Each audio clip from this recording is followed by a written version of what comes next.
meeting. It is June 10th, 2024. This is a regular business meeting of the Billings City Council. If you would, please stand with me for the Pledge of Allegiance, followed by our invocation by Councilmember Rupsis.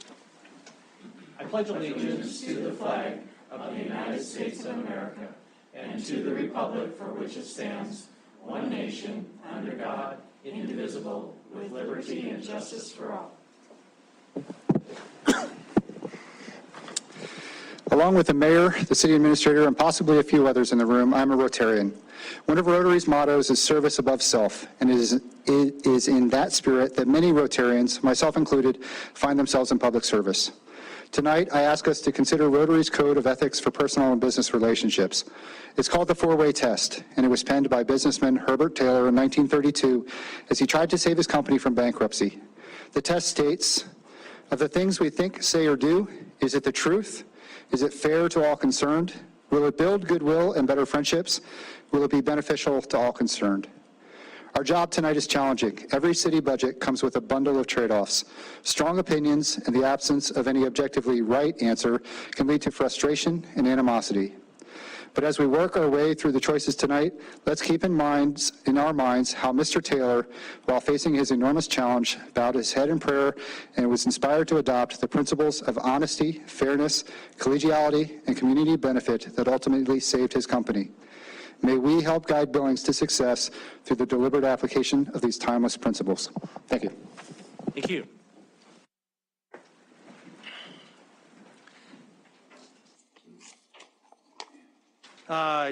Tony, would you please call the roll? Councilmember Shaw? Here. Gulick? Here. Neese? Here. Owen? Here. Joy? Present. Kennedy? Here. Aspenleiter? Here. Tidswell? Here. Boyette? Here. Rupsis? Here. Mayor Cole? Here. Council, our minutes from May 28th are pending, so we will move on to council courtesies. Are there any council courtesies this evening? Seeing none, we have no proclamations. Are there any council reports?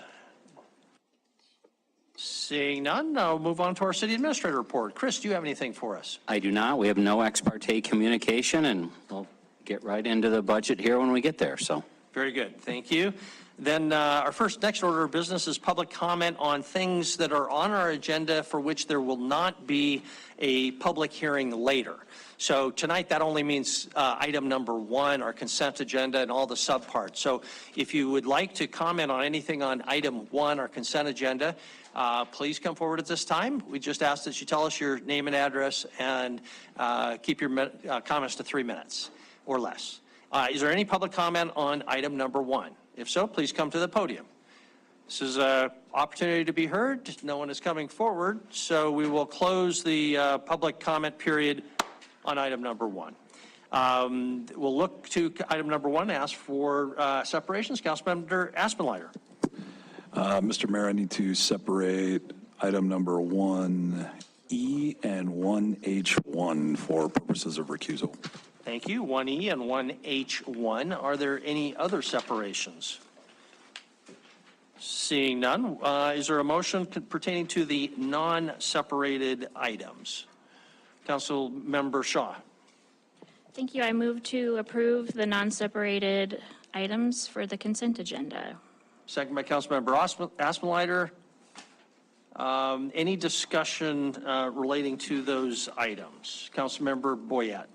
Thank you, Mayor. I just think it's important to acknowledge donations. The Billings Public Library received $1,000 from the Town Pump Charitable Foundation, and also the Friends of the Library donated $500. I think it's just nice of us to acknowledge that.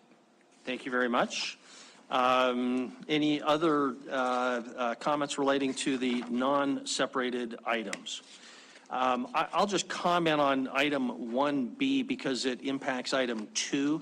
Item 1B is the proposed revised SIA for Whisper Ridge subdivision. Whisper Ridge subdivision is the one at 54th and Rimrock Road, where the proposal is for us in item number 2 to transfer land that's now available for stormwater retention to a homeowners association, and the homeowners association would then take on the responsibility of maintaining that, which is now with the city council. I think that's fine. I support that in concept, and I don't see any problem with approving this subdivision improvement agreement. It's just when we get to item 2, we'll have some discussion. I don't believe that the homeowner association exists yet. And so it'd be my suggestion at that point that we condition any transfer to a homeowner association on it actually existing. So, but we can do that when we get to item number 2. Councilmember Neese. Thank you, Mayor. This is a question on item number D, 1D. And I don't know who to ask this to, but similar to a question I had on another plat extension, when these are extended, you know, we have waivers for these subdivisions. Is that subdivision waiver, the SIA waivers, is that going to extend during this time as far as this extension of the subdivision? Do we know? So that instead of a 20-year extension or 20-year termination, it'll extend from today 20 more years? Yes. Okay, thank you. Good question. Thank you very much. Any other discussion on the non-separated items or questions? Okay, don't see any, so we'll proceed to a vote on Councilmember Shaw and Aspenlider's motion to approve the non-separated items. If in favor of the motion, please say aye. Aye. If opposed, nay. Motion passes unanimously. First separated item for purposes of recusal is item 1E, final plat of Zimmerman Home Place subdivision, fourth filing. Is there a motion or discussion? Councilmember Joy. Thank you, Mayor and Council. I move we approve final plat of Zimmerman House Place subdivision, fourth filing, with Councilmember Aspenlider recusing himself. Thank you. Second, Councilmember Boyette. And just for clarity of the record, Councilmember Aspenlider recused himself because his engineering firm is an agent for the developer. Any further discussion on item 1E? Okay, if in favor of the motion for approval, item 1E, please say aye. Aye. If opposed, nay. Motion passes unanimously. Next item, item 1H1, bills for the week of May 6, 2024. Councilmember Joy. Thank you, Mayor and Council. I move we approve bills of the week of May 6, 2024. Second, is there a second? Second by Councilmember Gulick. Any discussion? Seeing none, if in favor of the motion, please say aye. Aye. If opposed, nay. Motion passes unanimously. That concludes then item 1, brings us on to item number 2, regular agenda. This is the budget. Council, what I would propose is the following for kind of the procedure as we go through this. First, we'll turn it over to Andy to give his presentation, which is kind of a 30,000-foot level presentation as I understand it. We can then pose questions to Andy. It's my understanding Andy is not going to go into individual proposed amendments because there are no amendments at this point in the procedure, but he also could answer questions about that if you wanted. After we've had a chance for questions of Andy, we'll open up for public hearing. This is a public hearing. And then once that's done, we'll come back to the council. And what my recommendation is, Councilmember Gulick sent out a very helpful summary of the results coming from the Budget Committee, in which he identifies amendments that were recommended for approval by the Budget Committee on a 5-0 or 4-1 vote, that we would take those 8 first in the order proposed, and then we would move on down the list to the next category, which were recommended by the Budget Committee on a 3-2 vote. And then we would move to a third tier of ones that were recommended, were vetted by the Budget Committee but failed on a 2-3 vote. And then anything else that was withdrawn or that council wants to bring up fresh would be in the fourth tier kind of open season at that time. So anyway, that's the proposed order. Any questions before I turn it over to Andy? Councilmember Neese. Mayor, there's quite a bit on our agenda, and I believe the budget's going to take some time. Is there a reason why the budget isn't at the end of the agenda instead of, because there's probably a lot of people for some of these other things. If we move that to the end of the agenda, we can get some of these other people out of it. They don't have to sit here and wait for it. Yeah, I don't know. Chris, we can do a little hand raise in the audience on that issue, but I don't know if you wanted to comment. So Mayor and Council, with the exception of, I think, the third item there related to a subdivision, all the rest is directly tied to the budget. So the formula there is that once you adopt or the theory, once you adopt the budget, you'll adopt the supporting revenue components that support the budget that are coming in after it. I suppose you could make an argument, you could reverse it, but that's why they're after the budget adoption. Item 3, if someone wants to move that one up and knock that out, that's your guys' call. And that would be my recommendation. I guess I'll make a motion to move item 3 in front of item 2 so that we can at least get that item that's a non-budget item taken care of for the public. Okay, is there a second to that motion? Second by Councilmember Owen. Any discussion on the motion? Again, the motion is to move item 2 and number 3. Any discussion? Okay, we'll proceed to a vote. If in favor of the motion to change our agenda requires a majority vote, please say aye. Aye. If opposed, nay. I believe that passed unanimously. So we will then move on to item number 3, which is sort of now a new item 2. It'll require a minute to change PowerPoints. And Debbie, are you our presenter? Sorry to speed you up, but hopefully that's okay. I wasn't ready. Okay. I think, is this on? Yep. Okay. We will be quick on this one. You have seen this presentation before when we did the public hearing for the intent to donate the property. So again, this is on the west end of town, north of Rimrock Road, just east of 54th. And you can see the parcel there outlined in red. And then to the right of the slide, that's the area we're talking about that has the lots in question. So lot 7 is currently is platted to be used for storm drainage. The city would own that and maintain that stormwater system. Under this new scenario, we would donate that land back, they would replat it, and then they will maintain the storm drainage. So that's really what's at the crux of this whole process that we're going through. You already approved the SIA under consent. So now if this donation goes through, we would have 2 pieces of this complete. So 513 council meeting, you did hold a public hearing and approve the resolution to donate the property.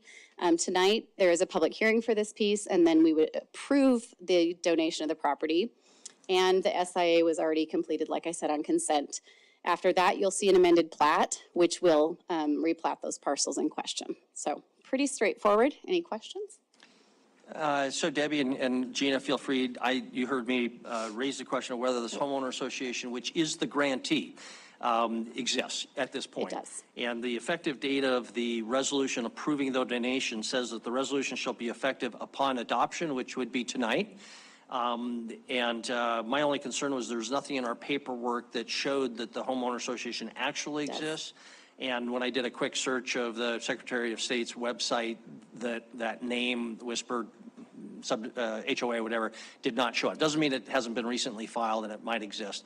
So do you have any objection, or Gina, would you have any objection in the last sentence, the effective date, say this, to add the word, so it would say the resolution shall be effective upon adoption, but is conditioned upon the filing of articles of incorporation of the above referenced homeowners association with the Montana Secretary of State.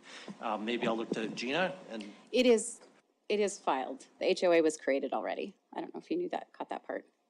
I saw the email, but that's Okay. not the articles. That's not what he's referring to. So no, Mayor, I don't have any objection to that. I think that's an appropriate amendment for the resolution. we did get a set of bylaws, but bylaws don't create anything. They say how an entity can be run, but it doesn't mean the entity actually exists. So that's what we got in by email today, were the bylaws. So that's the reason for the thinking. Okay, other questions for Debbie? Councilmember Boyette?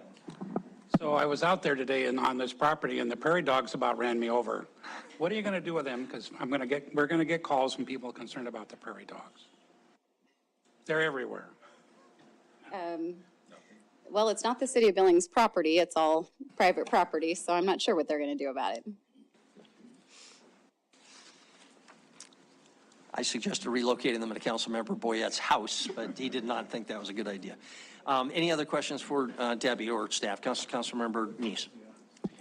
Mayor, if the question is the fact that the HOA is not a legal entity yet, and we're approving it going to a legal entity, and if there is not anyone there, anyone could go out and immediately file that name under the Secretary of State, and now we've approved it for that, and it would be the wrong party.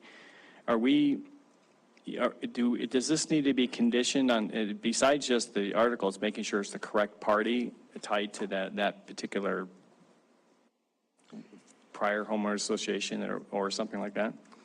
I suppose that's a theoretical concern, but I'm not too, as a practical matter, worried about that.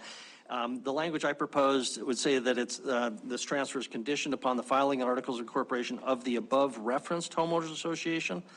And so by above reference, that would involve these people, and I would trust staff to check that. That's fine. So, okay, anything else before we open? This is a public hearing, so we'll open up for public hearing. Don't see anything else from council. Would anybody like to comment? This is a public hearing on now item 2, formerly item 3. Dennis. Hi, I'm Dennis Busher. I'm the developer of the property. The homeowners association has been filed. It's just that they had the wrong name on it. They had the Whisper Ridge subdivision homeowners association. It should be Whisper Ridge subdivision second filing homeowners association. So these are the papers that are changing it over to that. So they'll be filed in the next couple of days. Okay, very good. And that waiver, for extending for 20 years, that's impossible to get.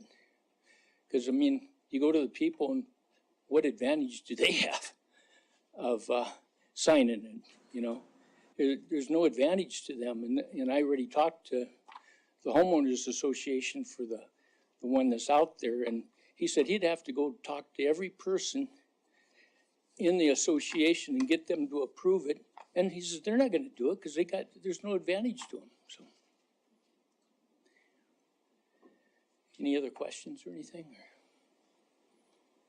Anything? I don't see any. Thank you. Okay, thank you. Any other public comment on item number 3 that's now number 2? No one's coming forward. We'll close the public hearing. Back to council. Councilor, is there a motion on this item or other discussion? Councilmember Boyette? Having conducted a public hearing, considered written and spoken testimony. Public testimony, I move to approve resolution to donate property in Phase 2 Homeowners Association in Whisper Ridge subdivision as recommended by staff. Second by Councilmember Aspenlider. Okay, any discussion? Councilmember Aspenlider? Just to clarify, that does include your proposed amendment in that, correct? Good question. I appreciate Yes. your clarification. And with the mayor's suggestion of how to correct this to make it more beneficial. Okay, just for the record, then, at the end of the effective date paragraph, we would add the words, but is conditioned upon the filing of articles of incorporation of the above referenced homeowners association with the Montana Secretary of State. Yes. Okay, and that's consistent with the second. So now, any discussion? All right, very good. We'll proceed to a vote. If in favor of the motion, please say aye. Aye. If opposed, nay. Motion passes with the exception of Councilmember Tidswell. That concludes item number, whatever it is, former 3. We'll go back to the old item number 2. So again, you heard my description of the proposed procedure here. Andy will kick off with his presentation.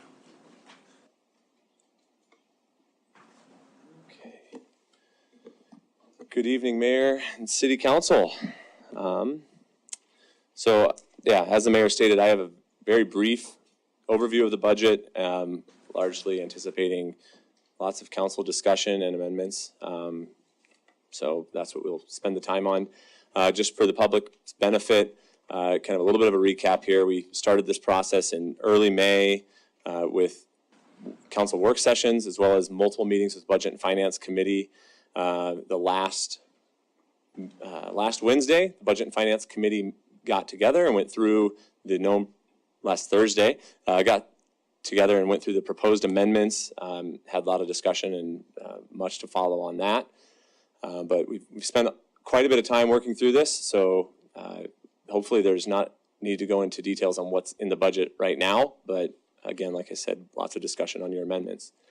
So the original proposed budget in front of you is for $473,696,000, and the actual resolution, what you are approving is the maximum expenditure for each fund. That totals up to that $473,696,000. Through our review, I noticed that the anti-graffiti fund, which you can't tell there, is highlighted in a light green.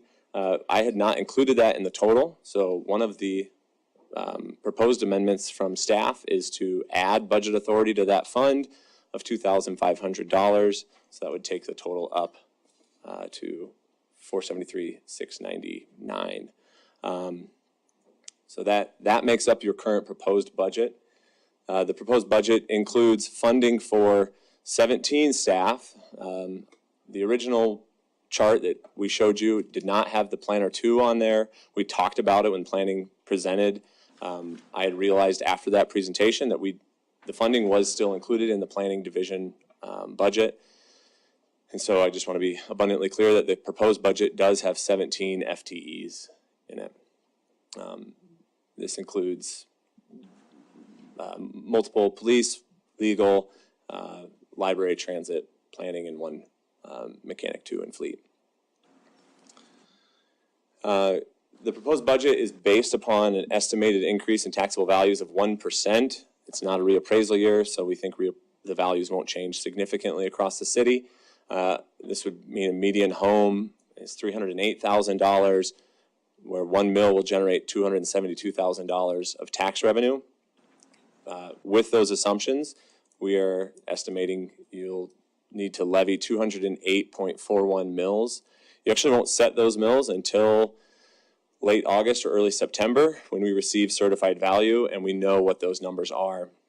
But through your action tonight, you're directing me basically to say bring back the mills necessary to generate the tax revenue consistent with that budget, so long as it's within our charter ability. That is a slight increase from the prior year of 1.84 mills. The budget is based upon, like I said, those changes in property taxes you've heard about and will be asked to make decisions about other rates and charges, including moving storm sewer from the annual property tax bill to the monthly utility bill. This slide here just captures what the median home or average monthly utility bill would look like if you adopted everything as proposed by staff. So yeah, the annual tax bill would go down, but your monthly utility bill would go up, and that's largely driven by the storm sewer movement, but not entirely. This here is the list of amendments that were presented to the Budget and Finance Committee. I also kind of noted there what the votes were. As the mayor said, I'm not going through all of them individually. I'm prepared to talk about them as needed, but I don't think that's necessary on all of them.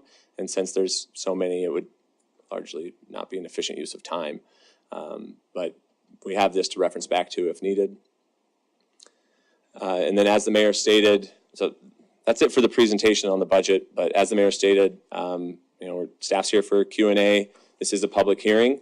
I recommend you have that after some Q&A. And then for process, we recommend that you make a motion to adopt, then start amending that motion, I guess, if needed. And then once those amendments are done, consider adopting the budget as amended. And then I'll be taking notes diligently to try to capture it all for you this evening. So I know that Budget and Finance Committee Chair Councilmember Gulick had some comments, and Mayor. I guess I'll turn it back to you to take it from there.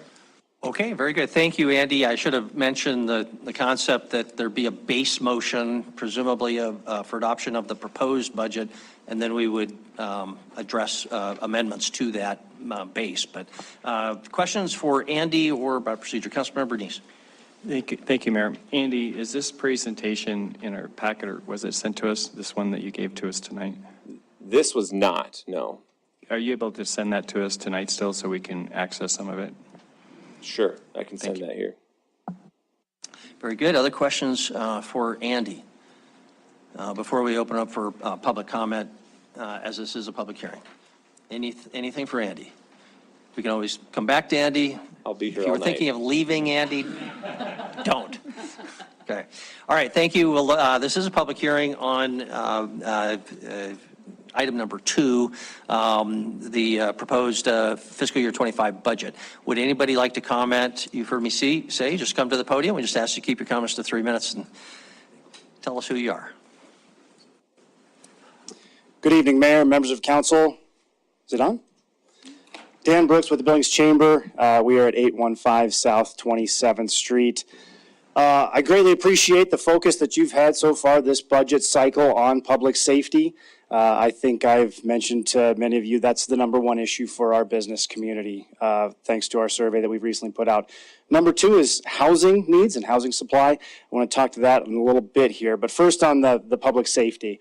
Looking through the amendments, I think Andy's right in being here all night. There's a lot of discussion on how exactly to thread that needle.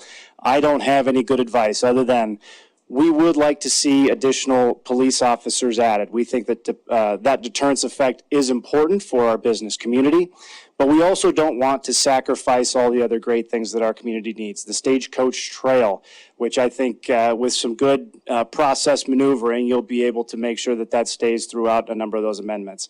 The South Park Pool, another big community need, and it's my understanding that one of those amendments that you'll entertain tonight will help with that. So it's kind of like a King Solomon splitting the baby, and I know that didn't ultimately work out for King Solomon, but I ask you to consider that. And ultimately, as Councilman Roops has talked about earlier about having trade-offs, there's a little bit of robbing Peter to pay Paul here, but don't leave Paul so destitute that he can't help serve Billings. So the other item that I'd like to talk about is our housing supply needs. I want to voice our support for Councilman Roops' housing manager initiative.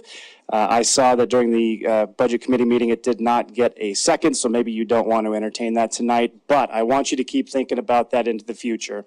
And I want you to keep thinking about 3 things here for a position like that. 1, somebody who can continually reduce and look at the regulatory burden on housing, not just compliance with state and federal law. So how do we go above and beyond to help with our housing issues? Creating and implementing a robust infill policy with proper incentives for developers beyond TIF. I think there's a whole lot of communities out there that are doing much more and making much more available to help our housing supply needs.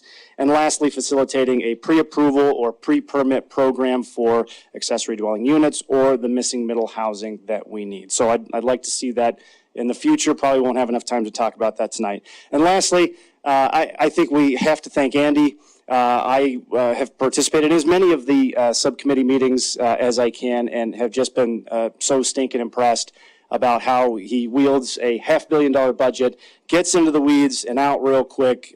Congrats and thanks to Andy for all your hard work. And thank you, Mayor and Council. And thank you, Dan. Thank you for your participation. Other public comments? Go ahead and make a little line back there if there are multiple people. Hello, Mayor and members of council. My name is Carrie Boyder. I am the chair of the Citizens Police Advisory Board, here with a formal recommendation from our board with unanimous support, including from representatives of the Continuum of Care and Substance Abuse Connect Coalition. We would like to see 3 CSOs or community service officers hired in year 1. This accelerated version of the plan presented by the BPD is addressed in the Kennedy 2 amendment, but we believe that by hiring 3 CSOs in year 1 of the plan, you'd be able to save $300,000, the cost of implementing that in that first year, bringing in $100,000 return on investment in years 2 and 3. You'd also cut down on the training costs. So instead of doing 11 weeks of training in each year, you'd train all of those officers together at once. So both saving the time to train those officers as well as the training officer. We would also like to see 2 vehicles obtained for these officers to be onboarded, ideally pickup trucks. Those are lower cost, both in terms of fuel efficiency and purchasing, and as well as you can increase the duties of some of those officers to pick up oversized items, things like that.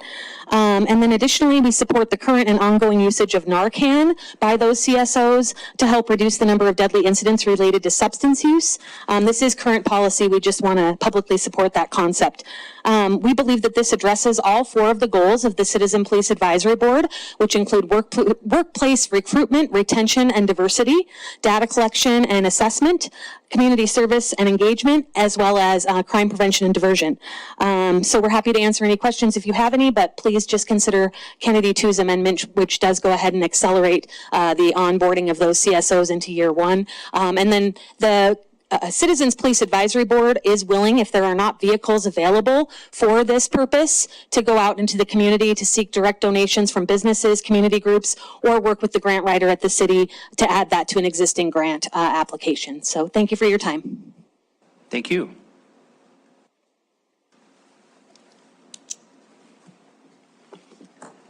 Hello, Mayor and Council. I'm Christy Drake, 2950 Walden Place, and I'm speaking on behalf of all of the members of Billings Trailnet and the entire community.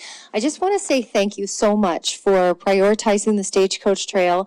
I was on the Skyway Trail over the weekend, and I must have passed 50 or more, maybe 60, 70 people on their bikes and walking, mostly on their bikes, on that really long 5-mile trail. And it was really, I wish I had a trail counter at the time so that I could just, have the data to show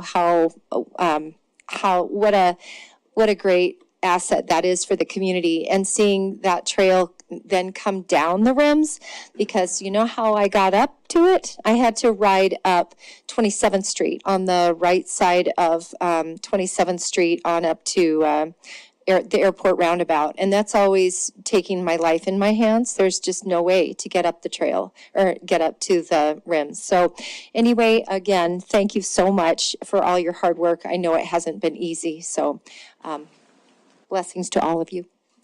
Thank you very much. Other public comment on item number 2? Is there any other public comment on item number 2? No one's coming forward, so we will close the public hearing.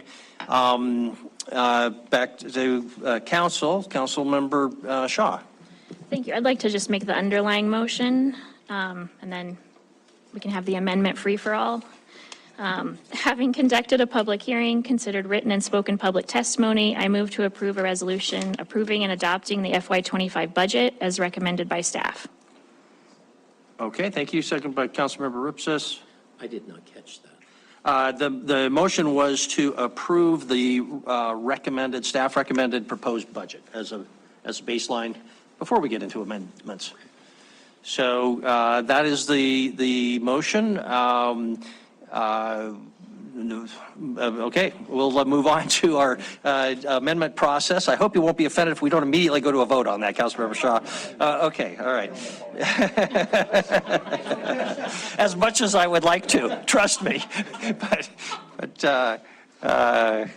yeah, we could be out by 6:15. Council, as I mentioned before, what I suggest here is that we now go through Councilmember Gulick's list of recommendations from the Budget Committee. I would ask him to make the motion in the order that he presented it, if that's okay with the amendment sponsor. Just for the order of, or for the sake of kind of consistency, hopefully conciseness, he studied these. That's completely up to the sponsor. If the sponsor wants to maintain control, I understand that. But if council member, on behalf of the committee, Councilmember Gulick makes a motion, I'll look to the sponsor for the second to see whether that, the original motion matches the sponsor's intent, and they can work it out amongst themselves, I guess, if not.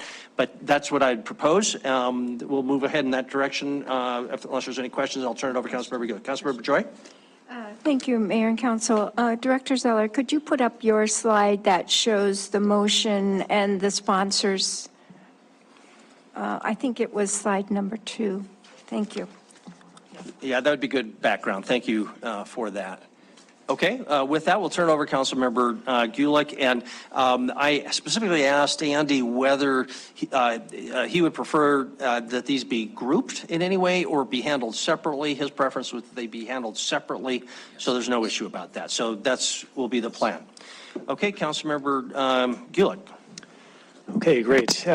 Just before getting going, the intent with the ones that I'm bringing forward is I'm not trying to railroad through anything, but just these were ones that had broad support in the Budget and Finance Committee, and so looking to streamline our process as much as possible. But if you do have questions, yeah, that's certainly fair. So the first amendment I'd like to bring forward is I move that $140,000 from the general fund be allocated to add a budget analyst / assistant finance director in fiscal year 25. Okay, is there, the second was from our sponsor, Councilmember Boyette? You make the second, okay. And just really briefly, the intent is to use money that we saved because there was not a local government review, go towards that position. Okay, I'll let you, anything you want to speak to that before I turn over to Councilmember Boyette? I think that's enough. Yeah. Okay, Councilmember Boyette, did you want to comment? Yes, sir. Just that in a business, and to me, this is a business, a $500 million business, we need a number 2 person, an assistant director, as well as we thought all the time we've spent here, we need a budget analyst. As a result of this position, we'll get both. I think this is a big deal, and we should have done this a long time ago. Okay, further discussion now on the motion. Councilmember Denise, Councilmember Joy? Thank you, Mayor. I think maybe if Andy could put up on the slide Councilmember Gulick's motions that he's going to make, we could actually see the actually written proposals, and the public can see the some of the rationale, since it wasn't emailed out to council, but rather than have this list, it'll be a much more detailed list of what we're actually discussing.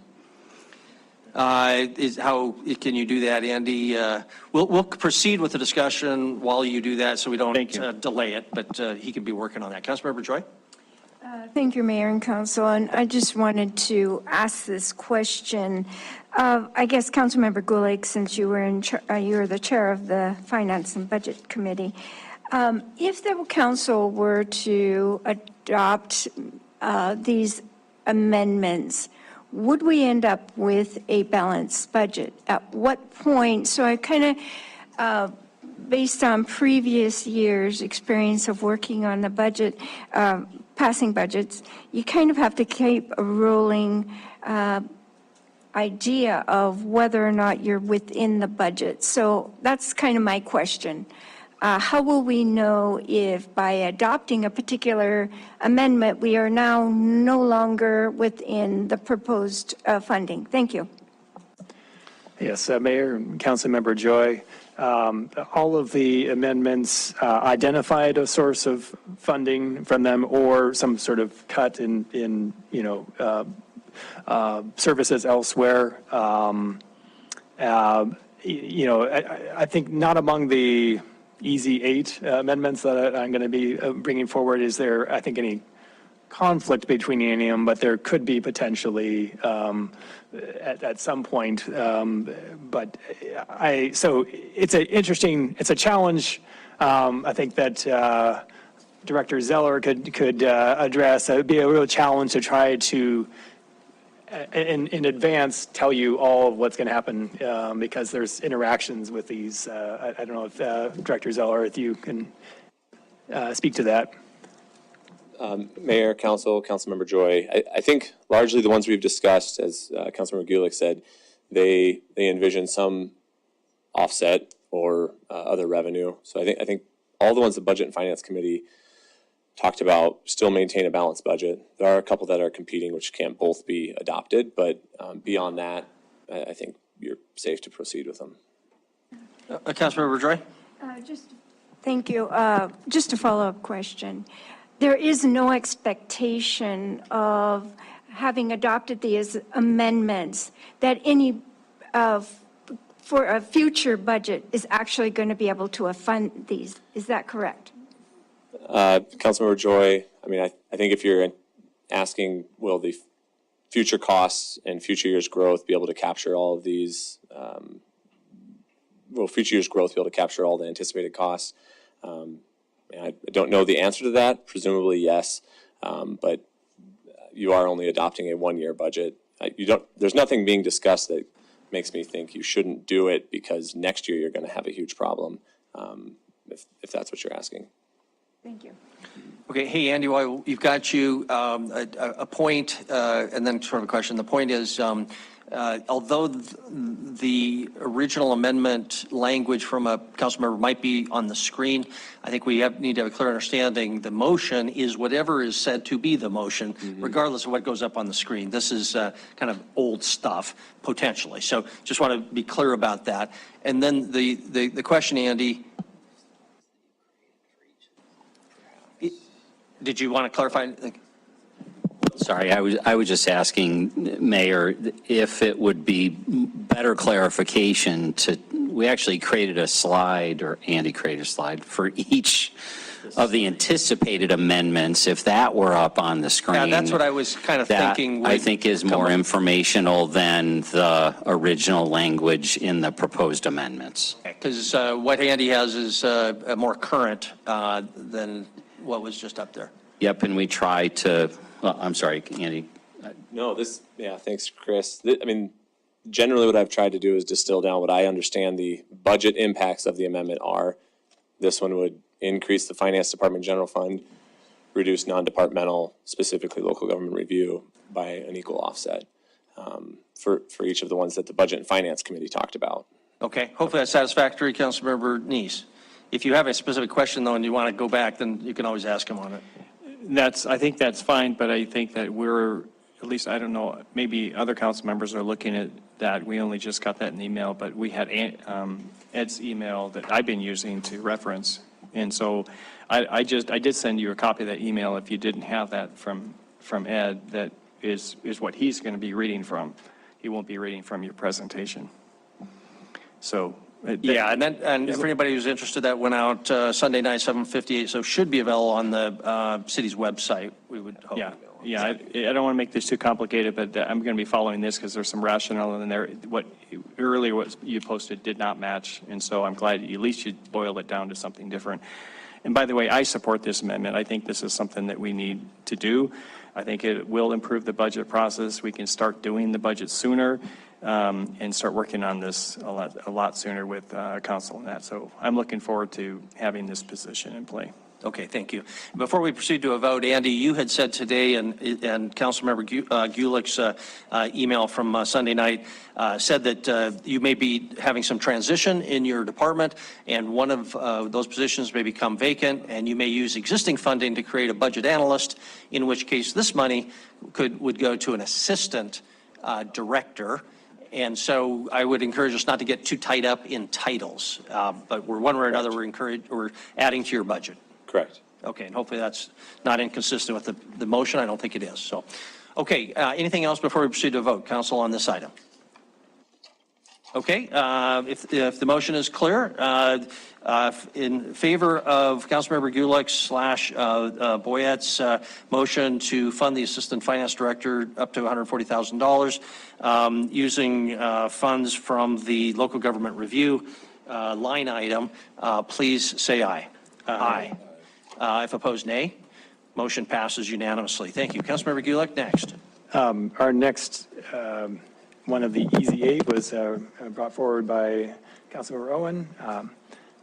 But I move to direct staff to adjust the budget as needed so that the outstanding balance of the police evidence expansion is paid off utilizing funds from the South Urban Renewal District Tax Increment Fund.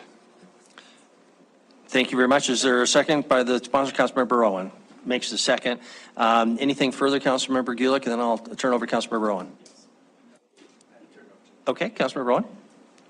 Mayor, I think this was discussed at length. I am happy to answer questions, but I don't feel the need to make a statement. Very good, thank you. Any questions for staff or other council members? Okay, any other discussion before we proceed to a vote? Councilmember Neese. Mayor, I just have one question. Anytime and maybe Andy can answer this, anytime the council is directing TIF funds, I know we have the authority to do that, we approve that, but where it's not going through the TIF board, are we circumventing procedures, any kind of, the state set these TIF districts up in a particular way? I just want to make sure, maybe we'll have to ask Gina this, if there's, by us going and approving these TIF funds when they haven't been approved through the board yet, is that circumventing the state requirements in any way?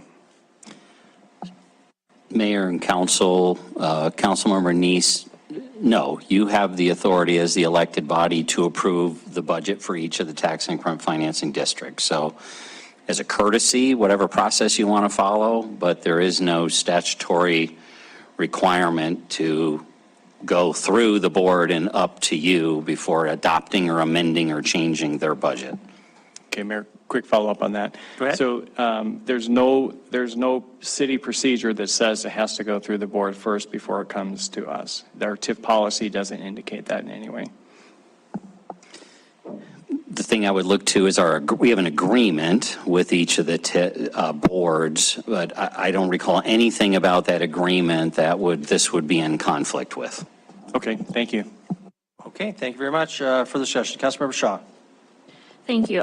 Just to add to that, I think the distinction I see here is that it's not council directing or authorizing funding for a new project. We're just paying off a debt that's already been authorized. So for me, that's where I see the difference of, I also have some hesitation with council directing the TIF on what to do, but this was approved long ago. We're just getting the debt off the books. That's my take. Okay, thank you. Any further discussion?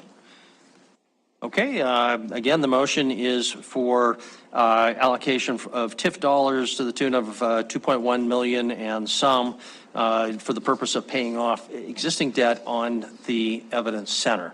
If in favor of the motion, please say aye. Aye. If opposed, nay. Very good. Motion passes unanimously. Councilmember Gulick, next. Yes. I move to increase the general fund transfer to the Parks Fund by $100,000 in order to support the Parks Matching Grant Program. Is there a second? Councilmember Ripsis. Anything further, Councilmember Gulick? We've done this before. It helped bring a lot of other community money into the parks projects, and so it's been it encourages private donations for small projects that enhance our public parks and trails. Thank you, Councilmember Ripsis.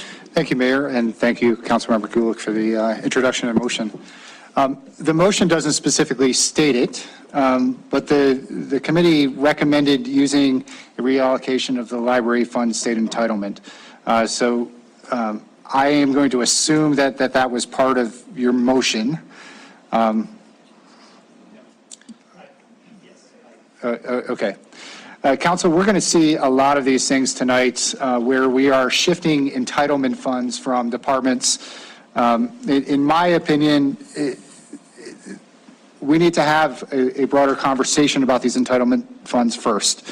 I didn't really like how these just kind of came out during the discussions in the committee. They were generally very short and directed to a department director and just saying, hey, would you mind if we took $100,000 from you out of your budget to fund this particular thing? And I think we need to be a little more deliberate about how we approach those reallocations. I completely agree that it's time to do that. We haven't done that apparently in 20-some years. I think it's time. I just don't agree with doing it in the way that we've done it here through the committee. I would offer an amendment to the amendment to simply remove the library entitlement shift from the motion.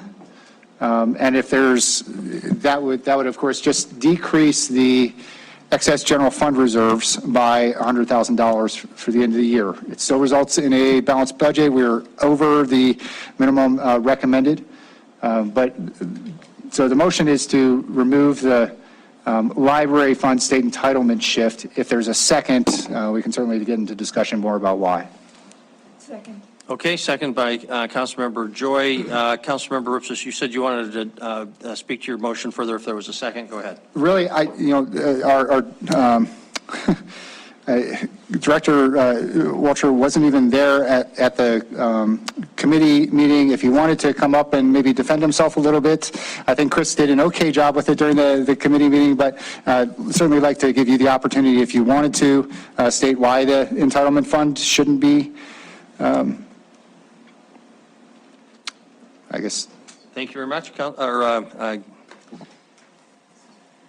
Library Director Gavin Wolcher. Mayor and council, thank you for giving me a couple minutes. With the state entitlement share, whether it's us, Met, Public Works, this agreement is a longstanding agreement between the city and our departments. Okay, how it came about, that is a long, big question mark, a mystery of how percentages are factored in, all of that. I agree with you, Councilmember Rupsis, that a larger conversation would have been beneficial. Now, just for clarity, I was invited to those meetings. The first one I was in other meetings for the city. A phase out, a larger conversation would definitely, I guess, bode well for not only my staff, my board, having clarity of how these funds are being used long term. Ultimately, that's a conversation that all of you need to have. One thing that I have talked to City Administrator Kukulski about is the danger of using these funds in ongoing costs versus one-time needs. If we're going to get to the biggest bang for the buck of these entitlements, I think there are different strategies that I haven't heard articulated, but that are being locked up right away, which in the short term, sure, that solves something. In the long term, we're going to have a different conversation a few years down the road. So that's my 2 cents. Ultimately, it is up to council and city administration. Will it impact? Will we feel it? Of course, it's $100,000. Will it be catastrophic? No, it won't. Okay, thank you. Anything further, Rupsis or Councilor? No, just obviously I support the underlying amendment, so I'll definitely vote for that no matter what. But I do think I'll vote against or for the amendment to not take the entitlement fund from the library at this point and just have a slightly smaller excess general fund reserve this year. Thank you. Okay, I saw Councilor Espenlider's hand. Councilor Boyette. So I was the one in the budget committee that added this amendment, and I added it to actually fund this. We had a lot of amendments that just came and said, hey, we just want the money out of the general fund, figure it out. There was a lot of other amendments that actually figured it out and came with funding sources and replaced the funding sources and moved the money in a very thoughtful manner. I think it's irresponsible to come and just say, hey, we're just going to take it out of the general fund and we'll figure it out down the line. I think it's also, secondly, important to remember that the state entitlement share into the library exceeds $350,000. We're talking about $100,000. And if you look at all of the budget amendments that are to come, that's the only touch on the library is $100,000. Everybody in this process is taking a little bit of a haircut. $100,000 is not a significant haircut for the library. They sit on a $5 million reserve. You could hire a lot of librarians and fund them for a lot of years on that reserve account. So I don't think that this is unreasonable. I think it was a thoughtful amendment to try to fund it and actually come with a funding solution to this amendment. I'm not going to support Councilman Rupsis's amendment, but I'll support the underlying. Thank you, Councilor Boyer and Councilor Kennedy. Thank you, Mayor. So Andy, just say 350,000 when the library receives it, it just simply goes into a cash account, just sits there? Or is there something earmarked for that 350,000 that you're aware of? I'm not aware the library earmarks it for anything specific. They do use it for their annual operating, budget, just like their dedicated tax revenue. So if we take 100 out of 350, as you said, it won't affect anything? Question? Mayor and Council, Councilmember Boyette. No, I mean, it all goes into the operation side of things, all right? So in this case, $100,000, we'll look at one-time costs, right? It could be some landscaping. It could be our Lutron lighting system that we're looking to replace and upgrade and things of that nature. As far as a very specific earmark, no. Okay, thank you, Councilor Kennedy. I will be voting against the amendment, and the big thing is we tried to bring as many things back that had funding that were in. I know we have one councilwoman that keeps on asking if we have a balanced budget. We've tried to do it with the money that was set forward. I would say one thing. We would have a better discussion if we'd start this after this budget hearing.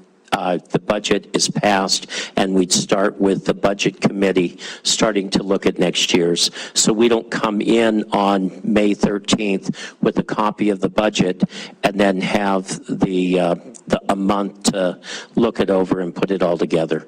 So next year, I would recommend to the council that we turn around and we start right away with the next budget hearings, and then we can really start talking about the entitlements. Thank you. Very good, thank you. Any further discussion before we proceed to a vote on the proposed amendment? Councilmember Joy, Councilmember Bernice. Thank you, Mayor and Council. The reason I seconded the motion and I will support the amendment is that I think this is something we really should discuss as a full council, not just in a committee, but something that we should really discuss as a full council. So I will. Yes, the general fund is the general fund, but it will support the motion because I do think we need to have a broader discussion about if departments have very large reserves, what are they for? What is the plan for them? There shouldn't be reserves that have no plans, but there may be reserves that have a tremendous importance. And so we're not getting that information if we simply chip away at them without a good idea of the plan. Thank you. Thank you, Councilor Bernice. Thank you, Mayor. I do have a question regarding the library reserve. So if the library has, I heard $5 million reserve, and we're pulling $100,000 out of the general budget, is there not a reason why you can't tap $100,000 out of that reserve to still continue to do the projects you talked about maybe cutting? Mayor and Council, Councilmember Bernice, no, you're absolutely right. That's why I said this is not catastrophic by any means. Okay, so rather than hitting their general fund reserve by $100,000, we could actually just hit the library reserve by $100,000. Correct. So to access the library reserves per our interlocal agreement, to get into the reserves has to be an agreement amongst council and my library board to use those monies toward a project. So it's just another step that we would have to do. We've never actually done that in my time here, gone into our reserves. So that's what we'd have to do. So you next. just go to your board and get the approval, you hopefully get the approval from your board because we're already approving it in that sense. Correct. Okay. All right, Yep. Great, thank you. Okay, thank you. Any further discussion on the motion? I'll be voting against the motion just because I do think it's important that we find funding sources for everything and be as specific as possible. But I, like Gavin, would be very concerned if this becomes the new normal, unless we've had a more global agreement and understanding about the library's budget and how these funds are used, the reserves, et cetera, et cetera. So as a one-time deal, and because I very much support the park matching plan. It's a way to get $2 a benefit for $1 a benefit. There's no better deal for the, out there for our taxpayers. So let's, there's going to be a division on this. Let's make sure we have an accurate count. I'll first ask for a show of hands of people in favor of the amendment, Councilmember Rips' amendment to remove the specific reference to the library entitlement fund, and then we'll get to the underlying proposed amendment after that. But if in favor of Councilmember Rips's amendment to the amendment, please raise your hand. In favor of Councilmember Rips's. Voting in favor of the amendment is Councilmembers Joy, Councilmember Ripsis. If voting in opposition, raise your hand. Voting in opposition, Councilmember, all other council members. So the motion fails. That brings us back to the underlying motion for approval of the park matching plan. Coming out of the general or the library entitlement portion that we assigned to the library to the tune of $100,000. If any other discussion on the underlying motion, Councilmember Neese. Thank you, Mayor. It's mentioning the Parks Matching Grant Program. So that program already, and I'd like to hear from our Parks Director, Mike Pigg, on this. It's described here in the notes that it's a 1-to-1 match. The grants are between $10,000 and $100,000. Of course, we only have $100,000 in this, so it could be given to one person. And then the award through an application process administered by the park program. So, and it looks to me like a lot of these went to like the Skyline West, Skyline East, pickleball shade structure. I'm not sure where that was at. North Park and Rose Park, and then High Sierra Dog Park. A lot of those are regional parks. First of all, is that describe the program accurately as far as that's how you administer the program? That's what we're here approving tonight? Councilmember Neese, yes, that's correct. That is exactly how the program works. There's an application process. They bring that to the park board. The park board recommends approval. Then that group there's a match to it, so yes. Okay. Have you had any applications for neighborhood parks at all? So the shade structures is actually for Lillis Park, and so that would be a neighborhood park, I guess, it kind of depends on how you want to draw that line. The proposals all come forward from groups, and it's not presented by the park staff or the park board, so it's brought together by groups. So if there was a group that said they wanted to fund a change at a neighborhood park, then that would go through the same process. So it was just brought together by the groups themselves. Okay. And so the minimum is a $10,000 grant. Is by that being too high or being high like that, is that maybe eliminating some of the neighborhood parks from asking for some playground equipment or things like that? Or is that something that your department can adjust this to try to open this up a little bit more to neighborhood parks, maybe reduce the max? That's something the Parks Board and you would, or would that have to come back to City Council to approve? I would suggest that it probably has to come back to City Council, but we can make that adjustment in that application process. Okay, I'll support the amendment, but I would like to see if we can maybe make this more appealing to some neighborhood parks if they need some improvements in that. Thank you. Okay, thank you very much. Any further discussion on the underlying motion? If the underlying motion is clear, if in favor of the underlying motion by Councilmember Gulick and Rupsis, please say aye. Aye. If opposed, nay. That passes unanimously. Thank you very much. Back to Councilmember Gulick. Okay, I move that $75,000 from the general fund to be allocated to funding an impact fee study in fiscal year 2025. I would like to second that. Ed asked me to second it, so. Yeah, I don't know if there was we're going to have a fight over this. A second and a third. Second by Councilmember Shaw, third by Councilmember Neese. Any discussion, Councilmember Gulick, Shaw, Neese? Yeah, just speaking to this, we have discussed as a council a couple months ago or a month ago, the need to have some mechanism for paying for new fire stations, and this. So we've talked about how we would like to have impact fees. Looked into that further. In order to have impact fees, you need to have a study. The investment in the study ultimately brings much needed resources to the community and would help ensure that new development pays its own way rather than burdens existing property taxpayers. Good, thank you. Councilmember Shaw, anything? Well, I just add that the revenue source for this is coming $60,000 from the unallocated $200,000 that was saved for the review, a potential $15,000 from reserves, and then you didn't touch on this, but Public Works also has a contribution of $25,000, I believe, to fund their portion of this. And Councilor Gulick, I assume that's consistent with your motion, the remaining money left over from local review, and then some smaller amount from general fund. Correct. Okay. Councilmember Neese. Thank you, Mayor. This is something that I've been asking for and talking about for a long time. So I'm really glad to see this get on the agenda and get on the budget so that we can start doing this. So thank you, Council, for getting this on and thank you for making the amendment and getting this here because this is something long overdue. Thank you very much. Any other discussion on the motion before we proceed to a vote? Okay, seeing none, again, the motion is this $75,000, $60,000 left over from the local review fund and $15,000 from unspecified, except from the general fund. If in favor of the motion, please say aye. Aye. If opposed, nay. Motion passes unanimously. Councilmember Gulick. I move to transfer $300,000 from the Public Works state entitlement to the city reserve account.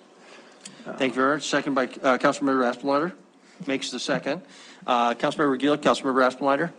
Okay, Councilmember Aspenleiter. So my intent here was to pull $300,000 out of the state entitlement transfer into Public Works, which is roughly $550,000 of entitlement transfer in. That $300,000 comes out and it goes into the general fund and the reserve account. That pays for a lot of these things that we're doing kind of off the cuff. Most of the stuff that you'll see in these budget amendments is covered through the amendment. This builds the reserve, the unused amount builds the reserve. The other part of this budget amendment was earmarking $100,000 of that state entitlement money that was left in Public Works to study the Inner-Belt Loop per Councilman Owen's amendment in the budget process. So that, if Councilwoman Owen wants to speak to that and explain that Inner-Belt Loop portion, I'd ask her to elaborate on that. Okay, I'm wondering if we can't deal with these one at a time, just to be absolutely clear. The motion is for the $300,000 transfer, and if there's a future approval of the 100, that would use 100 of the 300. Is that correct? So is it to take 400 and then use 3? Go ahead, can you clarify that? No, I think the budget amendment that came out of the budget committee earmarked $100,000 that was left in Public Works of the state entitlement share for the Inner-Belt Loop. The $300,000 that came out went to reserve, and that's how that worked. So my original amendment in budget committee was to remove $400,000. We left $100,000 in earmarked for the Inner-Belt Loop. My mistake. I did get that. Amendment notes are incorrect then. I apologize. Sounds. Okay, I still want to deal with these separately, but just because they are connected, Councilmember Brown, did you want to comment? Well, Mayor, my understanding of what happened in committee was the chair had asked that they be two separate amendments. And so it is an amendment. The list here says that it isn't written. It actually is written. It's in the council amendment folder. I emailed it to Andy in case he wants to project it up so we can look at it. But I do believe they are separate amendments. But I want to acknowledge that what Councilmember Aspenleiter is saying is correct. And I am grateful that you were willing to meet us halfway on that. Sorry, that's my bad in the recollection. Okay, so just to, again, So it is just the $300,000 out. So we're making, right now, this is those are two separate amounts. The first motion is just to make the transfer of $300,000, correct? Okay. All right. Thank you very much. And there was a motion by Councilmember Gulick, second by Councilmember Aspenleiter. So discussion. Councilmember Neese. Mayor, Actually, this is to Councilmember Aspenliner. You mentioned in your comments that this was to fund some other things because you move into general fund. Specifically, what is that $300,000 going to? Mr. Mayor, Councilman Neese, there is some discrepancy about how much is needed for South Park pool planning. The goal was that $400,000 that I had initially targeted was to fund the South Park pool when we had a formal plan coming out of the aquatic study from the Parks Department. So this shifted it out of Public Works and set it aside to fund the South Park pool study. The amount got reduced because in conversation in the Budget Committee, Councilman Gulick and Councilman Rupsis indicated that that $400,000 number may be higher than what it needed to be. So there's some discussion about whether that's $100,000 or $200,000, but the $300,000 in my mind, the project that I'm looking at setting this aside for is the South Park pool. Okay. So Councilor Reeks, go ahead. Yeah, so the $300,000 move to the general fund. Is there going to be another amendment to move that to the parks? That, Mr. Mayor, Councilman Neese, that will come once we have an actual plan from Parks. So we don't have that right now through the aquatic study. So I'm setting this aside in the general fund reserves to then be pulled back out with a budget amendment later on in the year when there's a formal plan in place from the Parks that we can actually tie this to. Does that make sense? It does. So that means that because it's going into the reserve, that means we're still going to raise taxes to collect the $300,000, even though we don't have a plan yet from Parks to how we're going to spend that.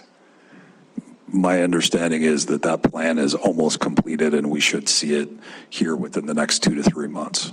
So it's possible if we see it, will we see it before we have to actually make the final budget amount? No. Okay. Thank you. Okay, thank you very much. Any further discussion on the motion? Councilmember Joy. Thank you, Mayor and Council. I have a question for Director Melling.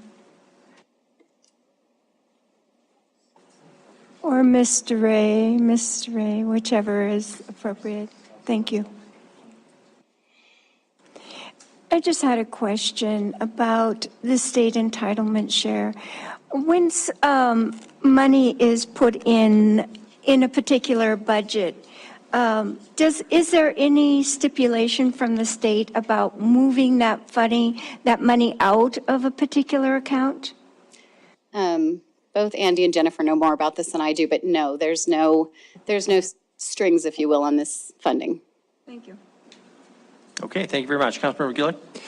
And I did add a note in the memo that went out. Part of the discussion was that we weren't looking to reduce the budget for public works for programs like paver or other such things, that we would backfill this through a process other than, that's not this budget. It's actually when we approve the street maintenance district's assessments, and that's 2 weeks hence.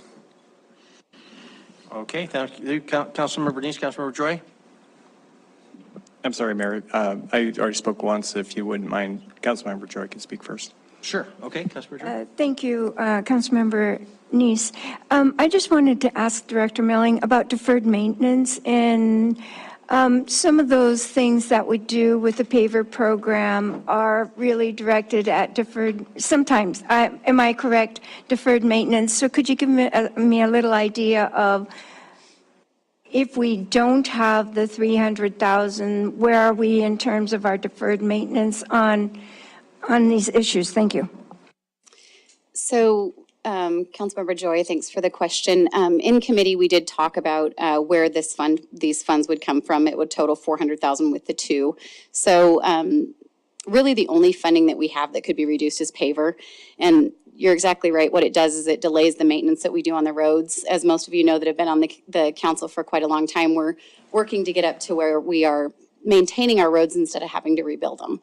So, To Councilmember Gulick's point, hopefully we can continue to get that paver up to where we are meeting those industry standards and keeping our roads in good shape and not having to defer our maintenance beyond what we currently are. Thank you. Thank you. Councilmember Neese? Thank you, Mayor. Andy, I have a question for you. Do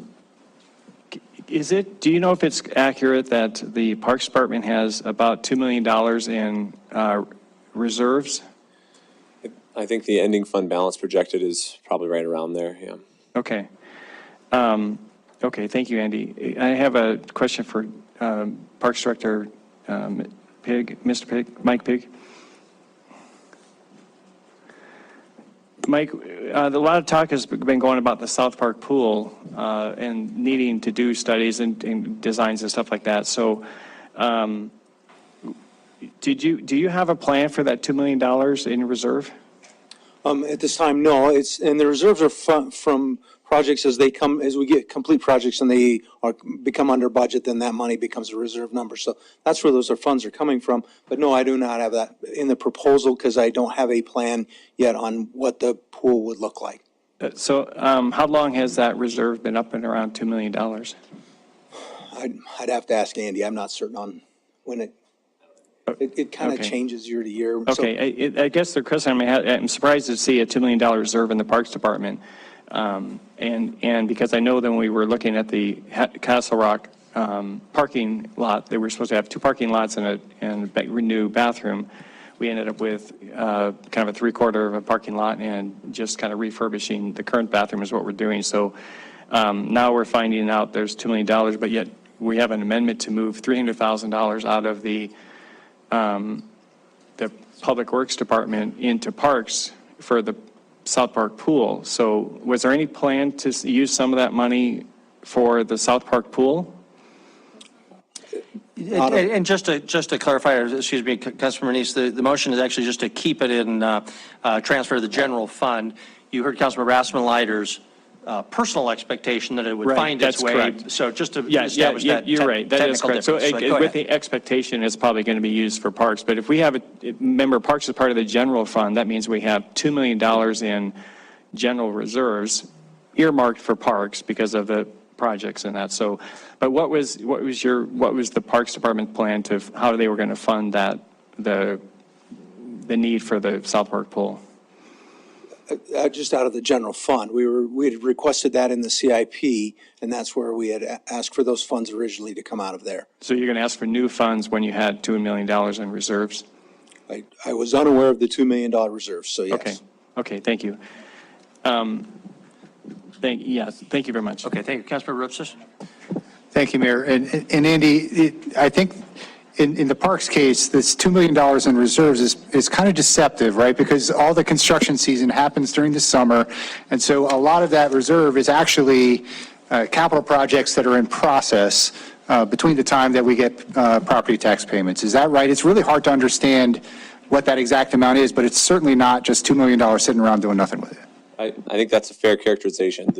The fund balance projected is as of year end in every fund, June 30. So right after we've received half of a tax payment or half a year's tax payment. So it's going to be at about its highest point. The Parks Fund, formerly Park District 1, has accumulating funds for CIP projects primarily. So some years the capital costs are quite high relative to what comes in, and they use those reserves. And then in years when it's down, that's how they accumulate. That's the primary source. There are some funds that go unspent from operating, and they get added to reserves as years go on, and that takes quite a while to add up. Okay, thank you very much. Councilmember Ripsis, you want to comment? Sorry, yeah, just to continue on Andy, I was just wondering how much of the street maintenance district cost will increase to cover $300,000? Is that about a mil? I've got it. Or so? 2.6% is what the adjustment would need to be to this SMD. But a tax, and the average property owner is that about a mil or a little more? To the SMD, not to. Right. Yes. Is what would make up the $400,000 loss. Yeah. So which is actually in front of you 2 weeks from tonight. You have to adopt the rate. This is one of the entitlement areas where you have the option to make up the revenue or the loss with however you set that street rate, or leave it at the same, that loss. So it'll be a couple dollars.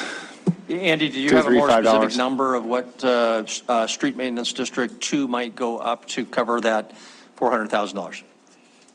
All right, oh, well, we're recommending 211, so if you have to increase that 2. Couple percent, it's about $5. About $5. Right. So to me, it's kind of weird to increase a street maintenance district assessment to cover an entitlement share that nobody sees on their property taxes, even though we pay it through, sin taxes or whatever, however that comes through. And again, we haven't had that broader conversation on the entitlement, so I think there are a lot of, this is the first I've heard of using this for South Park. So I might have missed something, but I hadn't heard that before. Even so, obviously I support the need to do some study at South Park, but I'm going to try to stay consistent tonight and just not support the use of these entitlement fees, regardless of the good purposes that they might go to. Okay, thank you. Councilmember Boyette. So the bottom line is, Andy, if we save $300,000, we're going to have to charge the public more money, regardless of how much it is?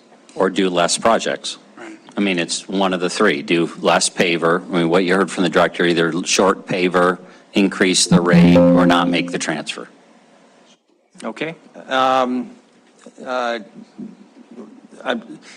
Okay, I don't think we're looking for anything else. Councilmember Rowan. Thank you, Mayor. I will support this amendment. I think it's wise to try to reduce unallocated funds wherever we can. It's my understanding that either next week or the week after, we will have a broader conversation on the underlying policy of some of these components. And I think there have been multiple council questions raised about how we address some of these generically non-maintainable roads.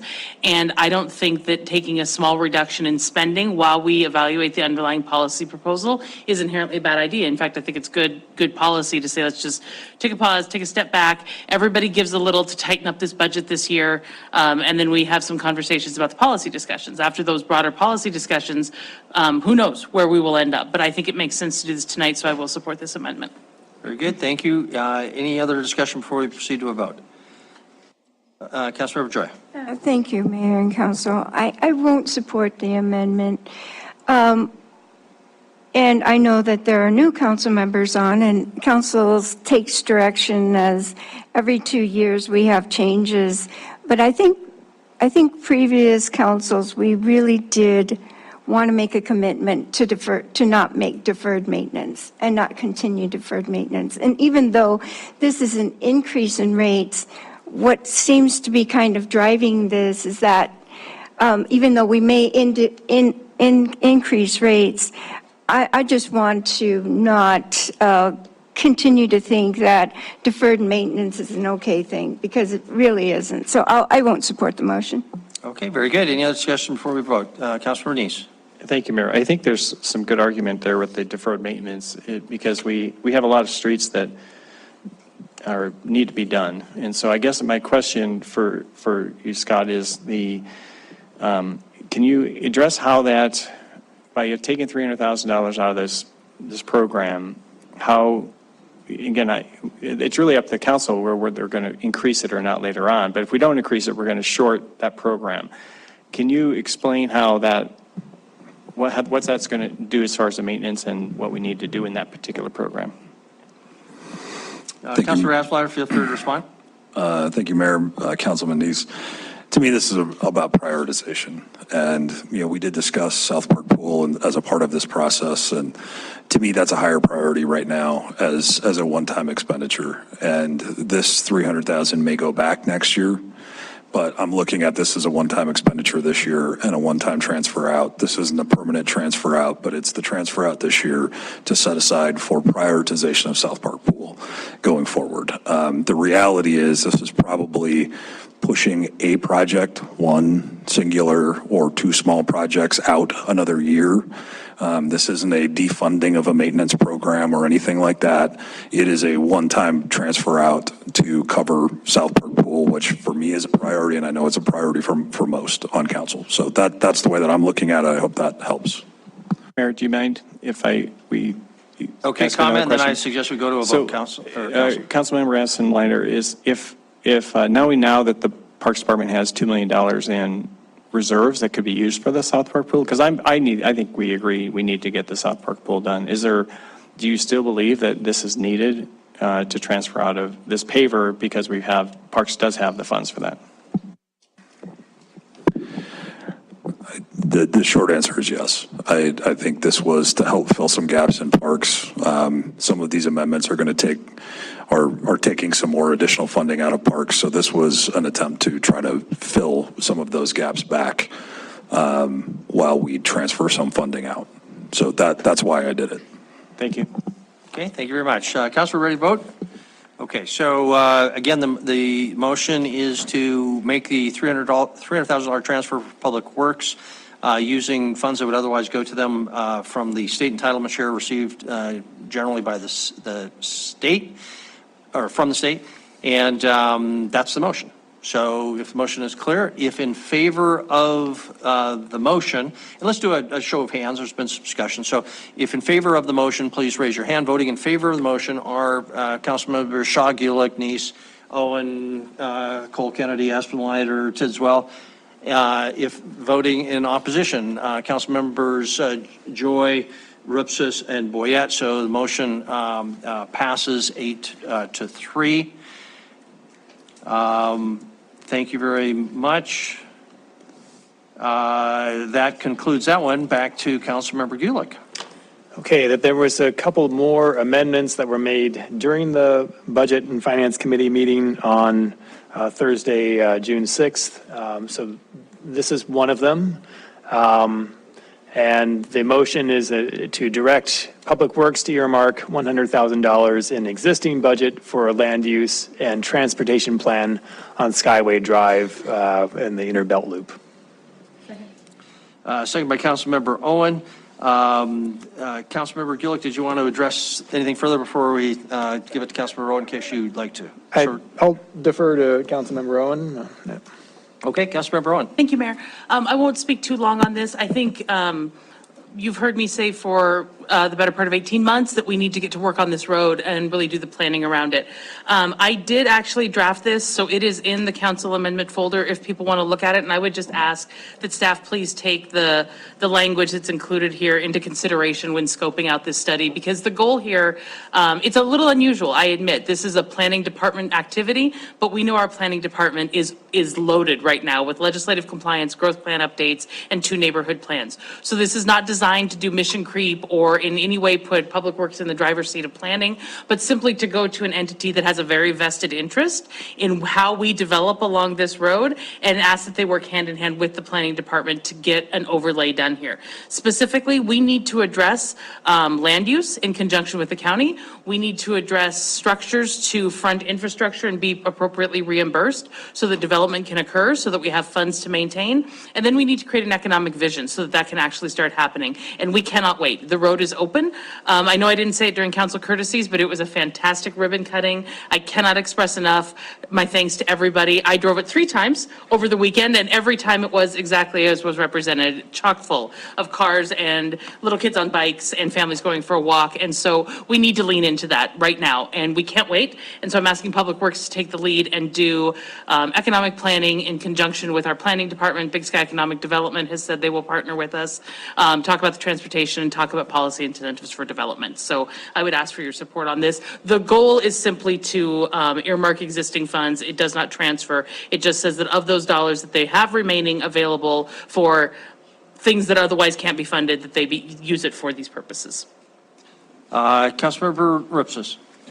Thank you, Mayor. I guess I'd just ask for some clarification, because the email that we got said move $100,000 of the $300,000 transferred, but that was not what you said, and I don't think that was even consistent with what the motion was or what's on this slide. So I'm trying to figure out what's going on. Yeah, I think we should get that clarified. My understanding is that the $100,000 transfer from Public Works is separate from the $300,000.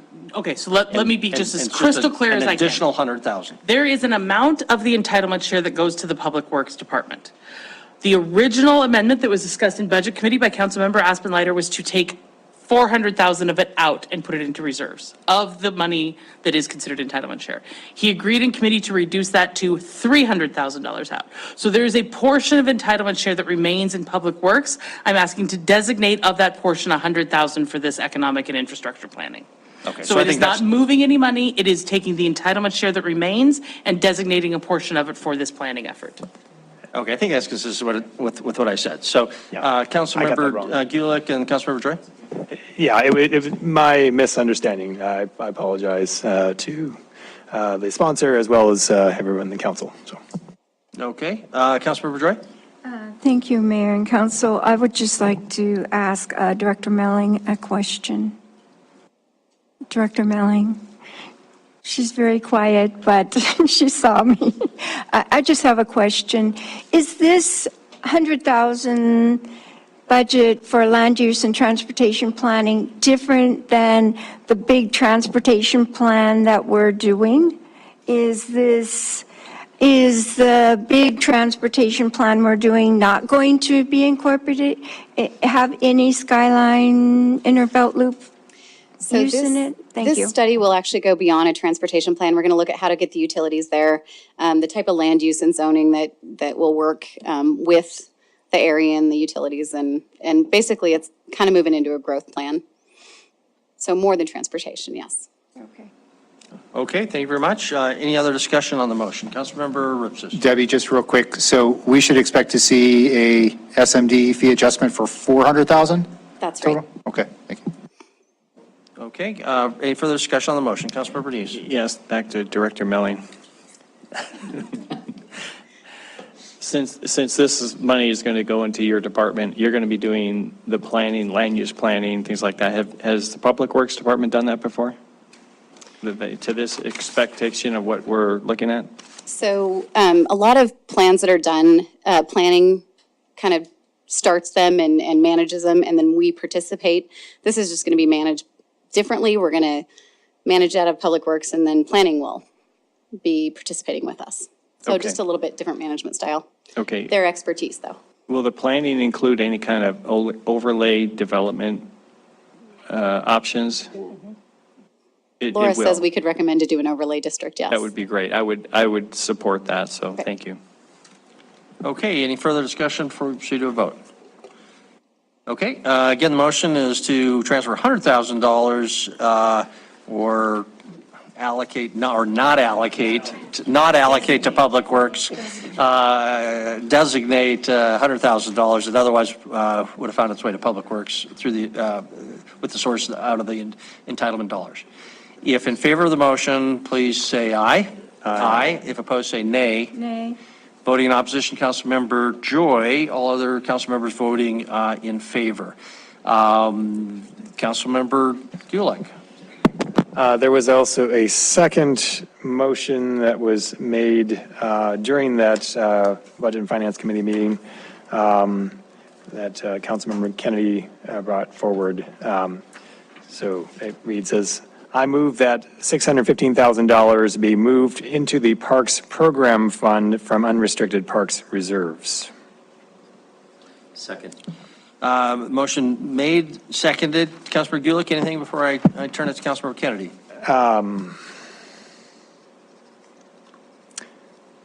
No, I think I'll yield to Councilmember Kennedy. Okay, Councilmember Kennedy, did you want to speak to the motion? Sure, I'd like to. We came with this, and this passed, I think, 5-0. because we moved it and started taking it out of the reserves.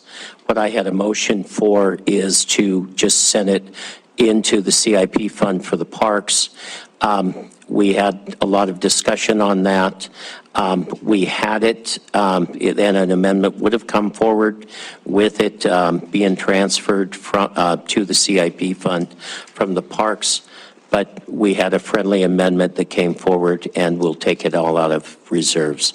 So the $650,000 match for the Stagecoach Trail will be funded, and it'll come from the park reserves. Okay, discussion. Councilmember Boyette, Councilmember Ripsis? Thank you. Andy, we keep hearing about the $2 million in reserves for the parks. Is any of this that cash in lieu that we can't touch, or is there really actually $2 million laying there, or is it some of it allocated? So there are a couple parks funds, Mayor, Council, Councilmember Boyette.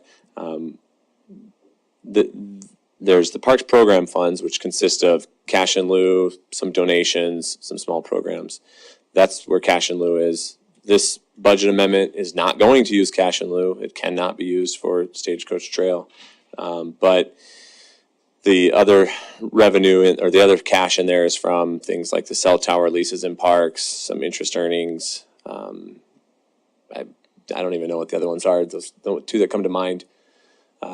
The other reserves I think that were being talked about were what is in Park District 1 or the new Parks Fund. Those do not include cash in lieu. Those would include things that are accumulating for projects in future CIPs primarily. Yep. Okay, Councilmember Ripsis? Thank you, Mayor. And I just want to make sure, I think this is said correctly up here in the first bullet, but I think it's a little different than how the motion was written. What we're actually using is accumulated reserves in the Parks Program Fund, which, as you explained, it's not the same as PD1 or the Parks General Operations and Maintenance Capital Fund, but a special dedicated fund that had things like cash in lieu and the cell towers and other revenue streams going into it. All right, that's we're authorizing the use of those unobligated reserves for the Stagecoach Trail. That is what was discussed at the Budget and Finance Committee and conveyed up there, yes. Okay. Could you explain just then that second bullet point? Well, this amendment came after Kennedy 1, which you guys have not discussed yet tonight, and that was the result of this one. So they were tied together, and that's what that second bullet point is relating to, is Kennedy 1, which was a reduction in capital projects in parks, ultimately.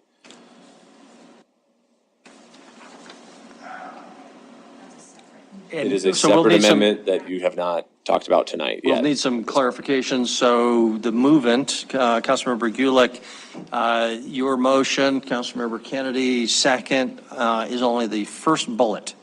Is that correct? And just to clarify, the language in your email did say moving $650,000 be moved into the Parks Program Fund. What I'm hearing Councilmember Ripsis clarify is it's already there. And so it would be moving out of there into the regular, call it, parks budget.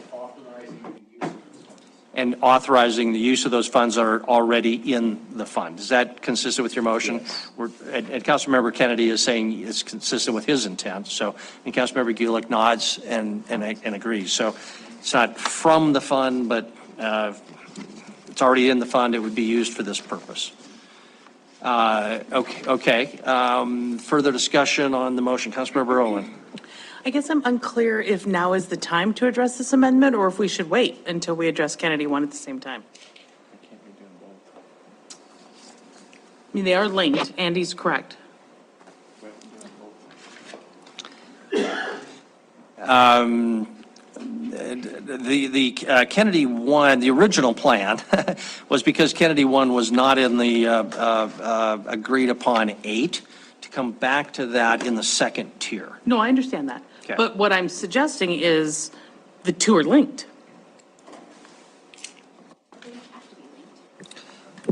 don't you think the sponsor's intent, well, he could speak for himself, but I think his intent is to link them.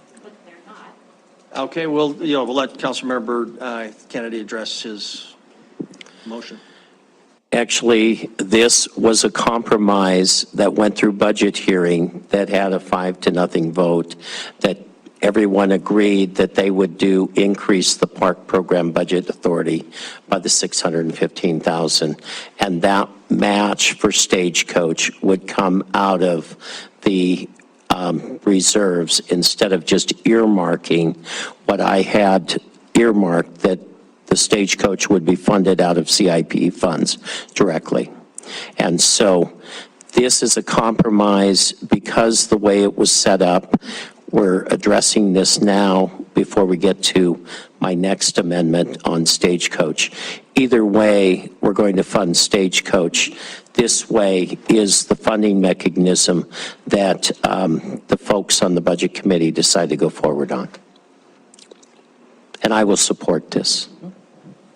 Okay, so I'm not hearing any desire to link at this stage. Obviously, we can't, but that's what I'm hearing.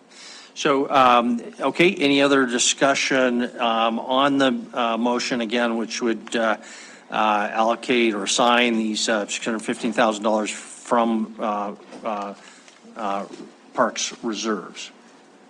Councilmember Neese. Sorry, Mayor, we're going to move it from parks to parks. Is that what I understand? Councilmember Rupsis, can you chime in? Thank you. Yes, we're not actually moving any money with this. If you look on budget page 272, you'll see Parks Programs is a special designated fund. Monies from cash in lieu, cell tower leases, trash for trees, other types of revenue generating programs are put into this fund specifically for park development, acquisition, those types of things. The trees grant that we just got from USDA is going into here and being spent out of here. This fund has about $1.2 million of accumulated cash in lieu, somewhere around there, $1 to $1.3 million of accumulated cash in lieu funds. You see from the estimate or proposed FY25 ending balance of $2.3 million, that leaves us $1 million of unobligated reserves that can be used. And this motion just says, let's use $615,000 of them for the Stagecoach Trail. Okay, so this amendment, again, I'm sorry, but I'm reading the amendment. I thought that it was made. It didn't really mention the Stagecoach Trail in the motion. Okay. All right, so you're not reading the one off of your... Yeah. The email was, I think, just not clear in what the actual committee discussion was. So this is the one we're going to vote on. Thank you. Okay, so the allocation to the Stagecoach Trail is part of the motion? Councilmember Gulick? Councilmember Kennedy? Yes, I think this is clear. I think the way I had written it there when I was looking at another spreadsheet. A lot of things to coordinate. This is clearer to say that straight as projected up there. So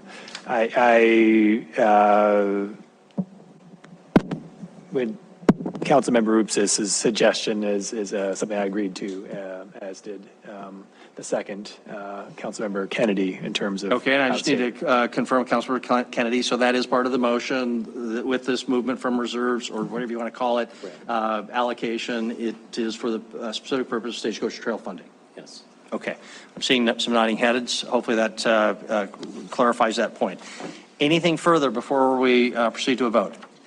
Mayor, would you mind reading the motion, just to be clear? Yeah, I thought you did.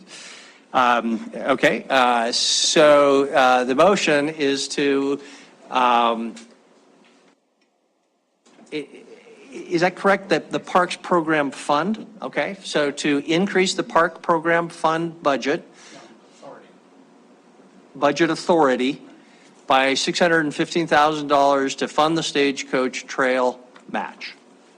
That's the motion. Councilmember Gulick nods his head. Councilmember Kennedy nods his head. So that is the motion. Okay? We'll proceed to a vote. If in favor of the motion so stated, please say aye. Aye. If opposed, say nay. Passes unanimously. Thank you for that clarification, that process. Now back to Councilmember Gulick. All right, to round out the easy 8. I move, and per what Andy had mentioned in terms of there's a correction to the budget staff brought forward, I move that the budget be corrected to provide $2,500 of budget authority for the anti-graffiti fund. Second by Councilmember Tidswell. Councilmember Gulick or Tidswell, did you want to address your motion? Just restating what Director Zeller had said, it just a little oversight, and it's of course a very minor amount, but restore that into the budget, and so that so staff can spend it. And again, this is money that's been donated to the city as well. Good deal. Let's spend the donated money. Okay, thank you. Councilmember Tidswell, anything on your end? No, you just need to do it. Okay. Any discussion? Before we proceed to vote. Okay, is the motion clear? If in favor of the motion, please say aye. Aye. If opposed, nay. Motion passes unanimously. That concludes the supposed easy 8. Council, as I described before, the plan now would to move to, there were 4 items coming out of the Budget Committee that passed by 3-2 votes. We'll just move ahead. We could take a break early, but I guess I'd say we'll just keep going. Is that your preference? Okay, we'll take a break now. We'll come back and we'll take them in the order that were on Andy's list. So Aspen Lighter 1, 3+ firefighters from Met Transit.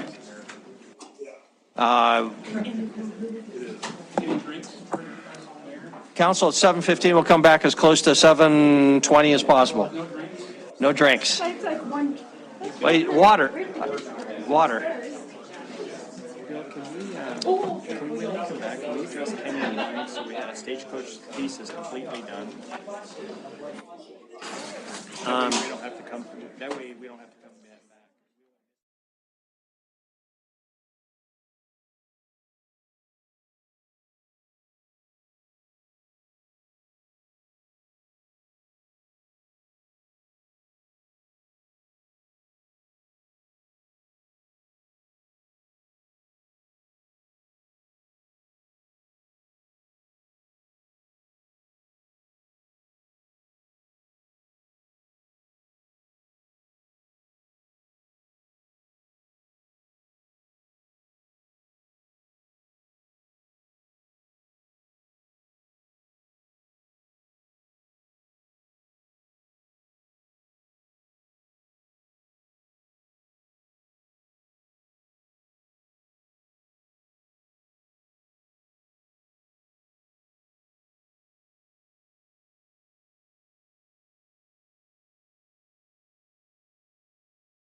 Councilmember Owen.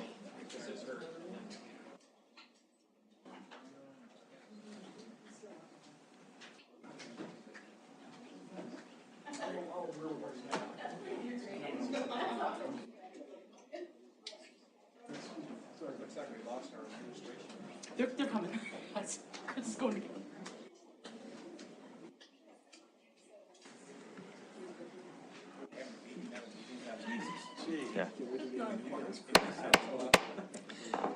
Okay, welcome back. Thanks, everybody. We left off having dealt with the top 8. We'll now proceed to amendments that were addressed by the Budget Committee and resolved with a 3-2 recommendation for approval. There are 4 of those. We'll take up those in the order that you see them on your screen. Aspenlighter 1, Kennedy 1, Kennedy 2, and Kennedy 3. So with that, Councilmember Gulick was not in agreement with these, so seems a little strange to ask him to make the motion. So we'll just leave that to the sponsor, and we'll just go through in that order. So first, we'll turn it over to Councilmember Aspenlighter, in case you want to address Aspenlighter 1. Councilmember Aspenlighter. Yeah, so this is a budget amendment to add 7 FTE, 7 firefighters to Billings Fire Department. Those 7 FTE would be funded through a $412,000 reduction in their overtime budget, and then a $310,000 transfer out of the Met from their state entitlement share. The remaining $42,021 of state entitlement transfer into the Met would also be pulled out as a part of this budget amendment to go out into the general fund. So 3 things happen there. There's 7 FTE added for firefighters.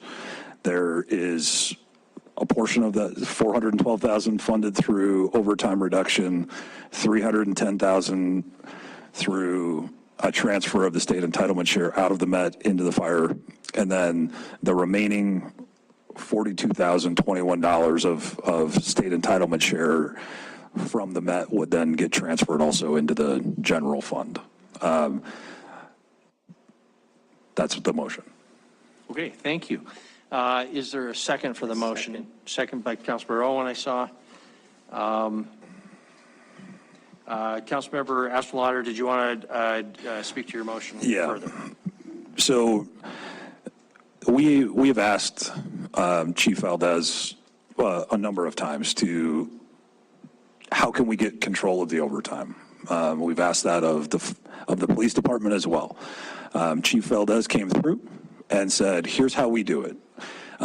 We can reduce our overtime budget, increase the safety of our firefighters on staff, by reducing fatigue, reducing their overtime shifts and making them a lot more fresh by increasing our staff. So he came to us with a formal proposal that would do what we asked him to do, and what council has been asking of the fire for quite some time. I appreciated his effort and willingness to step out on the ledge and be willing to reduce his overtime budget and fund these additional 7 FTEs. I think this is a good step forward in increasing the safety of our firefighters. The fatigue and burnout is real, and we need to be mindful of that. We're asking these guys to pick up overtime shift after overtime shift to fill the gaps, and this is an effort to try to improve that for our Billings firefighters. We are shifting the state entitlement money out. I had some conversations with Director Zeller to make sure, as a part of this conversation, there were questions about shifting the entitlement share out and making sure that we still met our federal match requirements in the Met, because the Met does pull a lot of federal funding that's required to match. The feedback that I got back this afternoon was that, yes, we will be tight in there, but the math, according to the email that I got, with assessing the 10 mills, which this does not reduce, assessing the full 10 mills for the Met still meets our federal match requirements. So we are not jeopardizing any federal match by taking this entitlement share out. That's why I proposed it.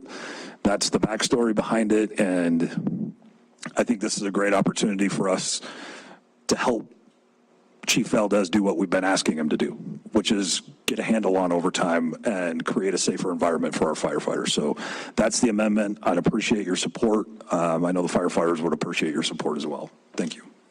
Thank you very much. Councilmember Owen, you had the second. Did you want to speak to the motion? Yeah, Mayor, just very briefly, I would agree with everything that has been said so far, but I would also note that in addition to this being, I think, a responsible allocation of funds, it's critical to the public safety strategy. We hear time and time again how often fire is called to the scene when there are complicated and difficult scenarios that threaten public safety. So I think it's critical that we walk police and fire hand in hand, make them the priority for the safety of the community. We have a long road to go in right-sizing both police and fire, both addressing overtime and identifying and allocating resources.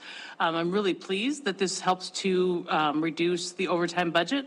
The more we can get to overtime being rare rather than routine, I think the better for all of our public safety first responders. But also we know that there will be sort of a re-envisioning of the way we fund and structure the fire department through the CPSM study. So I think, you know, to the extent that there's people concerned that we're doing long-term salaries on entitlement share, I don't think that makes sense here because we will do this year and then we will use the data to make a plan going forward. So this allows us to begin addressing overtime issues immediately, which is smart, and allows us to make the investment that we know we need to make eventually. So I fully support this and urge other council members to as well. Thank you. Councilmember Kenny, Councilmember Shaw, Councilmember Joy.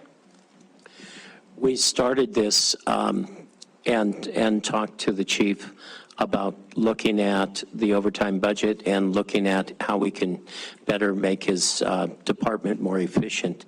The efficiency was we were going to fund just 4 positions.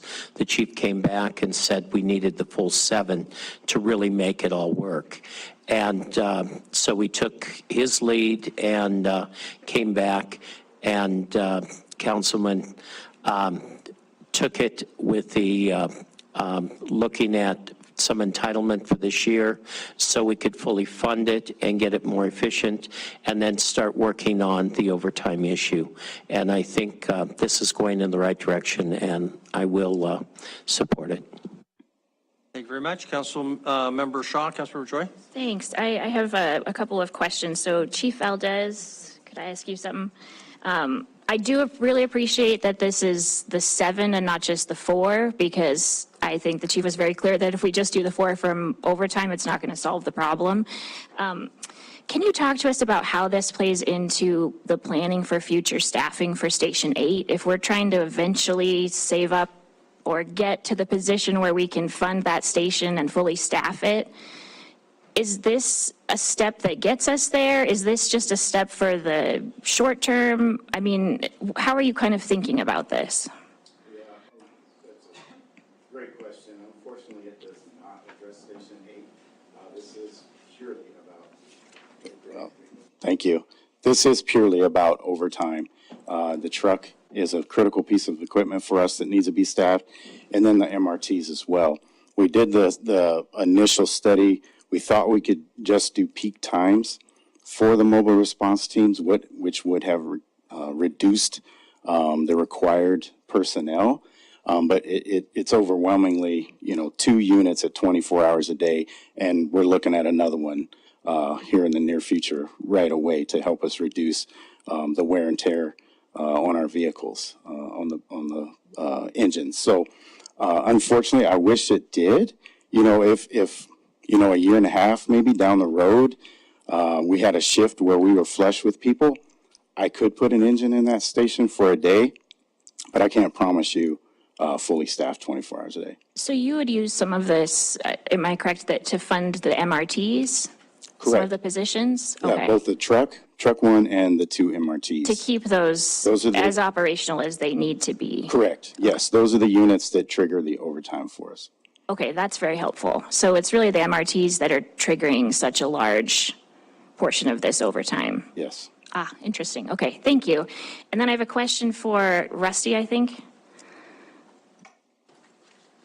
If that's all right, Mayor?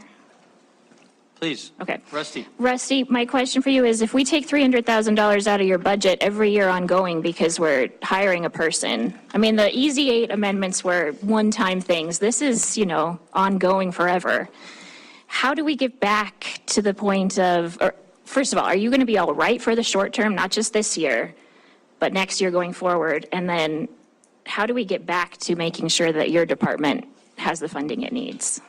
Yeah, for the foreseeable future, next 2 years, if it was a permanent transfer, we'd definitely be able to make that up with our established reserves. As Councilmember Aspenleiter stated, currently, I think this leaves us, and Andy, you might have to step in if my math is wrong, but somewhere around $200,000 to $300,000 in cushion. I think as far as that required match versus the amount of local revenue that's coming in.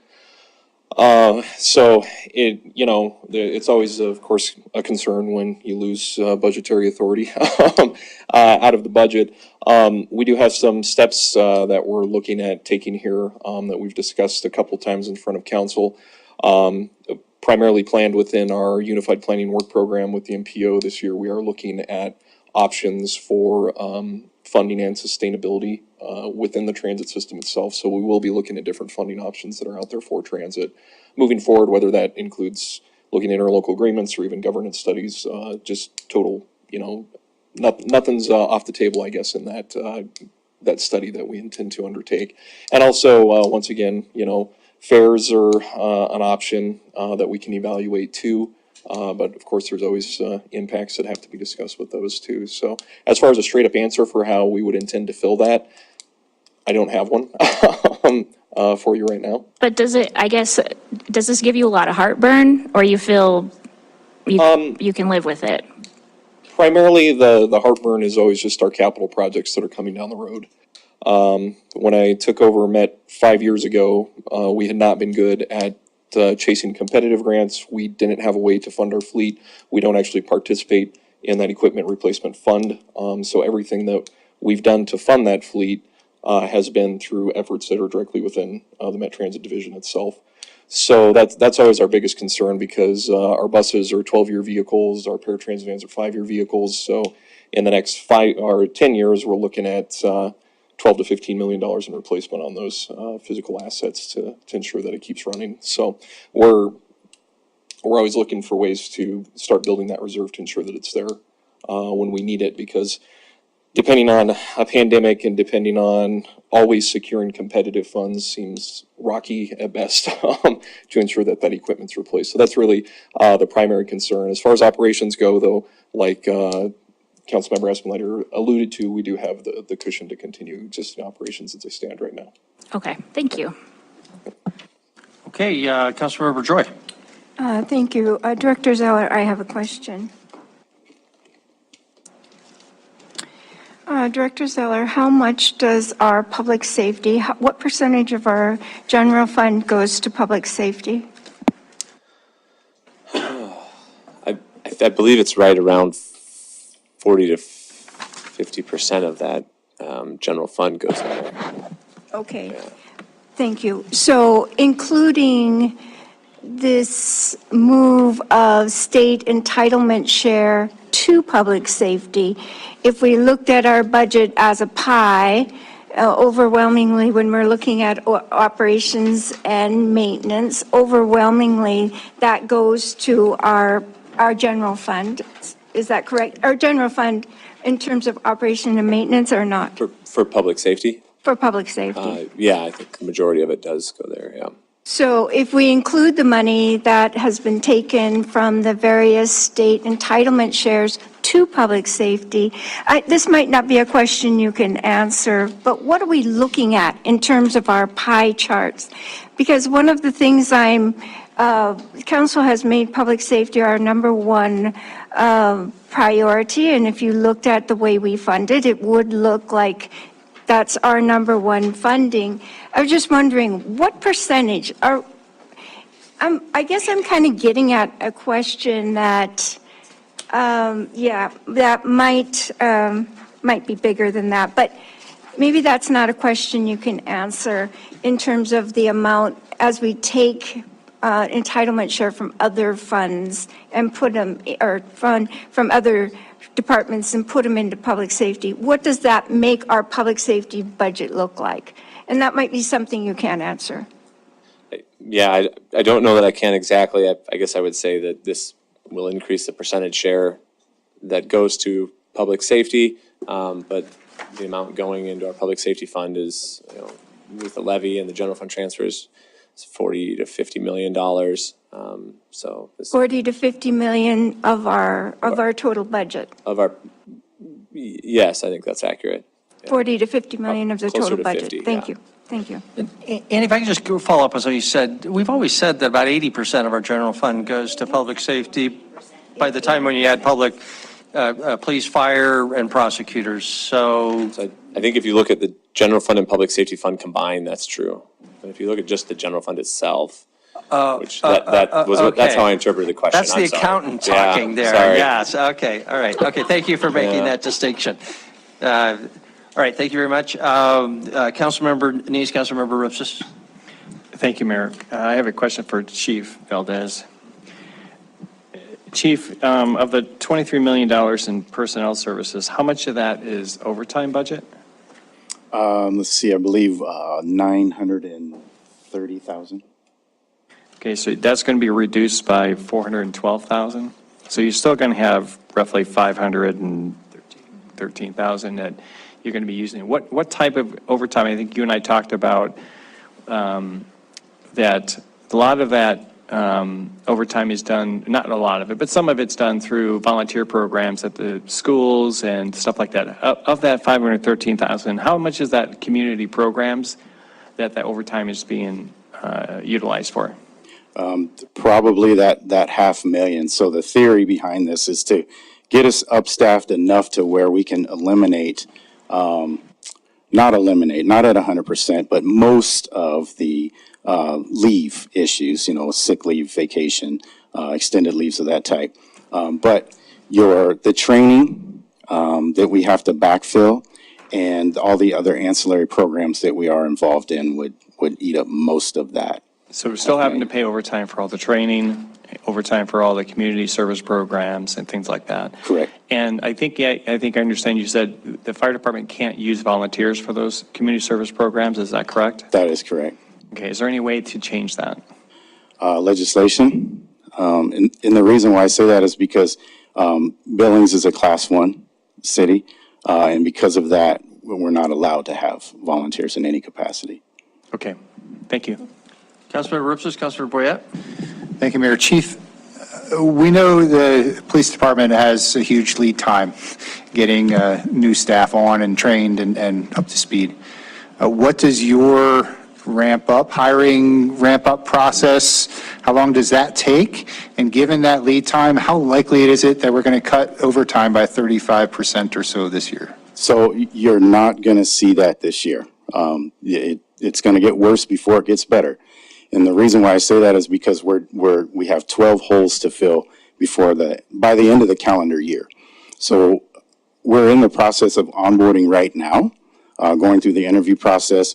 By the time we get those recruits, and the first day of training will be August 19th. And by the time those get kicked out would be right around Thanksgiving time. And then if we were to get 7 additional, we would start the hiring process right away. At the beginning of the year, and you'd probably see those get kicked out around April-ish, so. Okay, Councilmember Ripsis. So this amendment is predicated on the fact that we're going to drop our overtime by $400,000 this year. Is that even possible? It sounds like you're telling me it's going to go up this year because of your current staffing shortages. It will, actually, yes, it will. It will go up a little bit until we can get essentially over the hump, for lack of a better term. So I guess then at that point, I'd ask Councilman Assenleiter, I don't understand this amendment. If over half of the cost of the amendment is not even going to be something that we can realize this fiscal year. Well, we do have other programs in place. So to help curb overtime also is we have what's called a higher classification program. So those who are just about ready to promote, say an engineer to a captain, they have to go through a program. Generally, we keep that around 2 to 3 per shift. What we've decided to do is go deeper into the ranks to help us offset. So whenever there's a vacancy, if we have enough people, we can bump others up into a higher classification. So an engineer is qualified to act as a captain. It helps a little bit. It's not the answer to everything, but it does help a little bit. So that's what we're having to do right now, is to go deeper into the ranks to get people qualified. If that makes sense. That's one thing to help, but no, it is not going to get better until we get the additional on, probably by about spring.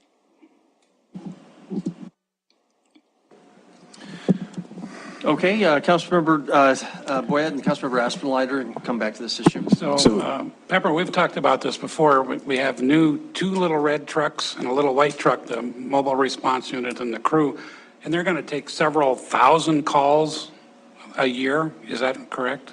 That is correct, yes. So then that makes me think that the big red fire trucks don't do anything. They're just sitting there. So for the sake of the taxpayer, if the little ones are doing a lot of the work, what are the big ones doing? Well, the big ones are still responding to calls. All we've done, so we still have the same amount of calls. Our call volume is still going to continue to increase. All we're doing is redeploying the resources. We've come up with a better way of doing it. The engines still have to train. They still have to be ready to go, and they will still respond. They still, I don't know if you remember in the presentation I did just last week, we did talk about there's the pure EMS calls, and then there are those that involve hazmat, rescue, and all the other types of stuff that we go on. Engines have to respond on those still. So that their work does not go away. They're just not going on as many of those pure EMS calls that we talked about. They're still going on those because there's only two of the MRTs. You know, if we had 7 of those running around town, that would be awesome, but that's not the case at all. And we can't have MRTs run all the way across town to get a call, because that's, increases the response time, so. Okay, Councilmember Aspenlider? Yeah, I think to speak to Councilman Rupsis's comment about this getting worse before it gets better, I mean, I think that is the expectation. I mean, what this amendment does is I presume that we're still going to use this $412,000 in the overtime that's going to be set for the hiring. In the process of that, I mean, that's $412,000 over the fiscal year.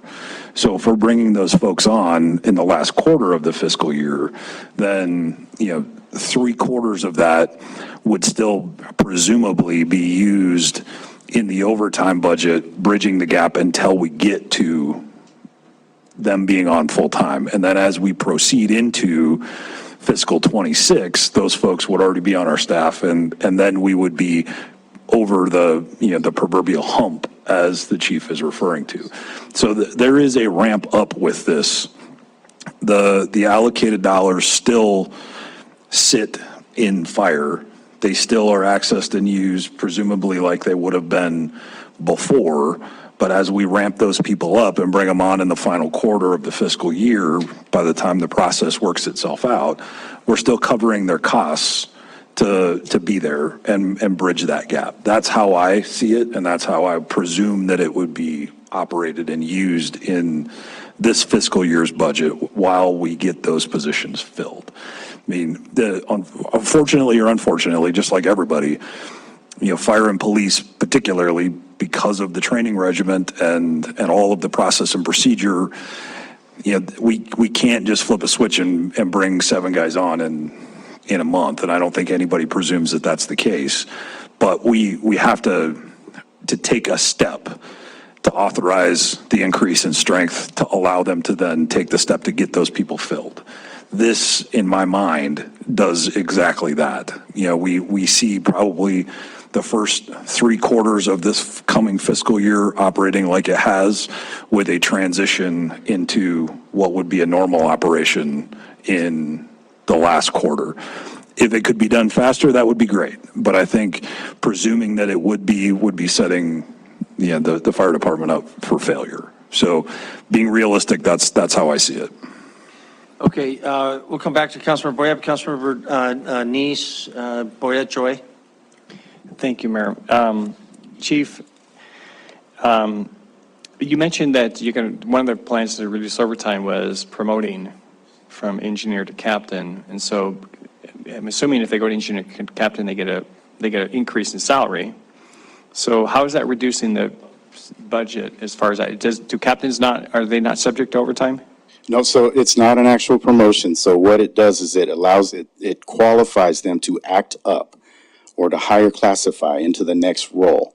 And we have a budget set aside just for high C pay, but they're not an actual captain or an actual engineer, if that makes sense. So, for example, instead of paying someone, a full 24-hour paycheck at a certain rank, a captain, an engineer who can act up in the role as a captain may make $75 for the day, extra on top of their engineer pay. Okay, so what you're saying is then they can work but not be subject to overtime? Or are they still getting overtime? No, if they're high seeing, they're not getting overtime. They're not getting overtime. Correct. Okay. All right. And then there is a ramp up time, but we've heard from the police chief that if there's an officer coming from a different program, often those people can be ramped up much sooner. Is that similar with fire? And is that the type of people you maybe can recruit in some way to get them here sooner to get ramped up quicker? We are looking at that, but there's so many different variables in that comes with that. Unfortunately, in the state of Montana, we do not have a fire academy. And so if we were to send our folks away, say to a third-party service, the nearest one would be Fort Collins, you're looking at about $14,000 per person to get them trained up into firefighter 1 status, which is what it takes to get our people on rigs. That's why we do all the training in-house, because we don't have an academy. We don't have, like what Chief St. John has with post-certification, to be able to send folks, get them in and be able to put the finishing touches on them, so to speak. We don't have that luxury. So is it a possibility that the city can become a certification, since you're doing your own now, and then it's $14,000 per, but it also could bring a whole lot of recruits into the city? I would absolutely love to have that conversation with you. Yes. Okay. All right. Okay, thank you.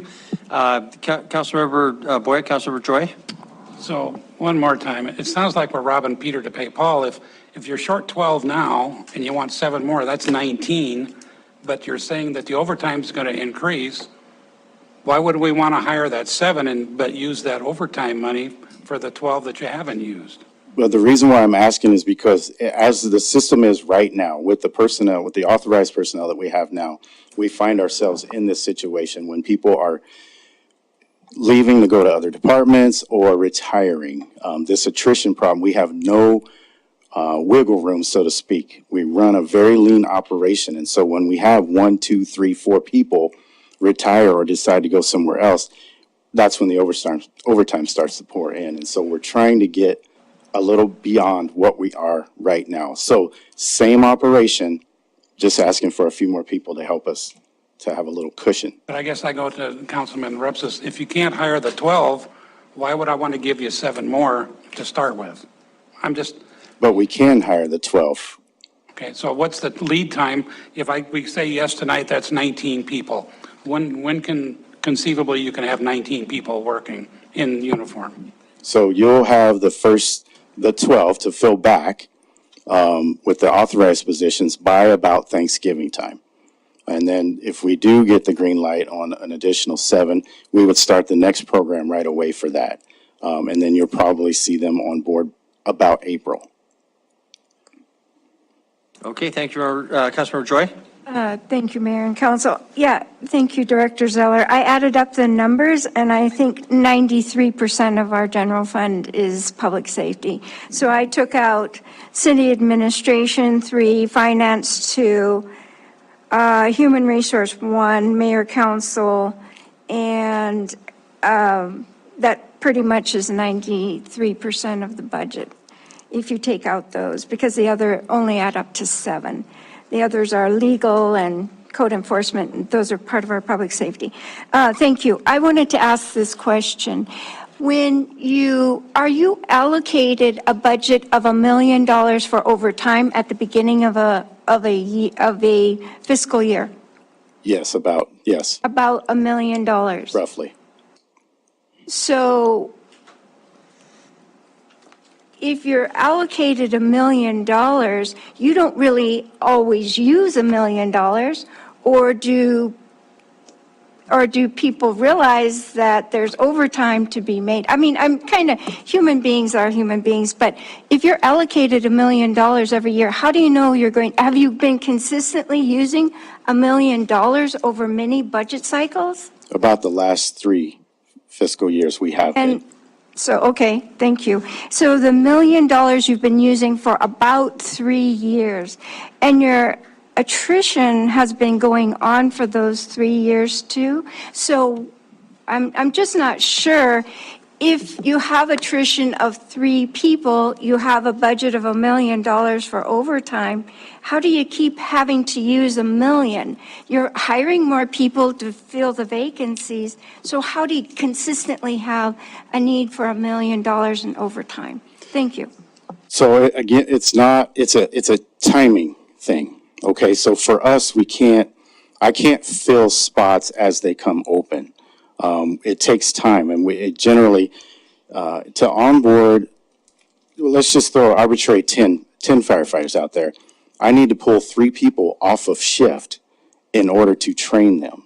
And so by pulling them off of shift and putting them on a day shift for a 14-week span, now I have to backfill their shifts because I'm lean, right? I have to backfill their shifts, and there's where overtime comes in, among many other examples. I mean, that's just one example of many. And that's why I say it gets worse before it gets better, because I have to onboard these people, and it takes a lot of money to do that. And then sick, vacation, training, so on and so forth. Okay, Councilmember Joy, Councilmember Rupsis, and then Council, I suggest we move to a vote pretty soon. Councilmember Joy? Thank you. Thank you, Chief, for your answers. If you aren't given these 7 firefighters, what will your overtime budget be for next year? Probably right at about $1 million again.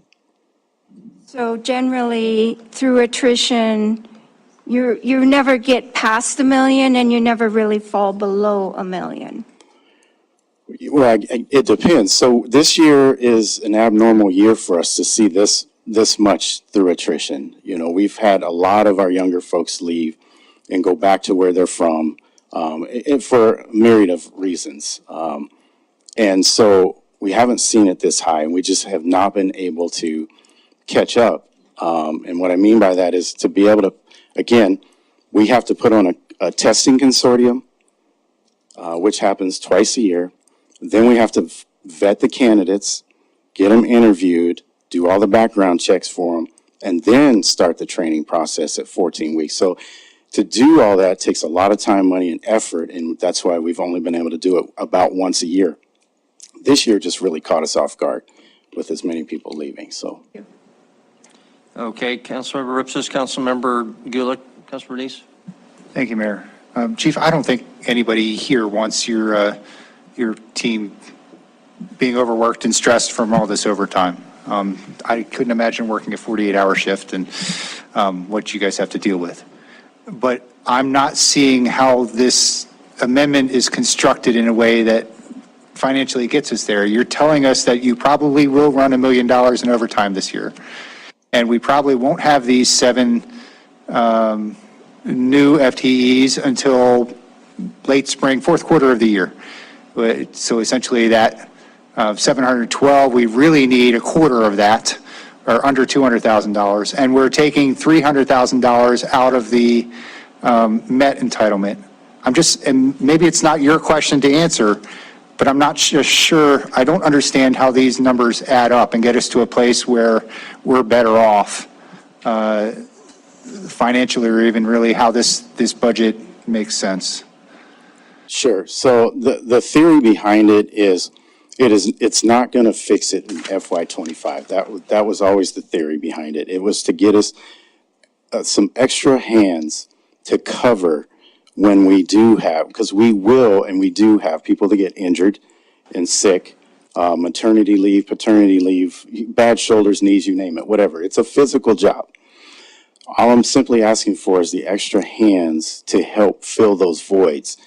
Same operation. We're not talking about increasing anything with the extra hands. It's to maintain what we do.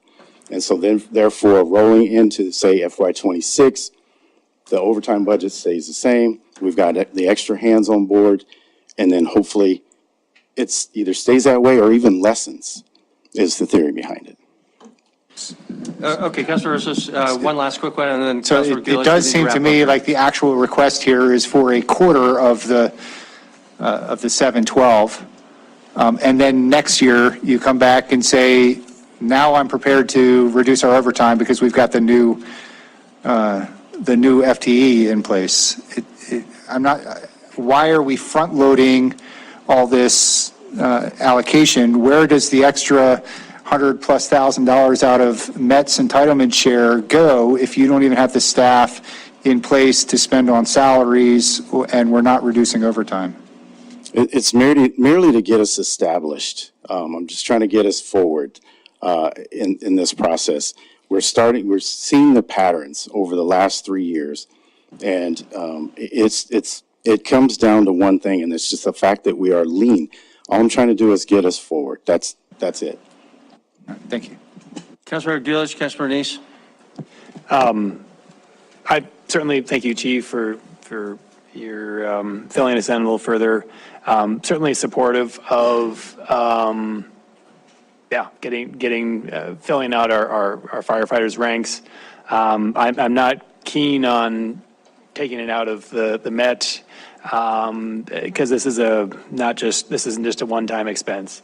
I'm wondering, but I really do appreciate that Scott and that you've looked for places and didn't just ask for more money. But I guess I would be, where we are putting some more money into the general fund from some of the other previous motions we made. I think I could support this if we could use some of that towards this.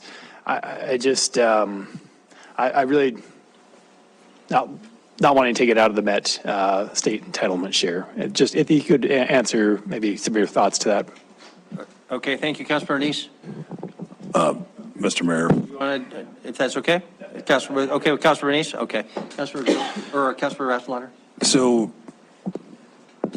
I'm completely open to that. What we needed to do was create a balanced budget. So I found the area to fund it for now. I'm completely open as we get going down the road here to moving some that we're setting into reserve, like, for example, the portion that's unused of the Public Works dollars, to doing a budget amendment later this year once we're fully established and understand where we stand with that, to refilling a portion of the Met allocation, which is why I wanted to create a cushion with some of those budget amendments. My goal with doing that right now is let us get a balanced budget and then deal with that as we have a plan for South Park Pool, and then have a more clear vision of what we have left in that reserve to then backfill back into the Met. I'm open to that conversation, or open to putting that back into the paver program. Either one of those two, but my intent was to create a cushion so that we could make an educated decision once we got further down the line with this, while still keeping a balanced budget. So I'm open to your suggestions. I just would like to do that tonight in the way that it's proposed within a commitment to reevaluate as we get further down the line into the budget year. Oh, okay, Councilmember Neese, are we ready to vote, or you got something else? Yeah, just want to ask the chief Okay. one more thing to be clear. Chief, this is going into your personnel services, so we're just increasing the number of personnel. There's going to be no additional equipment. You're just going to be using the same equipment and things like that. So the net increase, because we don't actually approve your overtime budget, it's just in your personnel services. And so the net increase to your personnel services is going to be $300,000. And so whether you use that on overtime or because you haven't hired the people yet, or you use it to reduce overtime later on in the year, we're either going to be over overtime budget, which internally, because we're not approving that portion of it. Internally, you'll report back to us at the end of the fiscal year whether or not you went over overtime or not. But like you say, I think this gives you that start to start hiring, and it gives you that $300,000 should be enough extra to hire those people and start moving those forward before, by the end of, we said April of next year. We'll hold you to that, so. Challenge accepted. Okay, all right, thank you. Okay, Councilor Shaw? Yeah, I'd actually like to offer an amendment to this, see if this gets us anywhere. Instead of reallocating $310,000 from Met, to use the money that we just moved from the Public Works Entitlement Fund into the general fund, which is about the exact same amount. And that was 300,000. It was 300,000, yep. Well, it just moved into the general fund. It was unallocated. So I agree with you. I share the vision. I guess I'm coming from a place of, I don't think we're going to be at the point of needing to spend that money until the next fiscal year. And this makes this a lot more palatable to me in terms of going forward. I'm a lot more comfortable with pulling money from Public Works because we have the option to raise rates or fees there to backfill it. We don't have that option with Met or Fire or Police. So that would be my pitch for the amendment. Okay, thank you. Substitutes the park, Public Works for the Met. In the amount of $300,000, though, capped at $300,000. Is there a second? Second by Councilmember Gulick, okay. Any other, do you want to address anything further? Councilmember Shaw, Councilmember Gulick? Okay, open for discussion. Councilmember Aspenlier. I'm okay with the amendment to move it forward, so I'll support the amendment. Okay, thank you. Any further discussion? Councilmember Neese. Thank you, Mayor. I can support this amendment too or not, but it's, I guess the whole idea, it wasn't the whole idea. It was mentioned that a lot of that reason we were moving out of there initially was South Park Pool. So are we going to lose South Park Pool in this process? Because, all right, that's fine. Okay, any further discussion on the motion? And I'll just comment, I will vote for this, but it still leaves us, well, we'll come back to the other underlying motion if this passes. If in favor of the proposed amendment, please say aye. Aye. If opposed, nay. Nay. Okay, motion passes with the exception of Councilmember Rupsis.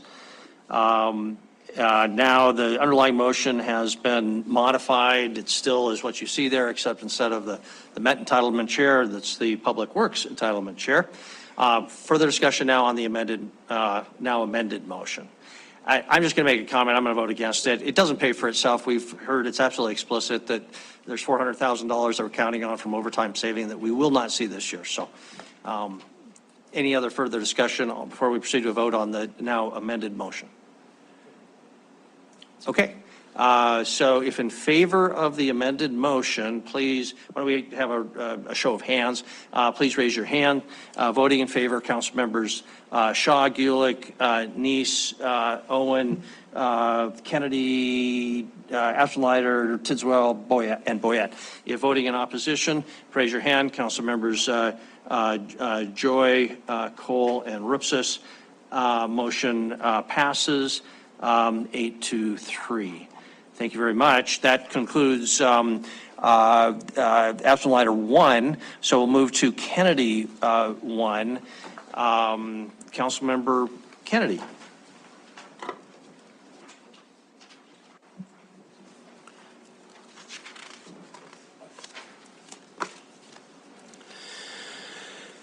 As it's stated up there, I move that we reduce the general fund transfers to parks by 615, and that comes out of the, we're just leaving it in the non-departmental budget, and then add the 615 to the general fund reserve. The middle direction, reducing the parks capital budget, we've taken care of that, so we don't have to do that.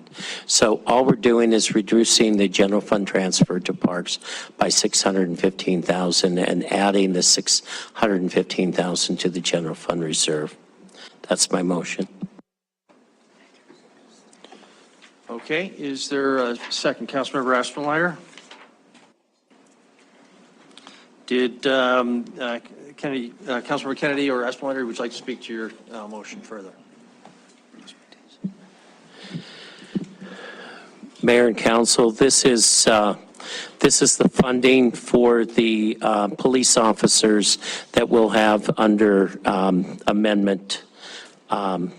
I think this one is 1, so it'd be Kennedy Amendment 2. So this is the funding source that we have put together, so we have it in the general fund to pay for. Okay, and just to be clear, the officer motion, it will be Kennedy 4, correct? It's separate. Yeah, it's separate. I don't know. It is separate. Okay, Councilmember Aspenlider? Yeah, and the only thing I'd point out is we identified the funding source for Stagecoach Trail through the reserve account in the motions that we passed earlier, so we backfilled that portion. This is now just officially in the budget that we were presented, taking that $615,000 that was allocated and sliding it into the general fund for then it to be moved again to cover the police officers here in a subsequent amendment. So we should do this because this, otherwise we're double paying for Stagecoach Trail in the budget. Okay, discussion, Councilmember Ripsis. Thank you, Mayor. Chris, why didn't we present the entire Parks CIP budget as it was produced or approved in December? And identify the fact that we had other sources of funds for Stagecoach Trail, so we weren't in this position in the first place. Councilman Rupes, Mayor and Council, because we failed to recognize that we had the funds available in that reserve account that could cover Stagecoach Trail. So the only way at the time when we balanced the budget, the only way I thought that we could fund the priority of Stagecoach Trail was by pushing 4 CIP projects off to fund it. In hindsight, once it was brought to my attention that capital fund, I knew it existed, but I failed to remember that it was there. Not only that it was there, that it had both cash in lieu money and funds not restricted by cash in lieu. Cash in lieu money has to be spent in a park within a certain region. I failed to recall that there are money in there that didn't have that restriction. And so the only way I thought we could get the match for Stagecoach was by sliding capital projects out. In hindsight, candidly, I would have had a budget in front of you, recommended with your adopted CIP from December, and the addition of Stagecoach utilizing the reserve, the Parks Reserve Fund, that earlier you've tapped into to fund the project. That was a failure on my part to catch that until this budget process with you guys. Mayor. Councilmember Ripsis? So Chris, you weren't yet in Billings, but do you know the history of why we had to implement PD1 in the first place? It is my understanding it's because capital replacement, not expansion, but capital replacement in the Parks Fund had just gotten to a point removing where the real threat or what was actually happening is we were removing playgrounds, we were removing assets from parks because of their condition. And that Park District 1 put us in a position over the 10, 12 years of, I think, about $12 to $15 million of capital replacement projects we got to do with Park District 1. But why, over a history of time, were we not able to allocate money for capital replacement? Well, this would only be my suspicion, but I think it's exactly the conversation you're having tonight. When it comes to public safety versus parks, particularly in what we've been dealing with from criminal activity in the community, police is always going to is commonly going to end up on the positive side of that. And so, again, my answer to your question. Okay. Mayor, if I might, I'd like to offer an amendment to this amendment. Okay. I'd like to change this amendment to reduce the general fund transfer by $315,000, hopefully as a compromise position. If there's a second, I'll explain further what we'll be able to do with that. Okay, is there a second, Councilmember Gulick? So please go ahead. Thank you, Mayor. I am very disappointed that we didn't have the full Parks CIP that we approved just 6 months ago, and that staff, planned on, put before us. But I think, given the political realities of where we are, this might be a compromise that hopefully a majority of us can live with. I believe, and we'll have to do it under a separate amendment, but I can show that if we can reduce this to $315,000, we can reduce the South Park pool planning project that was on there, which I know we just spent that on the fire. So we don't need that anymore, but we can reduce that and restore most of the other projects to get close while still reducing the park CIP capital projects for this year by, it'd be $315,000. So hopefully we can get to a point where this is a compromise. I think we've identified a lot of different ways that we can add public safety personnel. Even with that extra $315,000, it might not be $615,000, but that's still, at least 3 FTE. We've heard from the Citizens Police Advisory Board that we can save money by hiring more CSOs. That might be a way to generate some savings as well. So hopefully we can get on board with a compromise position here and move forward and see about how we can maximize our public safety assets as well. Okay, thank you, Councilmember Kennedy. I'm going to oppose the amendment. This is going to reduce the number of police officers in public safety in this community. And I know we've gone through the last month on either parks or public safety. I've heard from folks over the last year on public safety, and I think we've had in our ward 4 murders. We just had another one last weekend that was in the Heights, and if you talk to the public, they'll tell you. So reducing this and reducing the number of officers that we're coming forward on, I don't agree with. I will vote against it. This is pretty much what you did with the amendment that you brought forward during the budget session when you wanted to freeze the number of officers that we were asking for. So I will oppose this. Okay, further discussion on the proposed amendment? Councilmember Shaw. Thank you. I will support this. I do think it's a good compromise position. I do just want to remind our community that we have heavily invested in public safety over the last few years. We've passed 2 public safety levies. We've hired dozens of people in police, fire, courts. We've just gotten a new judge. I mean, I know it's very important. It is my number 1 priority. I know it's council's number 1 priority, but Parks has consistently been the poor little stepchild left at the end of the baseball field with nothing to play with. And it really is quite exhausting to have to remind our public and council that we are spending the bulk of our money on public safety. We just added 7 new firefighters. I supported that. I think adding a reasonable number of police officers is very important. But I think I don't want to move us backwards in terms of when I first started on council, we were in the position of having to go to the public and say, are we supposed to fire police officers or will you pass this safety levy? And I do not want to set us up to be there in a few years if we move too fast. So I I think the compromise position is a good one. It still will allow us to add more officers than the chief has requested. I would encourage council to support it. Okay, any further discussion on the proposed amendment? Councilmember Joy. Thank you, Mayor and Council. With all respect to all council members, I know that the public has said we'd like more police officers, but they were never given an either or a cost. So when we went forward to the public with our public safety ask, we said, this is what we will do with your money, and this is what we're trying to achieve. And that's very different. That's based on policy, and that's very different than just asking people, would you like more police officers? Yes, they would. Yes, we're going to do that. But they weren't told what the cost would be. So when we go to the public and we say, do you want something? Very often we have to be as clear as to where we're going to get that from.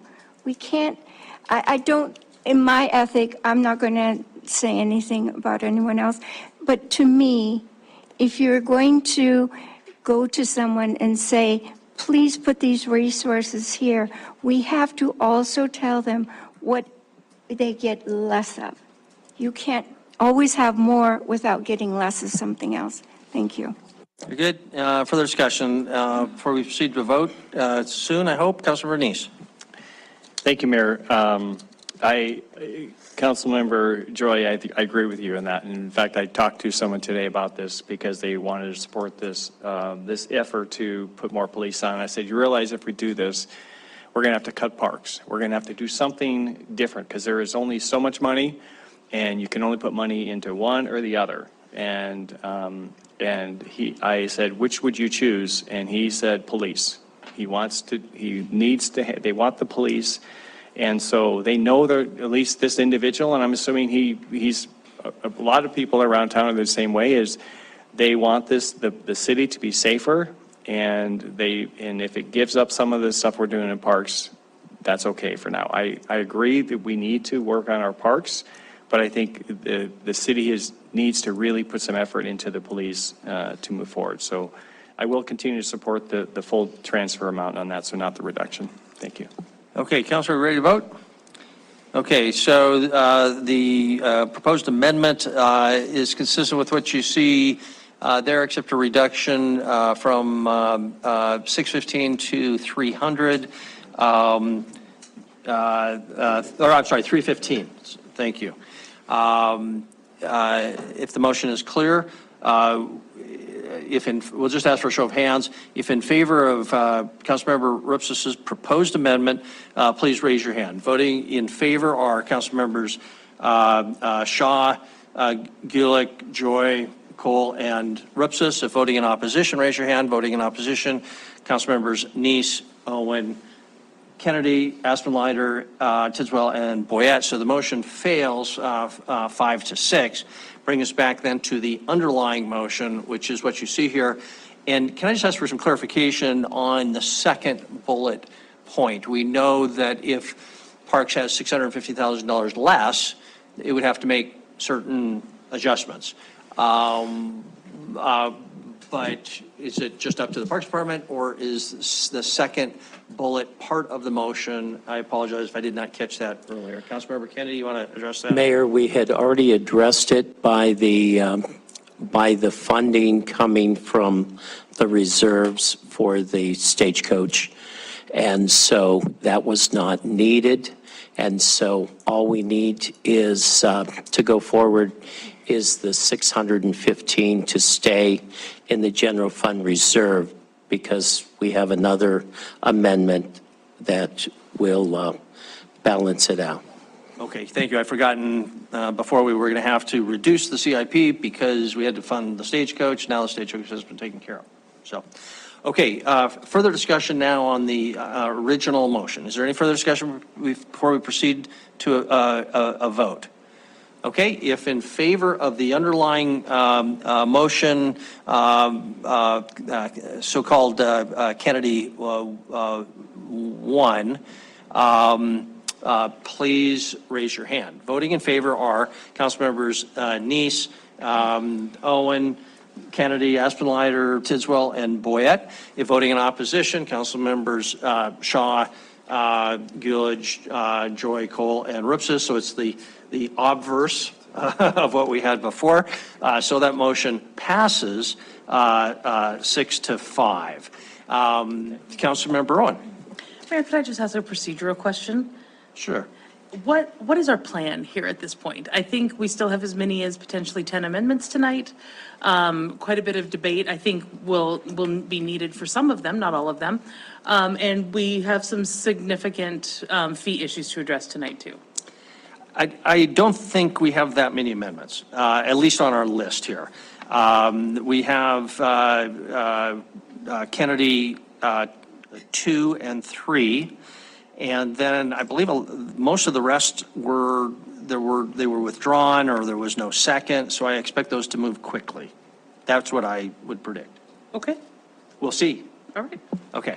But council, it's your pleasure. If you wanted to come back another day, you could make a motion to that effect. So, but feel free to disagree with me, council, but that concludes that one. So the next one up would be Kennedy 2, this actually gets to the funding of police officers. So I'll turn it over to Councilmember Kennedy. And I think we've also had a lot of underlying discussion, which hopefully will move things along. Okay. I'll make a motion that we increase the transfer to the police budget by $615,000. Reduce the police overtime budget by $300,000 and increase the PD salary and benefits by $915,000. And what you get out of this is it is 6 patrol officers, and 3 of them are already included in the preliminary budget, 2 detectives, domestic violence, 3 CSOs, and 1 is already included in the proposed budget, and 1 data analyst. We have that passed out of budget committee 3-2, and that funds the those 12 positions, and they will bring on more officers on the street. That's my motion. Okay, I heard a second, Councilmember Owen. Councilmember Owen, did you want to, or I'm sorry, Councilmember Kennedy, did you want to address your motion any further? Once again, public safety is the #1 issue. It's been stated as the #1 issue throughout the city. We've had a lot of problems, and we want to make sure that the chief and the police department has the backup. We have about $2.5 million worth of overtime in that budget. We want to make sure that we have enough, and it will take him through the course of the year to get all of these positions hired, trained, and staffed up. But you know, you're working officers and calling officers in. I don't think that's healthy either. But the community, I've heard it over and over again, really want more officers on the street. So I would ask for your vote. Thank you very much. Councilmember Owen, did you want to address your second? Only briefly. I obviously am quite supportive of this for a couple of reasons. First, I think this is consistent with the timeline presented to us by the chief, just in a slightly more compressed time frame, which I think there's every indication to believe that that can be managed by the police department. I am particularly gratified and grateful to Councilmember Kennedy for specifically allocating the 2 detectives to the family violence unit. I think the reality is that there are right now core police functions being done almost entirely on overtime, and that's not sustainable. One of those things, in part, is family violence follow-up investigations. We have dedicated officers, but they are relying on overtime officers to pick up shifts and do follow-ups, and that's not sustainable. That's true across the board. There are core police functions that are largely happening through overtime, including training. And so I think this moves us in the direction of beginning to take a bite at that. It's my understanding the CPSM study will give us further insight into overtime, and I think we need that because, like fire, we need to be supporting our police with adequate staffing and not expecting everybody to pull a bunch of overtime shifts just to get the job done. We'll always have some overtime because there are incidents, and we have to be able to respond to incidents. But where we can support through better staffing, I think we need to do that. This is a well-balanced amendment that is offset, and I'm very supportive. Thank you, Mayor. Thank you very much. Further discussion. Councilmember Boyette. Thank you, Mayor. Chief, you're here. You might as well come up.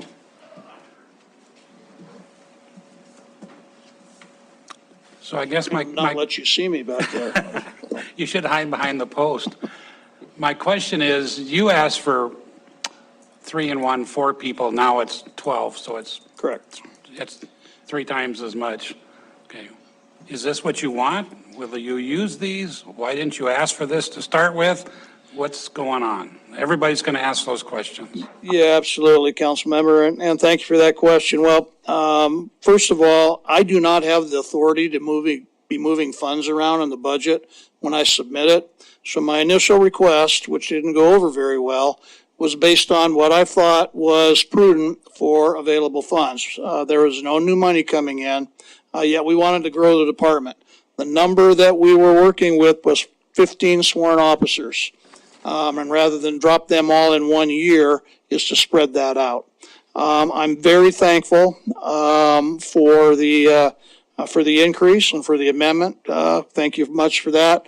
Definitely concerned at what it does to other departments because we are intrinsically linked on things like that. But we are poised based on our discussion. I don't quite have the turnaround time that Chief Valdez does. We are poised to start post-certified process only. If you recall, POST stands for Police Officer Standards Training.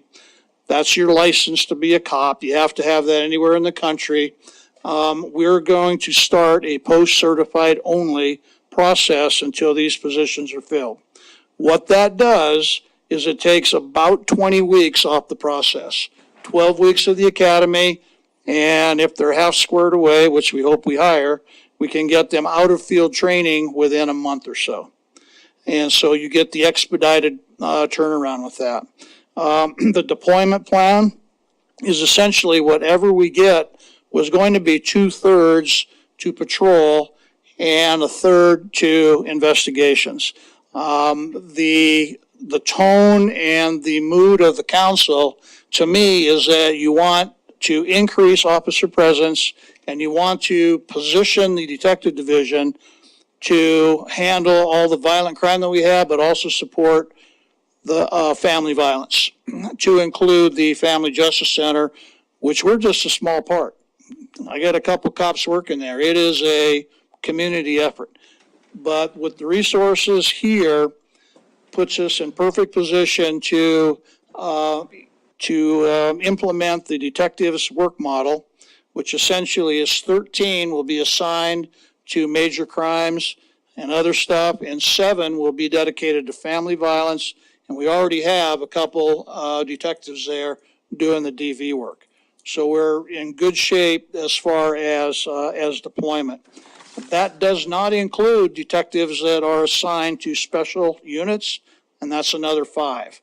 But they're off doing that stuff. So you have a core of 20, 5 doing specialized, and then you have 13 and 7, which is broken up. And then we want to, again, grow the patrol division to increase that visibility, to get the officer presence going in, and that's what the goal would be. And that's what we'd always said, whether it was 3, was going to be 2 and 1. And whatever number you agreed on was going to be in that 2/3. So we think we can turn this around pretty quickly, get people hired and get expedited. Councilmember Rupsis, your favorite topic, but in seat right now, 125. I have 14 that are 7 in training and 7 at the academy. We had authorization to overhire a couple, so that was 14 people on paper are hired. And so we are +2 over our authorized strength right now based on that. And so that's the more realistic number that you wanted to work with. And so, again, we're poised, once the decision's made, to move forward with that process specifically. Obviously, it takes a little while, but not quite the turnaround that our friends at the fire department have. Mayor? Okay, thank you, Chief. Anything else for the chief before we let him start? Councilmember Ripsis, then we'll come back, Councilmember Joy and Nice. Thank you, Mayor. And Sean? So Chief, this is, I hope this feels like a heavy burden. We are taking money away from maintaining what we have, putting ourselves back in a position where we were in 2012, 2013, and really risking the safety and maintenance of community assets to fund these positions. We're also basing this on $300,000 of reduced overtime. And I don't know that we've ever shown a history of being able to reduce overtime. We looked back at a couple years, and every time we've tried to pull overtime back, we've always exceeded it. So what's the point of accountability here? How are we going to ensure that we actually get results and that our overtime actually is reduced? Because with the lead time, even if it only takes 6 months instead of 12, because we're doing post-certified, we're unlikely to reduce overtime by $300,000 so that this amendment actually doesn't balance out. Well, council member, I think we'll be able to show reductions in there. Again, a lot of it depends on what takes place. We have some really big incidents, which are all hands on deck, and they take many, many hours, and a lot of that's overtime stuff. Some of the things that really hurt us on the overtime side are specialists with collateral duty. They all have day jobs. And then if I have the big accident, for example, I have to do the technical accident investigation on a day off because I have a day job of a patrol position. And unless we, for example, say we're going to make that a specialized position, that's your day job, then we're always going to have to deal with that. So working to mitigate those things, to spread out the work. And then, we weren't as good as we should be in monitoring our stuff. So we'll do better at that. So I think that you're going to see a much better output there. The other thing with more officers on, similar to the fire, we're not going to be in a minimum staffing situation. People are going to get turned around quickly. And if you remember from our budget process, we recoup a significant amount of overtime when people hire us off duty. So on the books, it shows us going out, but we get it back, and it sometimes takes a little while to do that. As far as whether we're going to deliver, I would ask you to just look at our record of late. You passed not one, but 2 safety levies. We did everything that we promised, and we've shown great success across the board. And yeah, there's been some bad years in there, but what has happened since then? We've made arrests. We've gotten on things. We've provided closure to families. This department delivers, and I would expect nothing different. With additional staffing, we're going to be able to be more creative, to be more proactive on some of the things that are problematic in the neighborhood. So that's what I would say to those questions. Thank you. Okay, Councilmember Joy and Councilmember Nice. Thank you, Mayor and Council. I kind of had a follow-up. Reducing the overtime budget by $300,000. Unfortunately, Chief, I remember back before we passed our public safety mill levies, and we were doing $1 million, and we're now up to 2.5. So I don't know exactly how we reduce it by 200,000, because most of the time, if you request it, that transfer is made. So that's a technical issue. That's not my level. What I would like you to sort of address is, when we went out for our public safety mill levies, we identified goals that we wanted to deliver.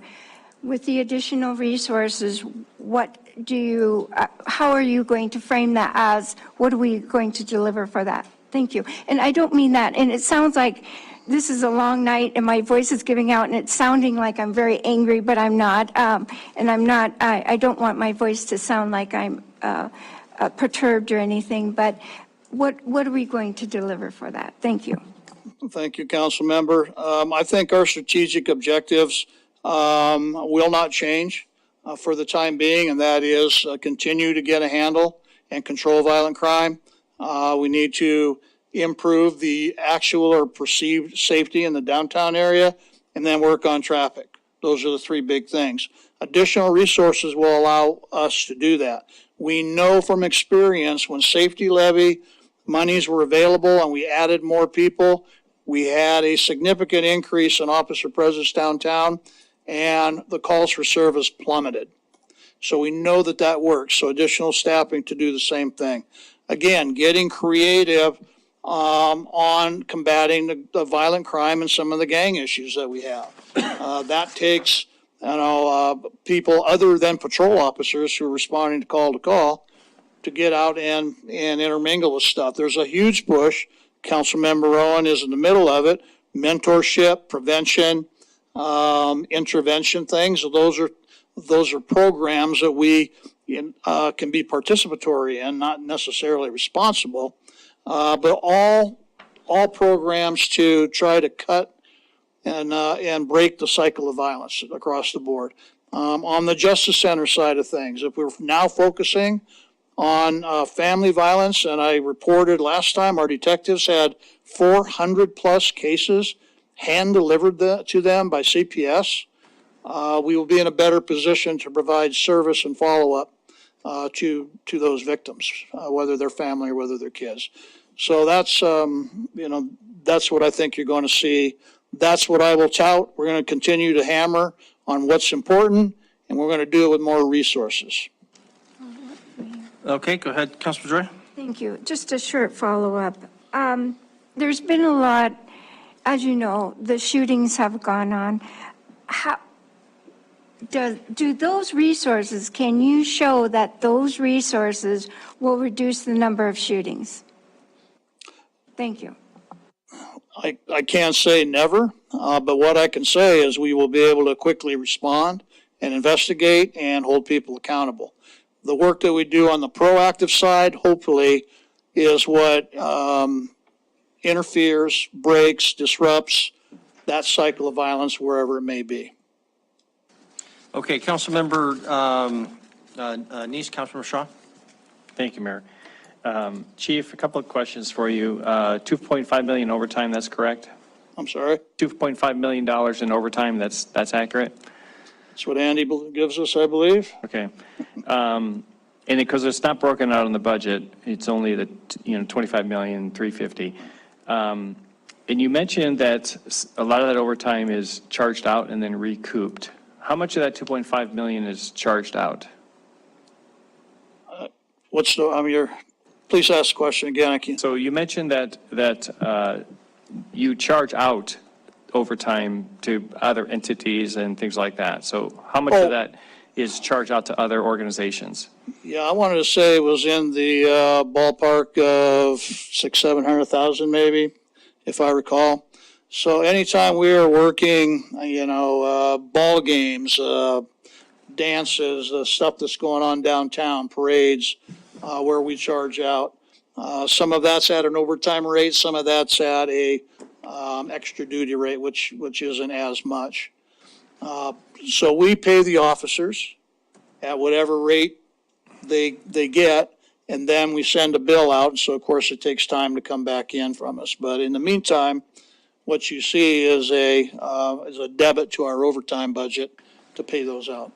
So if the overtime officer, it costs $1,000 for that event, that's what his salary was, we charge $1,000. Correct. Okay. I would recommend that we charge more because there's a lot of involvement in that. There are a lot of other indirect costs besides just the actual salary. There's benefits, the cost of the equipment, there's, workers' comp, all kinds of different things in there. And so I would ask that maybe you increase the cost of that so that we actually recoup what, because the city's paying that out in other ways, because we're not seeing that split out. But anyway, to me, it sounds like we're giving away our officers in overtime, and then those events get that. Also, you mentioned you can get these officers up and running by when? Well, take about 20 weeks. So we have 14 that are coming on board here. I think we have 3 or 4 that are graduating the academy in a few weeks. And then the rest of them are in training. So, within weeks or months of them, depending on where they are in their process. Okay. And you mentioned you're going to do a different type of training. They're not going to academy. You're Any hire from here on out until we have our numbers filled will be post-certified, which means they've already been to a police academy somewhere. I see. And they're licensed to be an officer. They just need to learn the BPD way. Okay, so they're fully trained, but just. Fully okay. trained. They just, again, it takes 12 weeks of academy off the process, and usually it takes them a month of field training, and then they're off on their own, and that's what we want to look. Do you have to hire them at a higher wage because they're already? They do have certified? lateral. That's one of the incentives we have. They can bring up to 5 years of experience for salary purposes, up to 5 years. Seniority wise, they're at the bottom, but pay wise, they can slide in a little bit higher. So that's the incentive, and we don't have too much problem recruiting post-certified applicants. Okay. So the higher wages you're going to pay these as opposed to an entry level on post-certified. This amount, which we're actually, the only net increase is $615,000, not $915,000. That's going to cover these 12 positions? Yeah, I don't have the spreadsheet there, but we have some retirements coming up, so we should be. That'll lower the That'll costs. help, mitigate some of those costs. Okay, we better move on. Councilmember Shaw? I don't have a question for the chief if. Excuse me, Mayor, there is an issue with the amendment that I need to bring up. The amendment was to increase the PD salary and benefits by $915,000. But because, again, the budget does not break that out, the personnel services for salary and benefits, it already includes overtime. So you can't add overtime into increasing something that's already there. It's really, you're only increasing it by $615,000. Okay. And yet this would be savings because we would no longer have as much unreimbursed overtime. Or wouldn't that be actual savings? I think the intent of the motion is understood. It's Councilmember Kennedy, it's your motion. Did you want to address this issue? The 915 is the 615 and the 300,000 plus in the already presented budget that you already have the funding there. And Andy, the 915 was additional dollars. So the total should be there. No, the overtime's already in here. It's already in the 25,350. It's basically, you're going to take 300 out, and then you're going to add it right back in. So the net amount and if you look at page 147 of Personnel Services, the proposed budget is 25,350, 539. We're going to take 300 out, put 300 back in, so the net increase is only going to be 615. So what it really is an authorization, the last bullet of the hiring. The money's the same, but we would be authorizing those additional hires. Correct. And I think it's obvious, but while we're talking about it, when we say overtime savings of $300,000, we're talking about unreimbursed overtime savings. Since that is correct. Reimbursed, there's no cost, there's no savings to us. So, and Councilmember Kennedy agrees with that. So, okay, I think we got that. Andy's nodding his head gently, so we can make that adjustment. Hopefully that's clear. Councilmember Shaw? I have a comment, but not a question for the chief. If Councilmember Boyette has another question for the chief. Are there any questions for the chief? Councilmember Boyette? Thank you, Mayor. So you hired 12 people. What else, what other costs that we haven't thrown in there, like patrol cars, uniforms, typewriters? What's that? That should have been included in the, well, I know it was included in the proposal for 3, and I believe that considered this as well. And I have a breakout for what that is. What we generally do for patrol officers is 1 car for 2. And then on same thing on detectives, maybe 1, because we're not getting a whole bunch of those. And as you heard, the police advisory board wanted a couple pickup trucks for the CSOs. And so the thing is, they're not as expensive because they don't have all the stuff in them that the patrol cars do. And so it's a little bit cheaper. But yes, my belief is that the O&M is factored into the cost of the officers. So the uniforms and the equipment broken out the way I indicated. So Chief, when you say are factored in, you're saying that $100,438 is included in the 915 that was in the previous slide that we are dealing with in our budget. Is that correct? I do believe so. Okay. Yes. Okay, everybody's nodding their heads. So, all right, whatever it is, it's 915.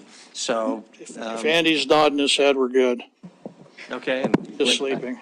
Okay, back to Councilor. To clarify. Okay, that. go ahead, Councilor Kennedy, on that point. Just to clarify that with the chief and Andy, my numbers were the 615,000, the 350 that was already put in the budget, which had the O&M, all of it had the O&M, and the 300,000 with the overtime. All of that came up to 1.3 million, which was actually over of what we needed to fund this. And we also have the funding for this year. We won't use it all starting July 1, but it will be over a period of time. And when I went and talked with Andy, when I met with the chief, it was all here to cover it. Okay, Councilor Shaw? Yeah, Chris, did you want to comment on something? Okay. I'm just going to make the comment. I won't make a substitute motion, but this is too big a bite of the apple for me to permanently tie up $600,000 from the parks budget in full-time officers that we're never going to fire. I mean, once we hire them. So I would say if this fails, I would support 9 total new FTEs and leaving 300,000 in the general fund for a future South Park pool plan. So that's a compromise solution that I would support, but I'm going to vote no on this for that reason. Thank you. Further discussion on the motion. Councilmember Joy. Thank you, Mayor and Council. I appreciate all the work that's been done by Councilmember Kennedy and Owens and the Budget and Finance Committee, their work to come up with the numbers and find the ways to finance this. I just in my frame of reference is the year 2018 and the 2019, when police officers had been hired previously without any change to the public safety mill levy, and we had a huge cash reserve at that time, way, way above our minimum. And every year, we just watched it go down and down through the transfer of funds to public safety. And it took a lot of work and a long time and a lot of hard work and thoughtfulness in order to come up with public safety mill levies that could be brought forward to the public and people could recognize these are what we were going to identify as important. And that I want to thank the chief for that work, because that was a lot of work, and it was necessary to get us to this point where, as the chief has highlighted, the work that's been done by PBD to make those numbers come down.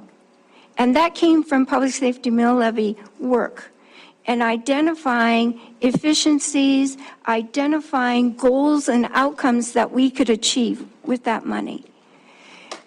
I have some problems with this because we really do have to think of those 6 patrol officers not as 6 people we're funding today, but 6 people we're funding for 25 years. And I don't want to put a future council in a position of really having to say to people, we will cut officers unless you approve a public safety mill levy. These are very hard decisions because the perception of crime is very, very high. Unfortunately, it isn't always visibility that helps the perception, and that's based on evidence-based policing. Evidence-based policing does not show that more visibility changes perception. However, this is just a really hard decision for me, so I'll stop talking right now. Thank you. Okay, thank you very much. Okay, further discussion, we'll try to move to a vote. Councilmember Neese. Thank you, Mayor. I just want to thank the chief for taking a look at this and bringing this and having these CSOs. I experienced the CSOs during that major accident up in the Heights not too long ago.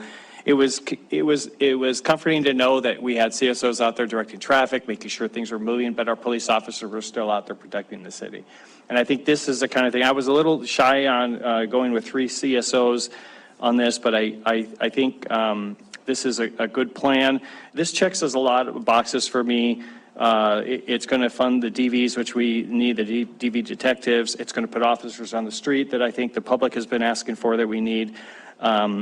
You know, it's really going to beef the police force up for what we need coming up. The short-term arraignment facility is opening soon, so we'll have the officers in order to do that. And then we're actually taking money out of the general fund. Thank you to Amendments for Kennedy for putting this forward. We moved money or allocated it back in the general fund. So we're not having to go and ask the taxpayers to fund this like we did last time. So we're being smart about our budget. We're looking for funds to do things, and we're going to use it internally to fund this. The only thing I would ask for the administration and the budget committee for the next time is please break out those officer positions so we can see where we're actually how we're staffing a little bit, and also break out the overtime, not just on the police but the fire, so we can actually measure these results next year to see how we're doing in that. So, but I will support this. I think it was a lot of work. Thank you, Councilman Kennedy, for bringing this forward. Okay, thank you very much. I'll comment. I can't support this at this time. I'd prefer that we stuck with the chief's original plan to add these positions over several years when we know our situation, our budget situation better. But I don't make that decision lightly. I do appreciate all the work that's gone into this. I think this is the first time I've ever voted not to just add as many police officers as we can get. But I do want to identify, because of the importance of this issue, a number of reasons why I come to this conclusion. And to make it clear that it's not that we're voting against police officers, it's that we're just not voting for as many to add. And that's for the following reasons that I have. Over the last 4 years that we've added, I don't know what the exact number is, but probably more than $6 to $8 million more in additional spending for public spending or public safety every year. And as a result of that, we should see an increase of police officers on the street. We've heard the chief talk about 14 that we have coming on board that are in training or at the academy. And I think that will make even more visible the police officers that we have. We just have to have some patience to see that happen. Second, the budget that was proposed by Chief St. John originally and staff will still increase the numbers that we have coming in the coming year by adding 9 brand new positions in public safety. To be specific, 3 patrol officers, 1 community service officer, a prosecutor, victim witness advocate, 2 legal administrator positions for city attorney, and additional FTE in the fire department was in the original proposal. So now that we've added 7 in the fire department, by my count, we'll be adding about 24 new FTEs for the city, 16 of which will be in public safety. That's with the current plan if this does not pass. So we're already investing a lot. Third, I was going to say that I wanted to back the chief's original proposal, but I'm hearing him say he's changed his mind. So that is what it is. Next, I don't want to spend every last dollar that we might be able to squeeze from the general fund because there's just many other public safety related expenses out there that we can't anticipate right now. And I'm concerned about what those might look like. So, and I'd like to keep some of our powder dry for the next year, including, for example, what I think should be our top priority, which is expansion of the jail. That's a county problem. I recognize that. I just don't know what else might come there, and I'm concerned. There's just could be issues. We're just now starting our Family Justice Center, moving down that path. That's a completely new animal, very important, and often these things have more expenses than anticipated.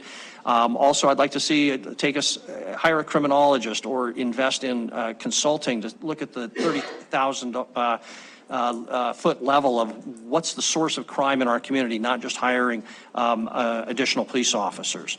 And then we're ignoring the issue of high potency THC in cannabis products completely. We haven't allocated any money for advocacy in the legislative session for experts to study that problem scientifically, or legal experts to develop possible legislation on capping the potency of THC products. Those are very real public safety issues, and we're not going to have money to do that.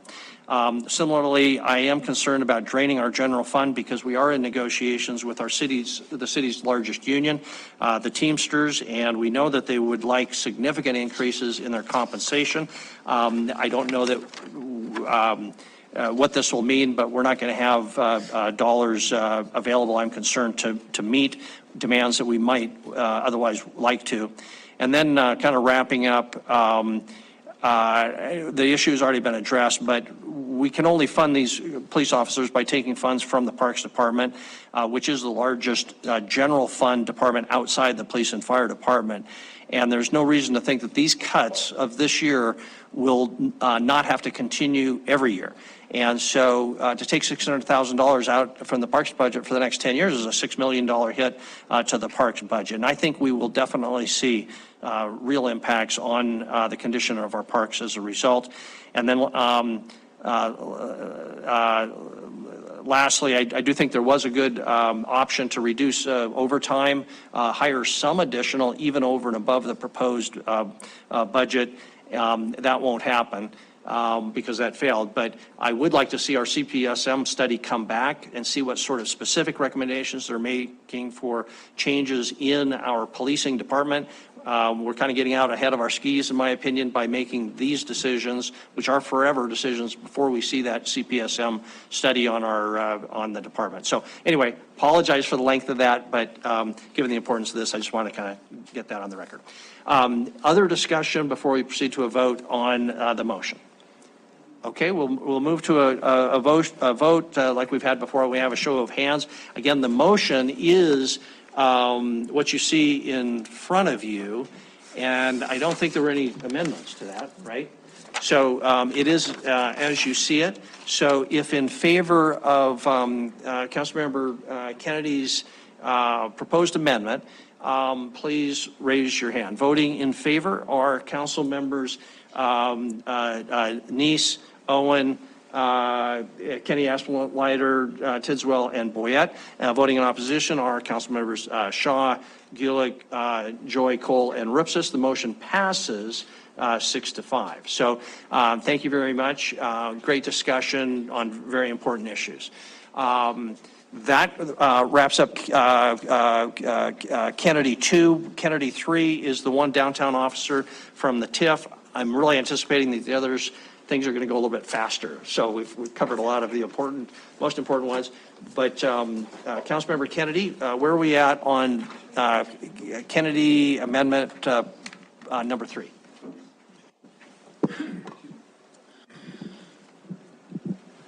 Mayor, I would move that we give budget authority by $120,000 to an add-in officer, and that that would be funded with either downtown TIF or BID dollars as the downtown BID moves over to come with us with their proposal of funding. This way, the position, what I'm asking for is the authority to go forward with it this evening, and then to have the either TIF or BID to fund the position. Okay, thank you. And if you can just clarify, Councilmember Kennedy, would we wait to hear from BID? Is that the default? Yes. In other words, okay. All right, thank you very much. Was there a second? Councilmember Aspenlider? And it makes the second. Councilmember Kennedy, do you want to address it any further? No. Okay, Councilmember Aspenlider. I think the motion that Councilman Kennedy made came from, a lot of discussions and negotiations with the downtown. Originally, this was going to come straight from the TIF in year one to then be backfilled by the BID.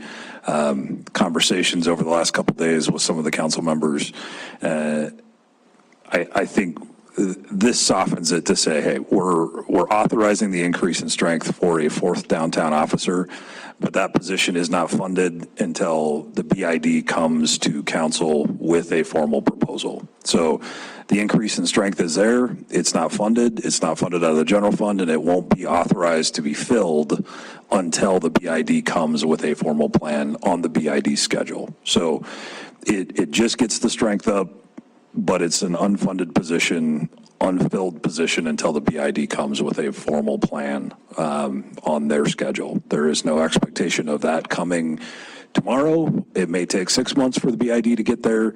There was commitment from the BID, and Ms. Schreiner can speak to that. They are working towards that, but this was just a commitment to increase the strength. And I think it was a compromise to try to not fund it out of the TIF immediately.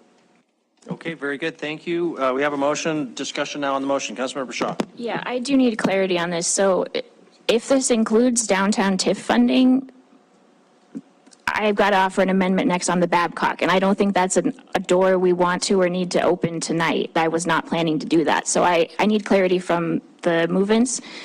Are we directing TIF funding, or is this a direction to the BID to say, hey, if you come back to us and say you want a fourth officer, we're on board? Is that the motion? Councilmember Kennedy, it's your motion. The motion is that we authorize this position and the funding will come from the BID. If they come back to us and say they want to assess Correct. themselves to do this. Correct. We're And not they- forcing this on the BID. No, but they are working on it right now. It's a proposal that's coming forward, and it's up to the BID to decide if they're going to ask us for the TIF funding this year and then BID funding next year, or just go with the BID funding. We are respecting the downtown business owners and giving them the opportunity, but the fourth officer is needed. So we're leaving this in their hands to come back to council. Correct. And make a recommendation. But we're authorizing in this budget so they can come back and we can have the position. If they make the request. If is they my make the understanding. request. If they Okay. make the request. And other heads are nodding here. So, Councilmember Joy, I saw another hand. Councilmember Ripsis, Councilmember Neese. This is a question for Director Zeller. If the downtown bid would like to add additional resource officer, can't we make a budget amendment? Excuse me. Can we use a budget amendment to simply add the officer instead of having this piece of our budget that is allocated but unfunded?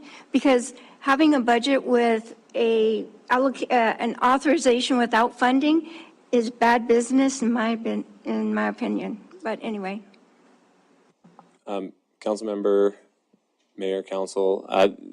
So the BID budget is part of your annual operating budget. It is not the TIF budget. The BID one is as well. You set that and then assess the fee, or you approve the work plan, I guess, and then assess the fee as part of the taxes.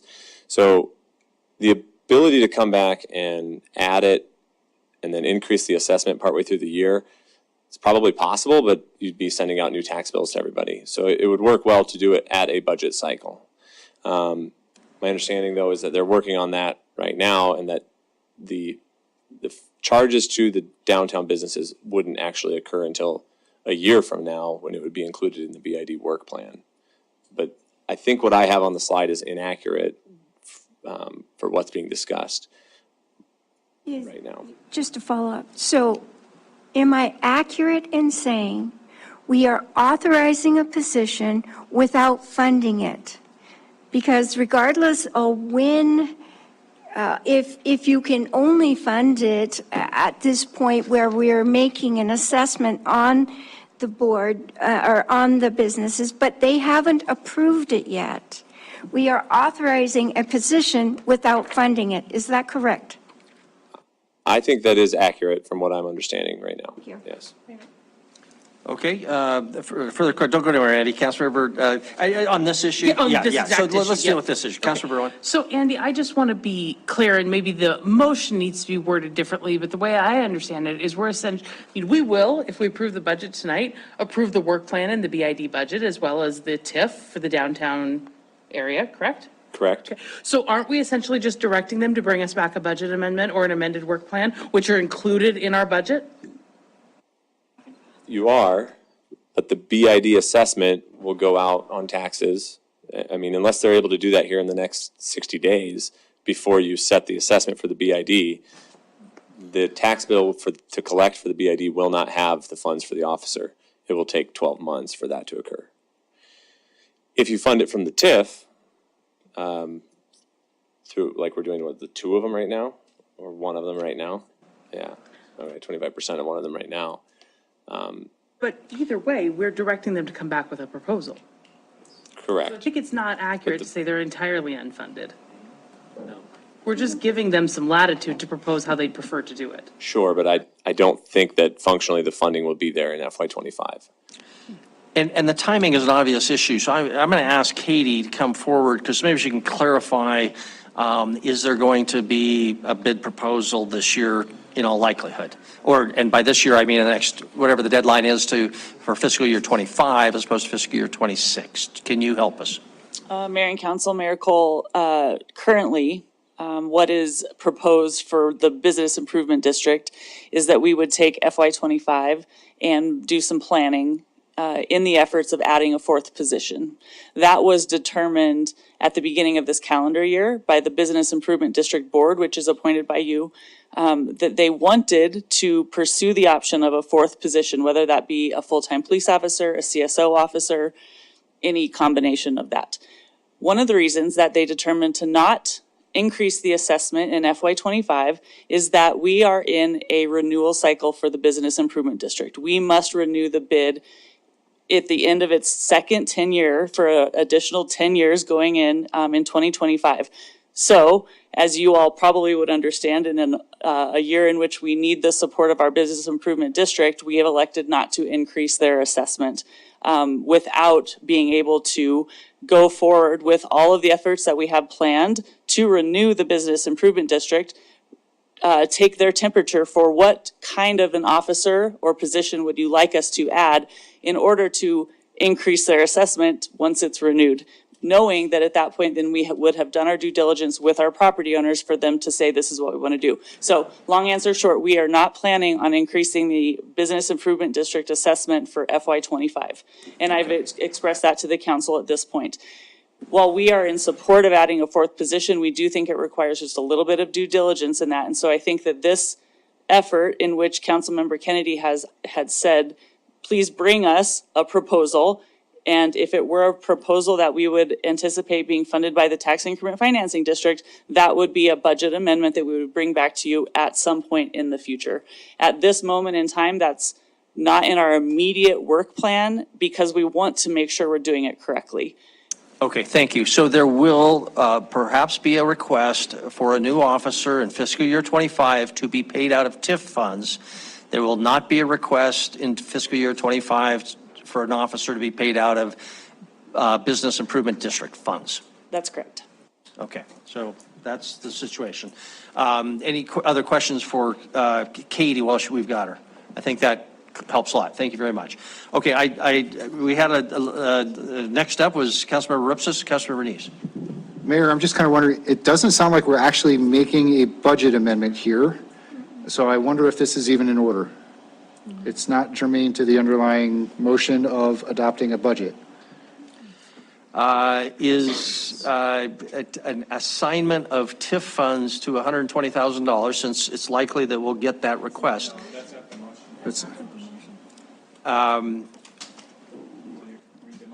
Okay. Well, why is that not the motion? If they came to us with a motion or a request for spend $120,000 of TIF money, isn't that what we're potentially approving? Councilmember Kitty? What we're doing is saving a spot in the budget for their request of either coming with TIF or BID to fund the position. So it becomes a budget issue. Okay, Councilmember Rivas, give you the floor. Why are you saying and others that this is not needed? It sounds like, to me, like the bid was not going to have a proposal this fiscal year to do that. It's going to take a little time to do the work. And the TIF, which is a much smaller geographic area, probably is not the source of where we want to be funding this anyway. So if all we're doing is giving them direction to bring something to us, that's not a budget amendment.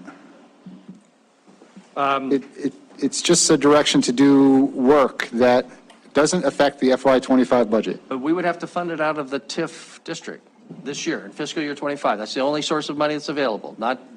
Katie made it very clear, there's not going to be any bid assessment for this, and this is a fiscal year 25 budget item.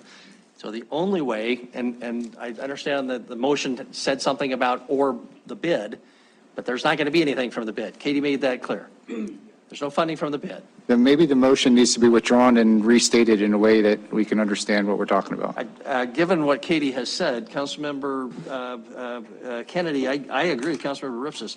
There's no chance. She made that very clear.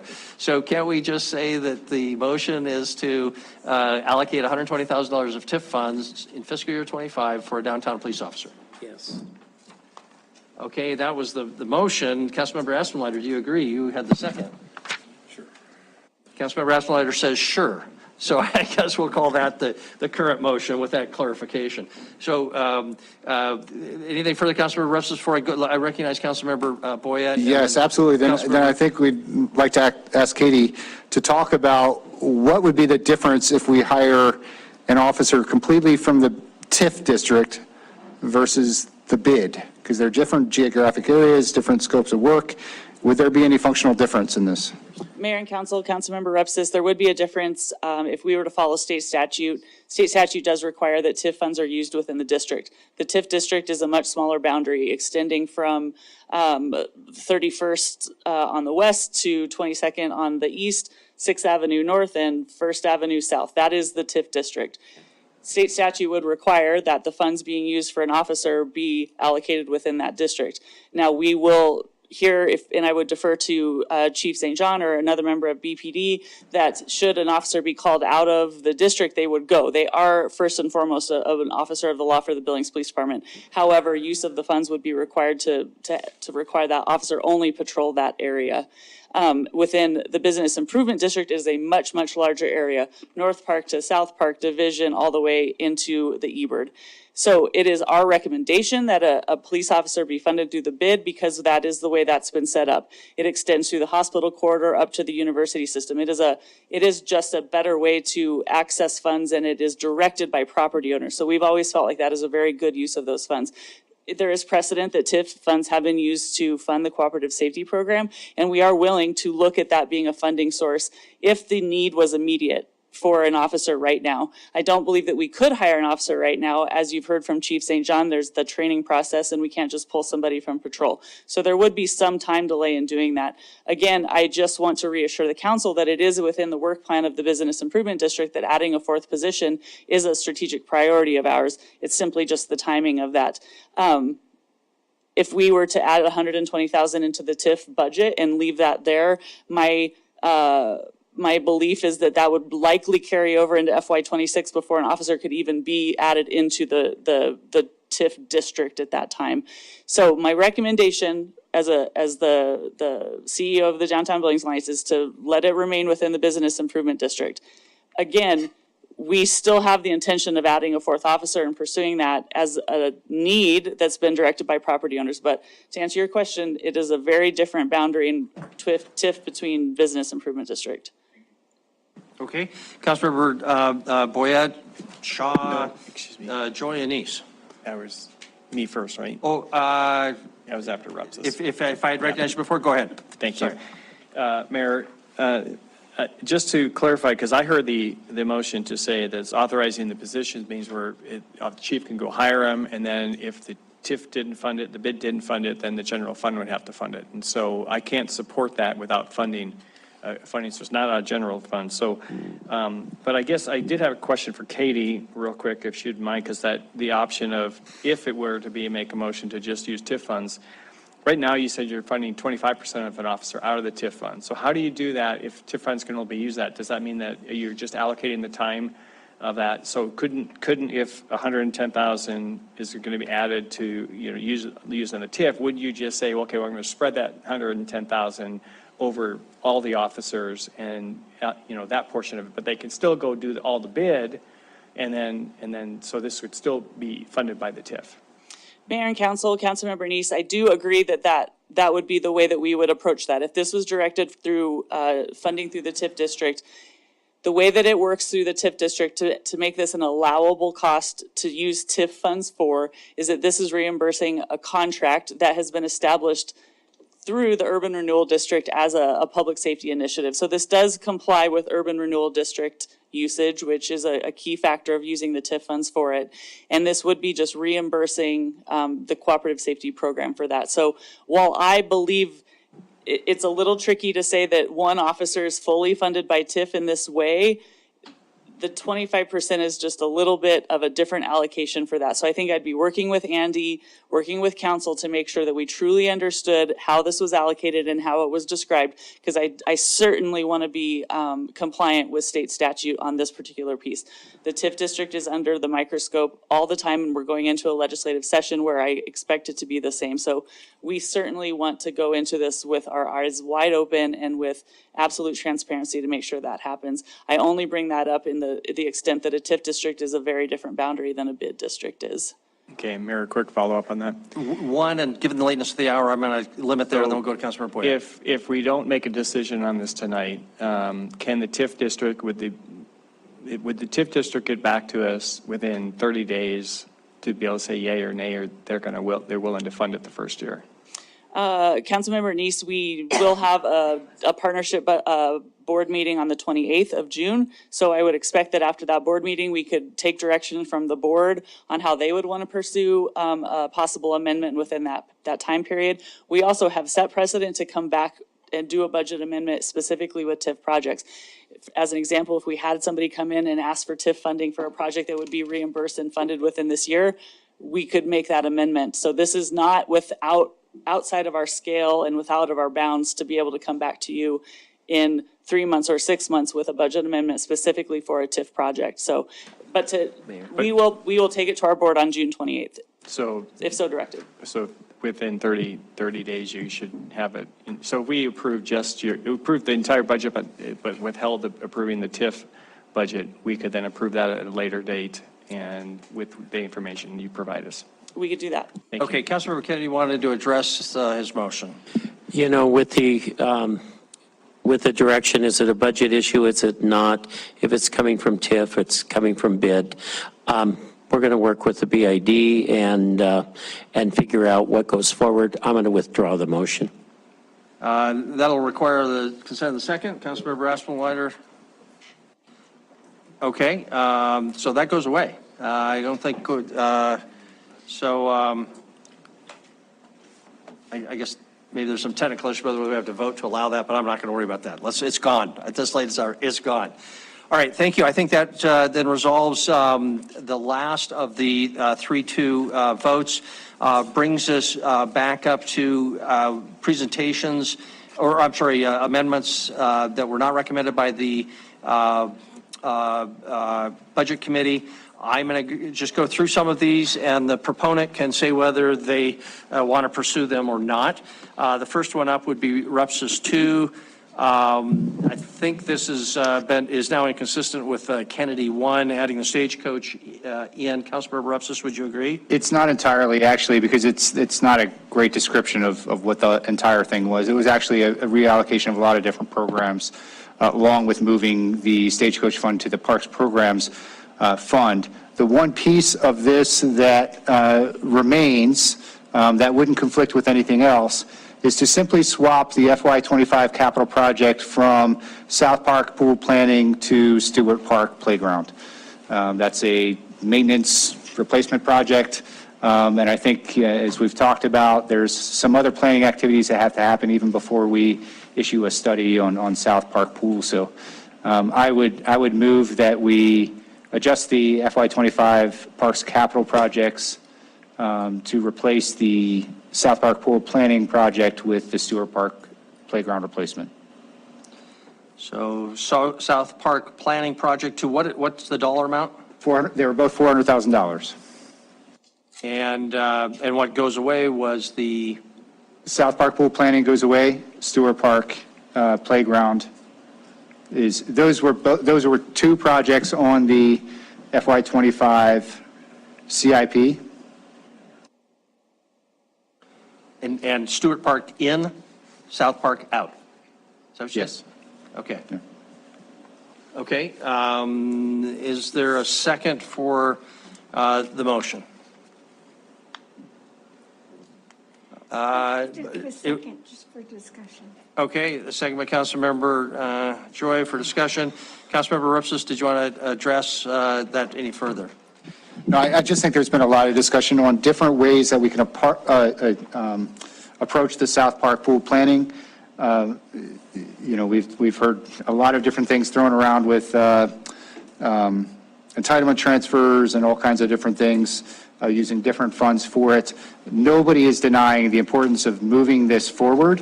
I just don't know, we would have to do a budget amendment to do the South Park pool planning, no matter what, under any of the kind of proposals we've been talking about. So I'd rather just allocate the funds to a project that doesn't require that type of amendment now, and then when we get to the amendment, we can deal with that then. Okay. Councilmember Joy, Councilmember Shaw, Nice. Thank you, Mayor and Council. I just seconded this motion so that we could have a discussion. I'm not as maybe well-versed on the South Park pool plan. And so I just wanted to ask the question, maybe members of the Finance and Budget Committee could be clear on that. What exactly, how is the South Park pool plan different than the aquatics plan? Because I believe the aquatics plan is already funded. Thank you. That was a question for Councilmember, okay, for Mike Pigg, I assume, but Councilmember Gulick, you want to take a stab at that? Sure, I'm happy to take a stab at it. So the aquatics study has a lot of good information. Not enough, I think. So I have seen a draft of it, or is brought before the South Side Neighborhood Task Force. It has a lot of good information. I think in order to, I would advocate that we have $100,000 in the budget somehow this coming fiscal year to develop the design far enough that we can take it to different foundations, potential funders, as well as have a slightly more information on cost so that we can make a really educated, I guess we're probably looking to cap the cost, but I think we need a little more information. About $100,000 is what we're looking for.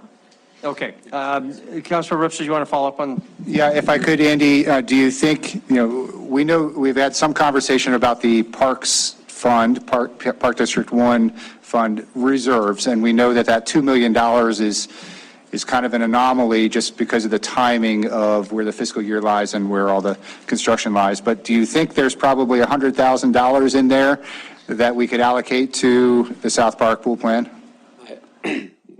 Mayor, Councilmember Rupsis, I would speculate there is, but yeah, I'll do some work with Mike Pigg for sure on that, regardless of what the vote is here. But we'll, I would speculate generally there is 100,000 there. Okay. I recognize Councilmember Shaw. I get the intention of this. I'm just loath to let go of all of that funding for the South Park pool design without a guarantee that we have $100,000. I think that's what we need this year, having talked with Councilmember Gulick. I think that needs to stay, and so that's my concern with the amendment. If you made it for $300,000 and we kept $100,000 in there, I could be on board with that, but that's my struggle. Okay, Councilor Bernice? Thank you, Mayor. I'd like to hear from Mike Pigg on this change from. No, I saw who did, but I won't mention it. Thank you, Debbie, for trying to distract things. And you want to hear from Debbie on what? So the proposal is to move the Stewart Park project up and take the South Park pool planning design out, or planning out. Can you comment on that, what that would do to your plans as far as getting the South Park pool up and running? Because we know that's really needs to be moved forward. Correct. So we place a high priority on South Park Pool because it is failing and we know it needs to move up. But we were discussing this as if there's no funding source for construction, then, we could roll the planning of that pool into those construction costs and then go with it as one whole package. And it would be replacing Stewart Park and bringing it back. It was in our original CIP. It would just be bringing it back into the plan if we were to transfer those funds. But the thought was we could use the planning money, just roll that into the total cost of the project. And then, so you're rolling the cost of the project, but where would the funds come for the whole project then? I have no idea where those funds are coming from. Okay, so until we know where funds are coming from, then there would be no planning on South Park Pool. That is correct. Okay, thank you. Okay,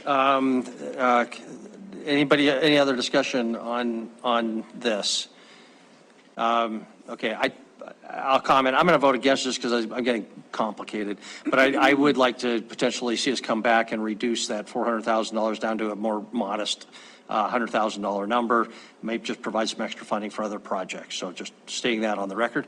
Other discussion on this before we vote? Okay, Councilor Joy. Just a friendly comment to my motion. If you withdrew, we wouldn't have to go through a vote. It's up to Councilor Rupsis. Sure, I'll withdraw it, if it's okay with Councilmember Joy. Thank you. Okay. Next item, Councilmember Aspenleiter, was Aspenleiter 2, more general fund reverse by taking more of the Met. That was withdrawn by the committee, and I'm assuming that's gone. Thank you very much. Councilmember Rupsis, another one that didn't get a second was the no additional police hiring until fully staffed. I think that'd be inconsistent with what's already been decided, so that's gone away. Housing program manager. Do you want to pursue that? It failed for lack of a second in the committee. Mayor, the way things are going tonight, I don't think it's worth bringing anything else up. Okay, thank you, Councilmember Aspenleiter. Freezing management salaries, similarly, you withdrew that. There was no motion before the committee. Yes, Mr. Mayor, I'd like to make a motion to lower the COLA adjustment built into the budget from 5% to 1.5% for all non-bargaining staff. So that's my motion. Okay. Would you like to speak to your motion? Yeah. So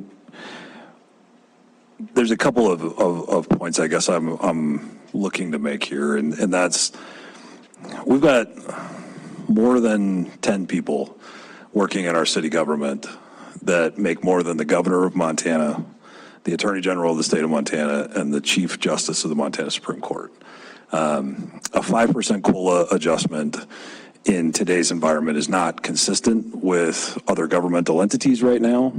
It's not consistent with the private sector, and I don't believe that it is the right thing to do at this point in time in our city's budget.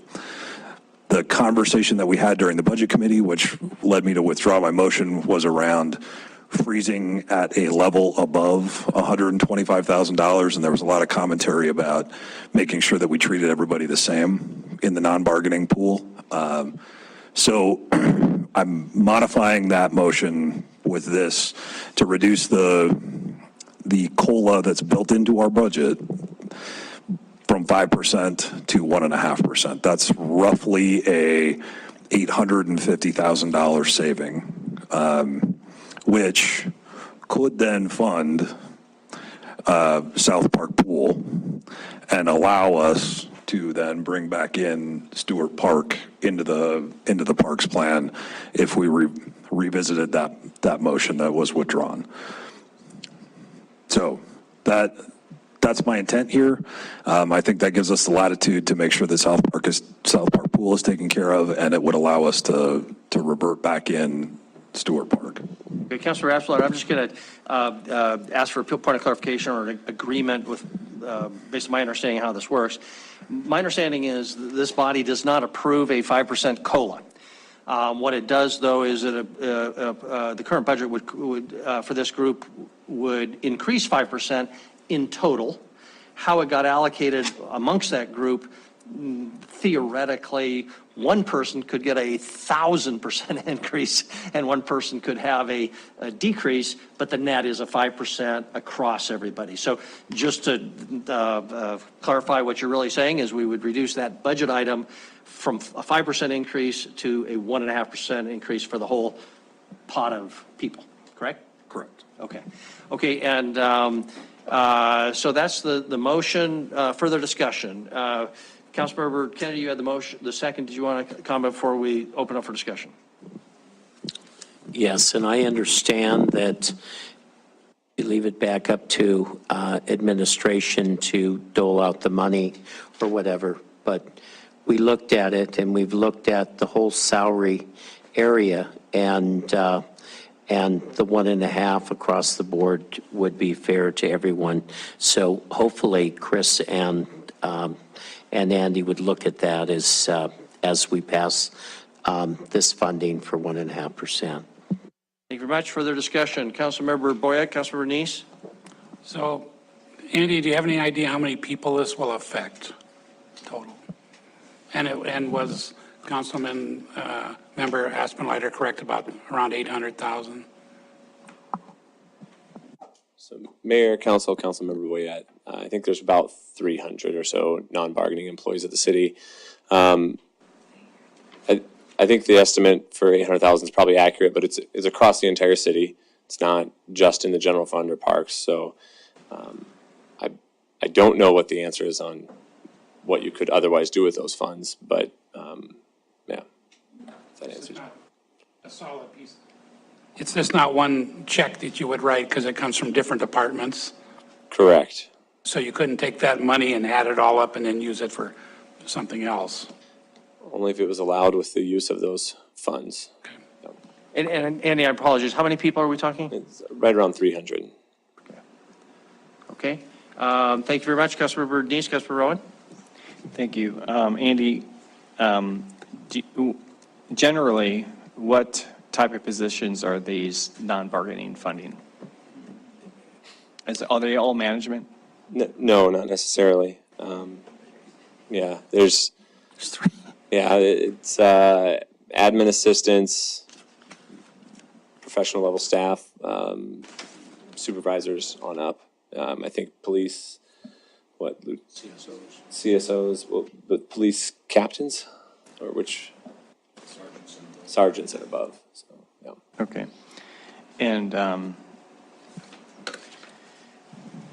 And so, and some of this is public work, some of this is, so those enterprise funds, and so you'd have to do it by that department. 1.5% of those. Are there any non-bargaining in the public works? I'm assuming there are, yes? Yes. Okay. So in that case, when as far as they're saying there's a big pool, it's really not. It's more of a pool per department? It's across the entire city. Yeah, but they wouldn't just be, the public works would only get their 1.5%, but then it's split it amongst those people. So it couldn't bleed over into some other department. Correct. Okay, all right. So that's what thank you. That's all I need. The other thing it could do is, of course, if it's public works and it's not bleeding over somewhere, it could actually reduce some of the fees they're charging. And it also could we could reduce taxes besides not just funding other projects. So Okay, Councilmember Owen, and then Council, I would suggest we move to a vote soon. Councilmember Owen? Thank you, Mayor. I think this is a tough amendment to talk about. I don't have a question for you, Andy. You can sit down. This is a tough amendment to talk about, but I think it's an important one because it reminds us that these dollars don't belong to us. They belong to the taxpayers. And the taxpayers are not experiencing a 5% cost of living increase in their jobs. In fact, we had a meeting today in which we looked at our sister quasi-municipality, the Housing Authority. They've had 1% to 2% COLAs for the better part of a decade. So other municipalities are not able to do these kind of significant cost of living increases, and the public who's paying these taxes are not. I don't think the private sector is handing out these sort of salary adjustments, and I think we need to be cognizant of that. So this is a difficult conversation to have because I think I admire and appreciate tremendously our staff, and we want our staff to be well compensated and to feel appreciated. But at the same time, we owe a duty to the public to restrict spending where we can. I think this is a place where we can do that. I think it's a wise thing to do. And I would hope that we then have a conversation about reducing some of the burden on the taxpayer because I think that's appropriate. So I will support this and appreciate the opportunity to or the sponsors for bringing it forward. Thank you, Council. I just did a Google. What was Montana average year wage increase for 2023? And it was 8.2%, according to Twitter. The internet. And we all know the internet. Yeah, I'm not sure we would believe everything on the internet, and I think that may also be driven by other factors than just cost of living adjustments. And I have no idea what that is. Okay, further, Councilmember Shaw, Rupsis Boyette. I won't support this for many reasons. It's late, but I would just wanted to add to the conversation that our teachers just got a 12% bump. So it's not true that no one in this community is getting increases. In fact, some people are getting increases that are higher than this. And so I think we just went through a whole process last year to move upper management into a market-based pay scale, which they hadn't been at. And this, for me, feels really arbitrary. And 300 people is a lot of people. And some of them are not making a lot of money. And so they're being hit with inflation just like all of us are. I want to see them be able to buy their groceries. Thank you, Councilmember Rupsis and Boyette. Just real quick, I think the only reason this is a hard decision is that we have no data. There's no information here to really go off of. We don't know what the impact is, who's being impacted. There's really nothing here other than just a philosophical statement that we want to free or greatly reduce planned salary increases. So we don't even have a statement from Chris on what the impact on his staff is going to be. So I can't support this right now. Okay, Councilmember Boyette, Councilmember Kennedy. I was going to ask Chris, who's responsible for those 300 people. Can you give me your thoughts? Sure. So this is a tough labor market to recruit and retain people in. Approximately 30 of the 300 people are at market pay. Directors and assistant directors were moved up into a market pay system. We got rid of their longevity system and we moved them into a market pay system. And but making that, and we made that switch similarly in the police contract and the fire contract. Police contract and fire contracts are roughly 3% a piece in this anticipated fiscal year. As we're at the table with the Teamsters in negotiating that contract, what has been a pattern in this organization is after that decision is made, the non-represented end up getting the same as the Teamsters. A concern I have is a message to the 300 who aren't represented that you should be represented. You want to be in a union, that you don't want to be not in a union. So that's a concern I have. I was not a part of any of these discussions about the impact. I was flagged today, and I was flagged from the motion that was made, a few days ago, but not been in any of these discussions. I don't think it's fair. I think for those who are at market, their adjustment would not be 5%. I misspoke last week when answering the question in the Budget and Finance Committee. That number should be moved by some rationalized inflation between pay studies.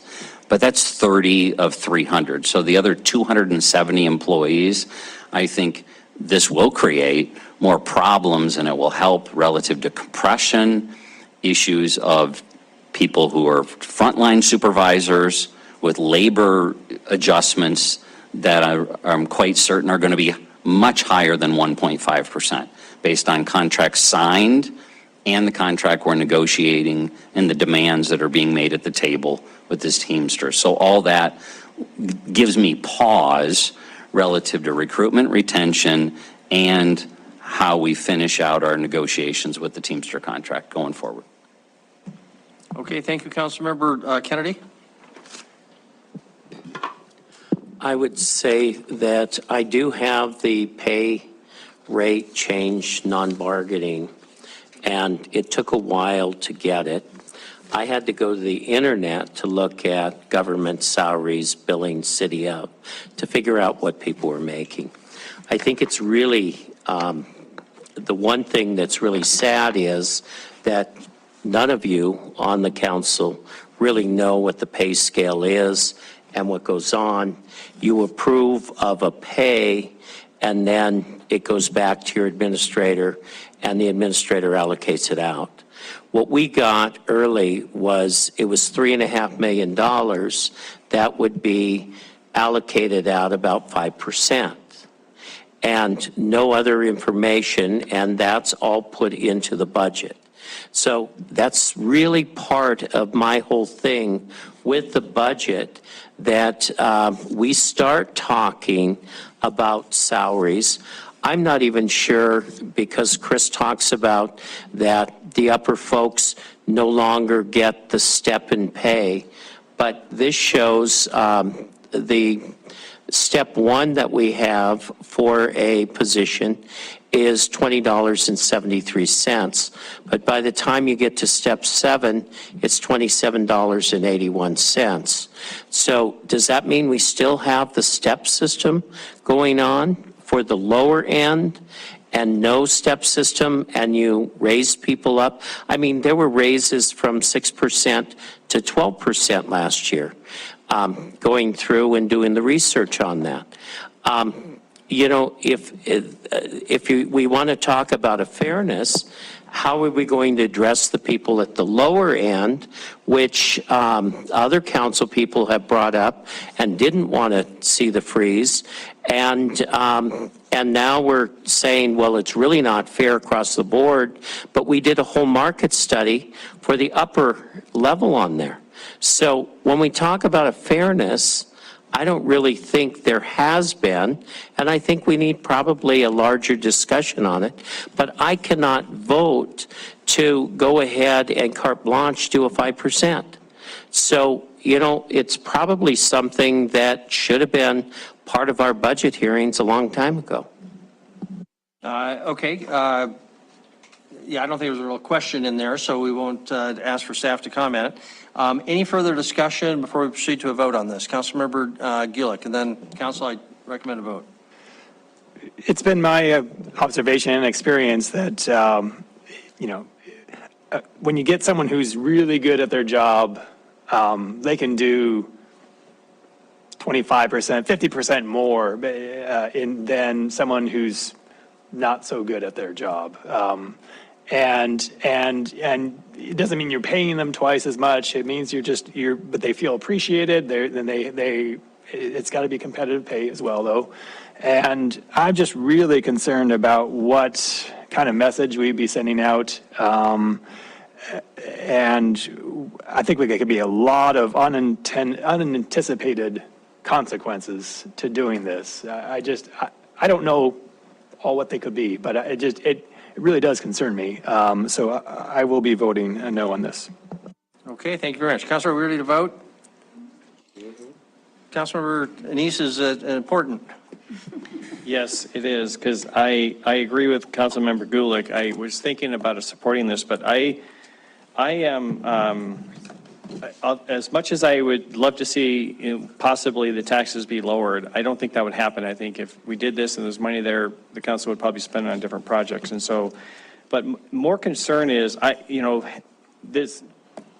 having this, approved some of these budgets with increasing and expecting some of these salaries across the board to be increased, and finding out that that's not happening. Others are getting 12%, and others, that means others are getting maybe 1 or 2, that which is what the proposal is. And so I think that I've been in those pool systems like that. They're very unfair. And I think there needs to be a whole nother look at this, but I don't think I am not ready to make that decision tonight. But I think we need to look into this further and make sure that we address this throughout this year. So I will not support this, but I do think we need to address this throughout the year. Okay, very good, thank you. Appreciate that. Council, let's move to a vote. Again,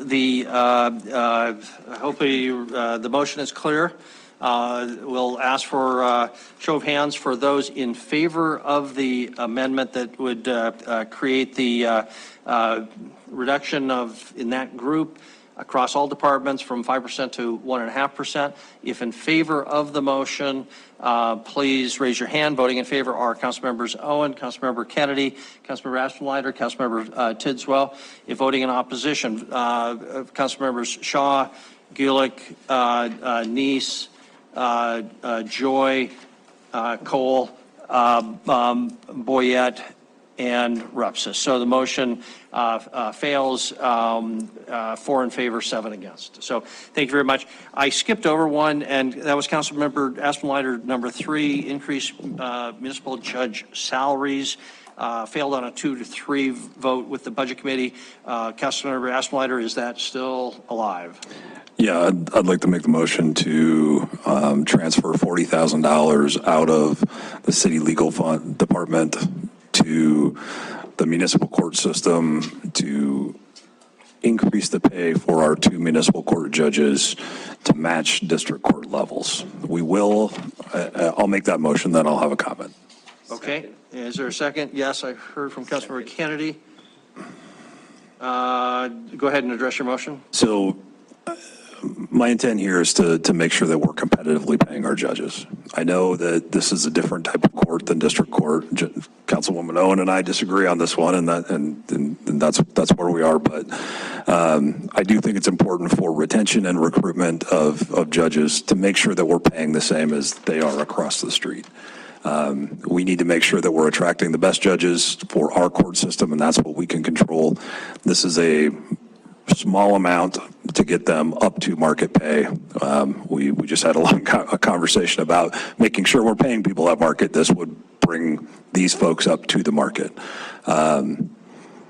So that's my motion. Councilman Gulick pointed out in the Budget Committee that if we were to do this, we would have to change the ordinance with a process here later on in the month or at another business meeting, because we do by ordinance index the municipal court judges at 90% of district court. So we would need to adjust that down the line, but we can do that in a follow meeting. Okay, thank you. Councilor Kennedy, you had the second. Any further comments? Okay, discussion. Councilmember Joy, Councilmember Owen. I have a question for City Attorney Dahl. City Attorney Dahl, reducing your budget by $40,000, what does that do to, how is that impacting what you're doing in your office? Council Member Joy, Mayor and Council, I think that the only place from my budget that could really come from would be the outside counsel line item, which was already reduced from, in the past several years, that item had been budgeted at $250,000. Because as you know, we've had a lot of litigation ongoing for several years, but much of that is resolved, fortunately. So this year, Finance and Administration looked at that item and reduced it from $250,000 to $100,000. So that's now been reduced, and that's the only real area that chunk, kind of a chunk of money could come from my budget. So I think that's where it would have to come from. There's a little bit here and a little bit there that could be taken from different, operations, maintenance, different supplies, but it wouldn't be enough to cover that. So that's probably the only area I think that that could be taken from. And that, I would caution you because we never know when litigation is going to come up. So outside counsel costs are kind of unknown at this point. And we will have an executive session next week and talk about some things that are potentially threaten litigation that you all need to be aware of. Okay, thank you. Just make sure I heard you right. In the old days, 250,000, reduced in this budget to 100? 100. So That's correct. potentially, you'd have, if you took it out of that, you'd have 60. Yeah. Okay, all right, thank you. Further, Councilmember Owen. Thank you, Mayor. Councilmember Aspenleiter is correct. I will oppose this for a couple of reasons. The last amendment that we voted on, I believed in. I believe that we needed to show the public that we will do our very best to restrict salary increases, and I'm certainly not about to then turn around and vote for an increase that I don't believe is justified. And there's a couple of reasons that I don't think it's justified. First of all, we have no evidence that salary is a barrier. We just had an election, and it was a contested election. I talked to many candidates who were, or potential candidates who were looking at the role. None of them cited pay as the reason they opted not to. It wasn't a factor. Our municipal court judges have significant longevity. They are staying. We are not seeing them jump to district court. The market for them to be compared is not other district court judges. It's other courts of limited jurisdiction, justice court, other municipal courts, and we pay quite well in that market. It is a different type of animal than the district court judge. It just is. A general jurisdiction judge is different than a judge of limited jurisdiction.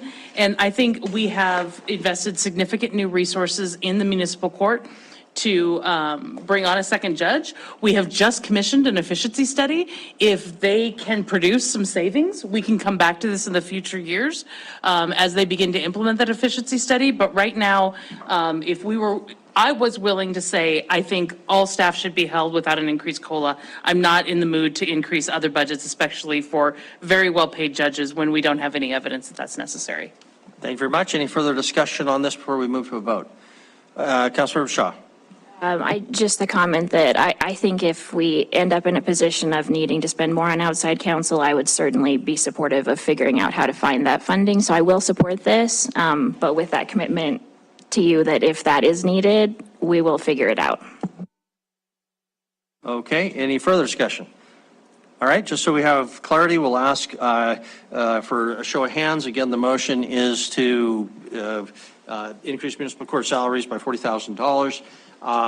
If in favor of that amendment and to be funded out of the city attorney's budget, if in favor of that, please raise your hand. Voting in favor are council members Shaw, Joy, Cole, Kennedy, Aspenleiter, and Tidswell. If voting in opposition, council members Gulick, Neese, Owen, Boyette, and Rupsis. Did it pass?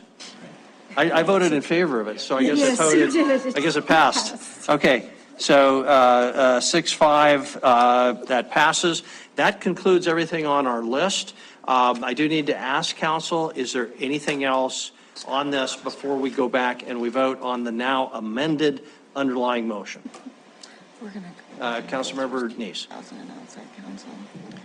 Mayor, since the downtown TIF district is going to come back to us rather than going through a whole amendment process, I would make an amendment to pull the North 27th Street Tax Instrument Fund District until, and look at approving the next business session would be July 8th, which would give them time to have their meeting, come back to us, and we can approve it. And it shouldn't have any kind of delay. And I can check with Andy on that, but it shouldn't have any kind of delay as far as what that downtown TIF district needs to do. So the motion was to simply not approve a budget item for the 27th Street TIF district. Is that correct? Yeah, just the 27th Street TIF district. Yeah, the to give them time, the downtown district, and give them time to have their meeting, come back to us, whether they want to. You know, that was the bid board, the business improvement district. Not the first year. The first year, it was going to be possibly the TIF district, and the second year would be bid. So we know the bid's not involved at all, but TIF district may come back. Wasn't the meeting by the bid board as opposed to the partnership? I don't know. Councilmember, we'll come back to you, Councilmember Neese, make sure we have clarification. Councilmember Shaw, did you want to? Did you second this? Yeah. Okay. Okay, so we have a second, and I'm going to let you address your motion, and then we'll look to Councilmember Yeah, Shaw. I think I asked Katie that question during the meeting when I was talking to her about it, and she said, yeah, it's a possibility that we can come and postpone hers and come back to hers after they have their meeting. So I don't see any reason. The worst case is that we just approve as it is. Otherwise, we don't have to make an amendment later. We just approve based upon what the board comes back. Okay, Councilmember Ripsis, you want to comment? Yeah, I second this, not necessarily for the officer side of it, but there's another discussion happening that we may be able to fund a historic properties preservation fund out of the TIF district. And we wanted to let the board have a conversation about that before approving their budget. So that's why I seconded the amendment and why I will support it. Okay. Councilmember Shaw? Yeah, I would say I don't think this is needed. They bring us TIF applications all year round. We approve them up or down, yes or no. In talking with the DBP, we're working toward that. They're going to bring it back to us, but I don't see any reason we need to delay the budget. I think we adopt it as is. They bring it back as a TIF proposal. We thumbs up, thumbs down it at that point. So I would recommend we just move forward. Can I ask Andy just to comment how this might or might not make your life easier or harder? So the only concern that comes to mind with not adopting any of your TIF budgets is we have a July 1 debt payment. It's the only one that I'm aware of that we have that. So I guess my preference would be to adopt a budget with the expectation that an amendment accordingly will come forward during FY25. But yeah. Okay, Councilmember Ripsis? I'll withdraw my second. Okay, that means you need As this. will I, with this new information. all right, Yeah, I just don't want to have Andy default on the loan. All right, thank you very much for that help. Anything else? Councilmember Ripsis, you had your hand up first, and then Councilmember Boyette. Andy, just real quick, last ditch effort here. We used Parks Programs Fund for Stagecoach Trail, $615,000. We talked, the total reserve estimated there is about 2.3 million. In Parks programs, But some of that is, about half of it, give or take, is cash in lieu. Would you feel as comfortable of us saying we're going to spend $100,000 of that unobligated funds for the South Park pool planning?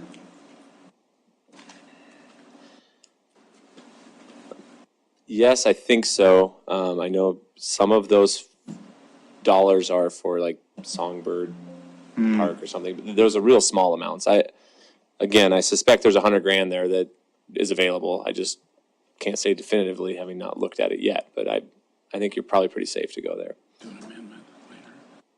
Yeah. All right, thank you. Sorry. Okay, Councilmember Boyette? I was going to call the question if Okay. I think we're ready to vote, right? Okay, so I hope you don't want me to go back and repeat all the amendments. We'll assume that you remember those or enough of them. And we have the underlying base motion. So if in favor of the now amended motion to adopt the fiscal year 25 budget as amended, please say aye. Aye. If opposed, say nay. Okay, that motion passed with the exception of Councilmember Ripsis. So congratulations, everybody, and thank you for your patience. That part is resolved. We still have several items on our agenda. We could come back at a later date, theoretically, or we could move very, very quickly. Just to remind you, we've already addressed item number 3. Items, let's look, it's after 10 o'clock. Boy, Jennifer and Debbie get the awards for patience. Staff, what's your feeling? Council, what's your feeling? We have 3 items. We kind of heard these all before. We're not going to look for a big, long explanation from staff. Do you want to stay? I guess my inclination is let's get her done. Yeah, you guys have been here. So Jennifer, or whoever's going to make the presentation on item 4, please take it away.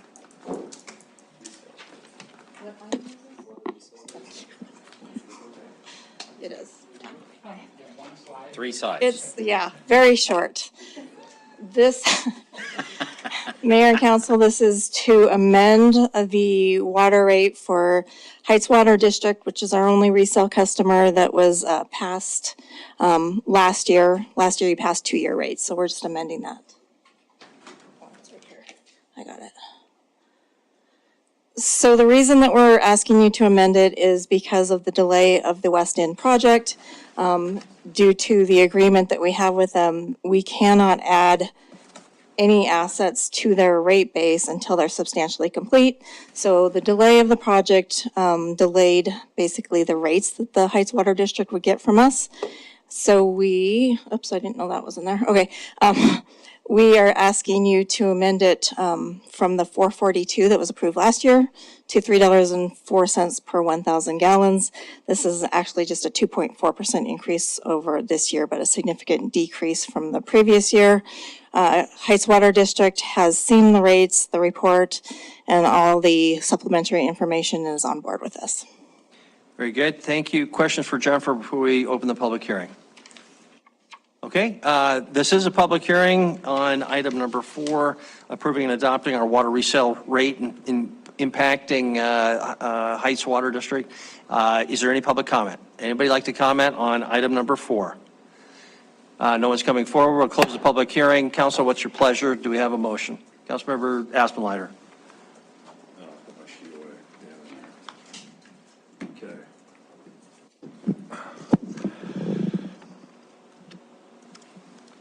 Having conducted a public hearing, consider written and spoken public testimony, I move to approve a resolution approving and adopting water resale rate as recommended by staff. Very good. Second by Councilmember Boyette. Any discussion? Councilmember Neese. Just disclosing that I am a customer of the Heights Water Board, and so I will benefit from this, but it's not material in any way, so Okay. I will be voting. Thank you very much. Unless there's an objection. Good. Any other discussion? Okay, we'll proceed to the vote. Motions for approval of item number 4 consistent with the staff recommendation. If in favor of the motion, please say aye. Aye. If opposed, nay. Motion passes unanimously. The next item up is item number 5. Again, Jennifer. Is this the right item? Okay. All right. Good evening, Mayor and Council again. We have done substantial public input and outreach and talked to you many times before, but this item tonight is then to actually approve the FY25 storm fees as we have discussed with you previously as far as our methodology changes and the other items that we need. So like I said, we've done a lot of public outreach. I won't go through all these, but several council meetings, including Budget and Finance Committee meetings. We have an advisory committee that met 8 times, several boards, and then we've also had some public meetings at the library and then our Public Works Week meeting. So we had proposed a change in methodology, which council was previously on board with up to this point, in which our current methodology includes charging it based on zoning and square footage. So that map at the bottom there is from our impervious square footage map. And that part in the middle that's not shaded in yellow is part of Summerhill subdivision, and it's zoned planned unit development. The part shaded in yellow is zoned neighborhood 3. Both of them have similar impacts to the storm system, but right now Summerhill subdivision, because of the zoning, pays 45% more per square foot than those other properties. So it's just not been an equitable method to use zoning or the entire gross square footage of a property. And what we are proposing is going to a equivalent residential unit and impervious square footage method. This was done by looking at every residential property in Billings, taking that number of impervious square footage of those properties, dividing it by the number of properties, and we came up with the ERU amount, or equivalent residential unit, of 3,751.22 square feet. So we are proposing charging every single-family residential property in Billings for 1 ERU for simplicity and less administrative work. Duplexes would be charged 0.75 ERUs per unit or 1.5 per duplex. And undeveloped property would be charged 0.75 ERUs.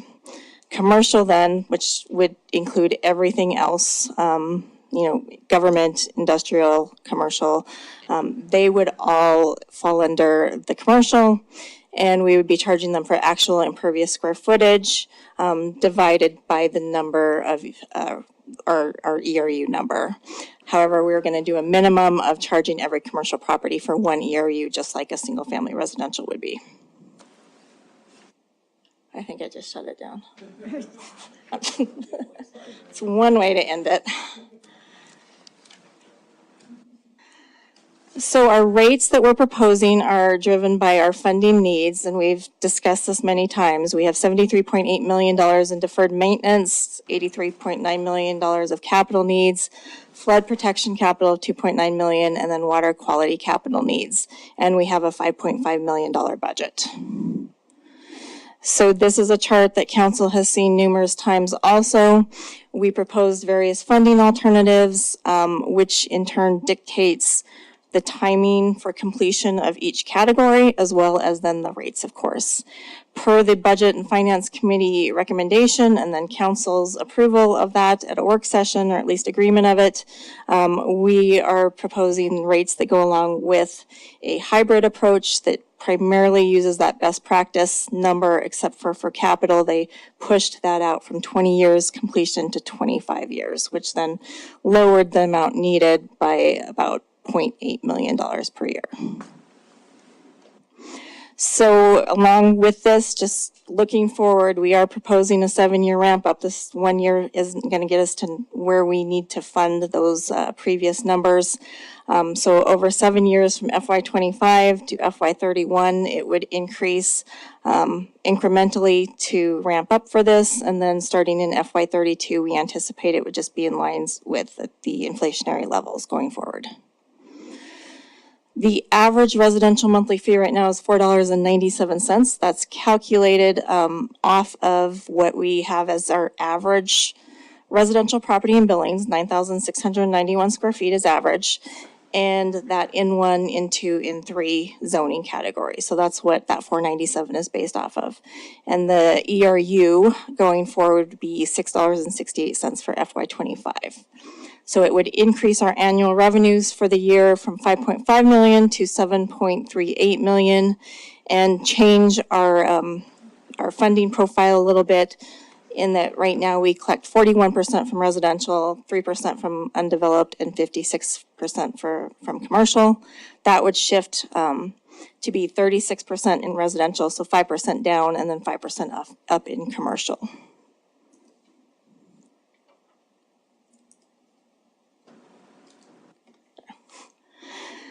So we threw in a number of property comparisons. Because of going from one methodology to another, there could be thousands of different examples of different ways people could go up or could go down. But some of them that we've put in here are the first ones off of Bench, very large property, but impervious square footage of about 5,300 square feet.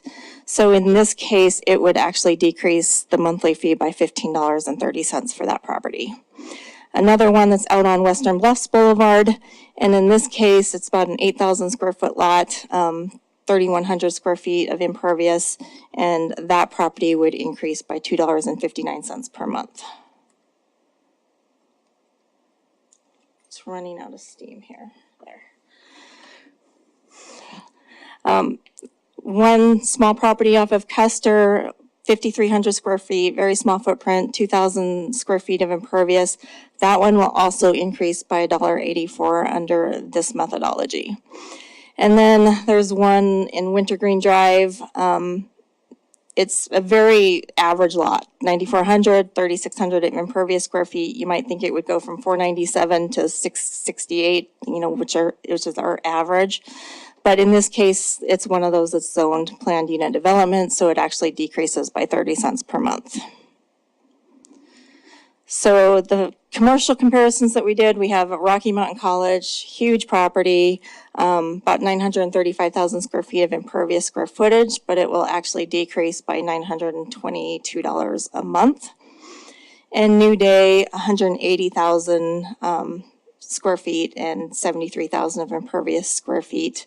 And that one will also decrease by $92.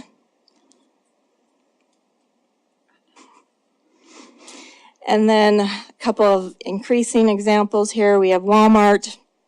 Everybody knows large amount of concrete and building. It's mostly all impervious for them. So their fee will increase by $321 a month.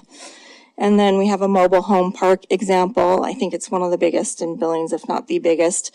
But they have impervious square footage of $1.6 million. And their monthly fee would increase by $1,098. And we threw these examples in because you might get calls. We've had a number of properties that have really benefited over the years from coming across from the DOR as vacant. The one on the left there has asphalt. They're using it as a parking lot. Definitely most of their lot is actually impervious, and their increase is $54.10 a month, which doesn't seem like maybe a lot for commercial, but when you look at the percentage there from $5.56 to almost $60, it's a pretty big increase for them. And same with the other property, mostly impervious square footage. It's a lot of compacted area there, so the stormwater would just run off of it. And then they also have a lot of storage that they're doing on that site. So it comes across from DOR as vacant because there's no permanent facilities there. So they've been getting a good deal for a number of years, but that would increase by $228.44 per month for that property.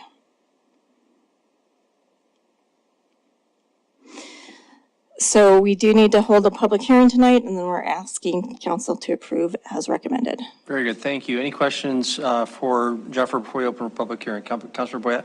So if this is approved tonight, when would this go into effect so the public would be seeing this on their monthly bill? So it would go into effect July 1st, and typically the first bills they are going to see it on come out in August because we always bill in arrears. Thank you. Any other questions for Jennifer? Don't see any, so we'll open for public hearing, or I'm sorry, Councilmember Boyette, question for Jennifer? Yeah, I did, Jennifer. Just, excuse me. In the vacant lot, residential, they get 0.75, is that correct? The ERU, 0.75 ERUs for their vacant, undeveloped property. Correct. So if they have just slight development, like a sidewalk going across the front of the property or half a driveway on something like that, is that going to be a full ERU, or is that going to be considered still 0.75? At what point does it cross from developed to undeveloped? Any development? So if it exceeds, I think it's 75% of an ERU. So if that impervious area gets to a point where you would consider it developed, which is I think 75% or more, then it would actually go up to the 1 ERU. Okay. Or whatever that impervious is. Okay, thank you. Council, we'll open up for public hearing. Is there any public comment on item number 5? Nobody is coming forward, so we'll close the public hearing period. And council, do we have a motion? Councilmember Gillick. Yes, having conducted a public hearing, considered written and spoken public testimony, I move to approve a resolution setting fiscal year 2025 storm sewer fee rates as recommended by staff. Thank you very much. Second by Councilmember Aspenlighter. Any discussion? Go ahead. The main point I would make is the last slide was the one that showed the reason we're really needing to up our amounts is that the cost of inaction is far greater than the cost of action. So I can give any more stories if needed, but the latest hour is late, and so I will refrain.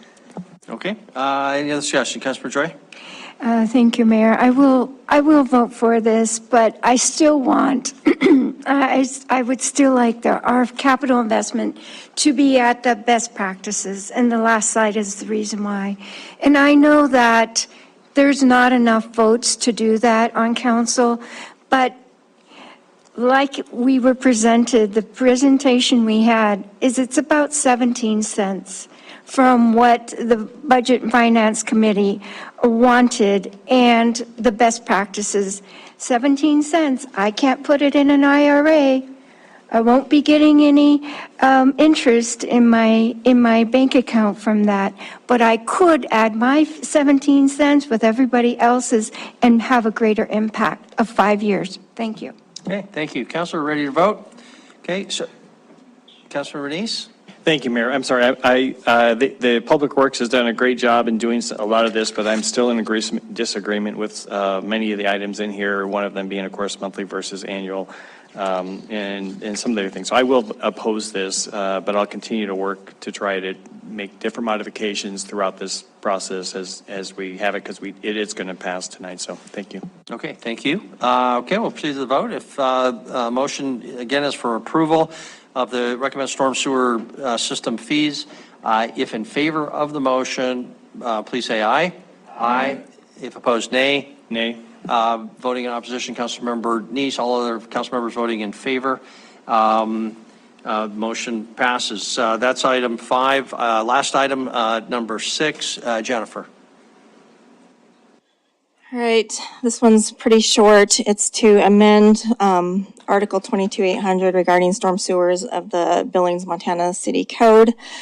And what we needed to essentially do, primary purpose of this amendment, is to add definitions that we used in calculating the rates so that there's no questions going forward from future staff or if we get questions from residents about how we have been calculating these rates. So we added definitions for commercial property, developed property, duplex property, and equivalent residential unit, as well as impervious surface, single-family residential property, and undeveloped property. We also, per a request from the Budget and Finance Committee, added a statement in there to require the methodology to be reviewed at least every 5 years, and then we just had to renumber the sections due to the addition of the definitions. So tonight would be the public hearing and first reading, and then the second reading is scheduled for the June 24th meeting if passed tonight, and then 30 days after that it goes into effect. Very good, thank you. Any questions for Jennifer? Okay, we'll open up for public hearing. Is there any public comment on item number 6? Any public comment? There is no public comment. We'll close the public hearing. Council, motion or anything further? Councilmember Boyette. Having conducted a public hearing, considered written and spoken public testimony, I move to approve first reading ordinance amending BMCC Article 22-800 storm sewers recommended by staff. Second, Councilmember Gulick. Any discussion before we proceed to a vote? I'm just not seeing any hands. The motion is for approval of item number 6. If in favor of the motion, please say aye. Aye. If opposed, nay. Nay. Councilmember Neese voting in opposition. Motion passes 10-1. That is the final item. Any public comment on non-agenda items? No one is coming forward. Close the public comment period there. Any council initiatives? Seeing none, thank you very much. Thank you. Council, just a special thank you to staff, everybody for your patience, your attitude during conversation. Special thank you also for everybody who has to be at the airport tomorrow morning at 5:30. Well, yeah, but you're going on vacation.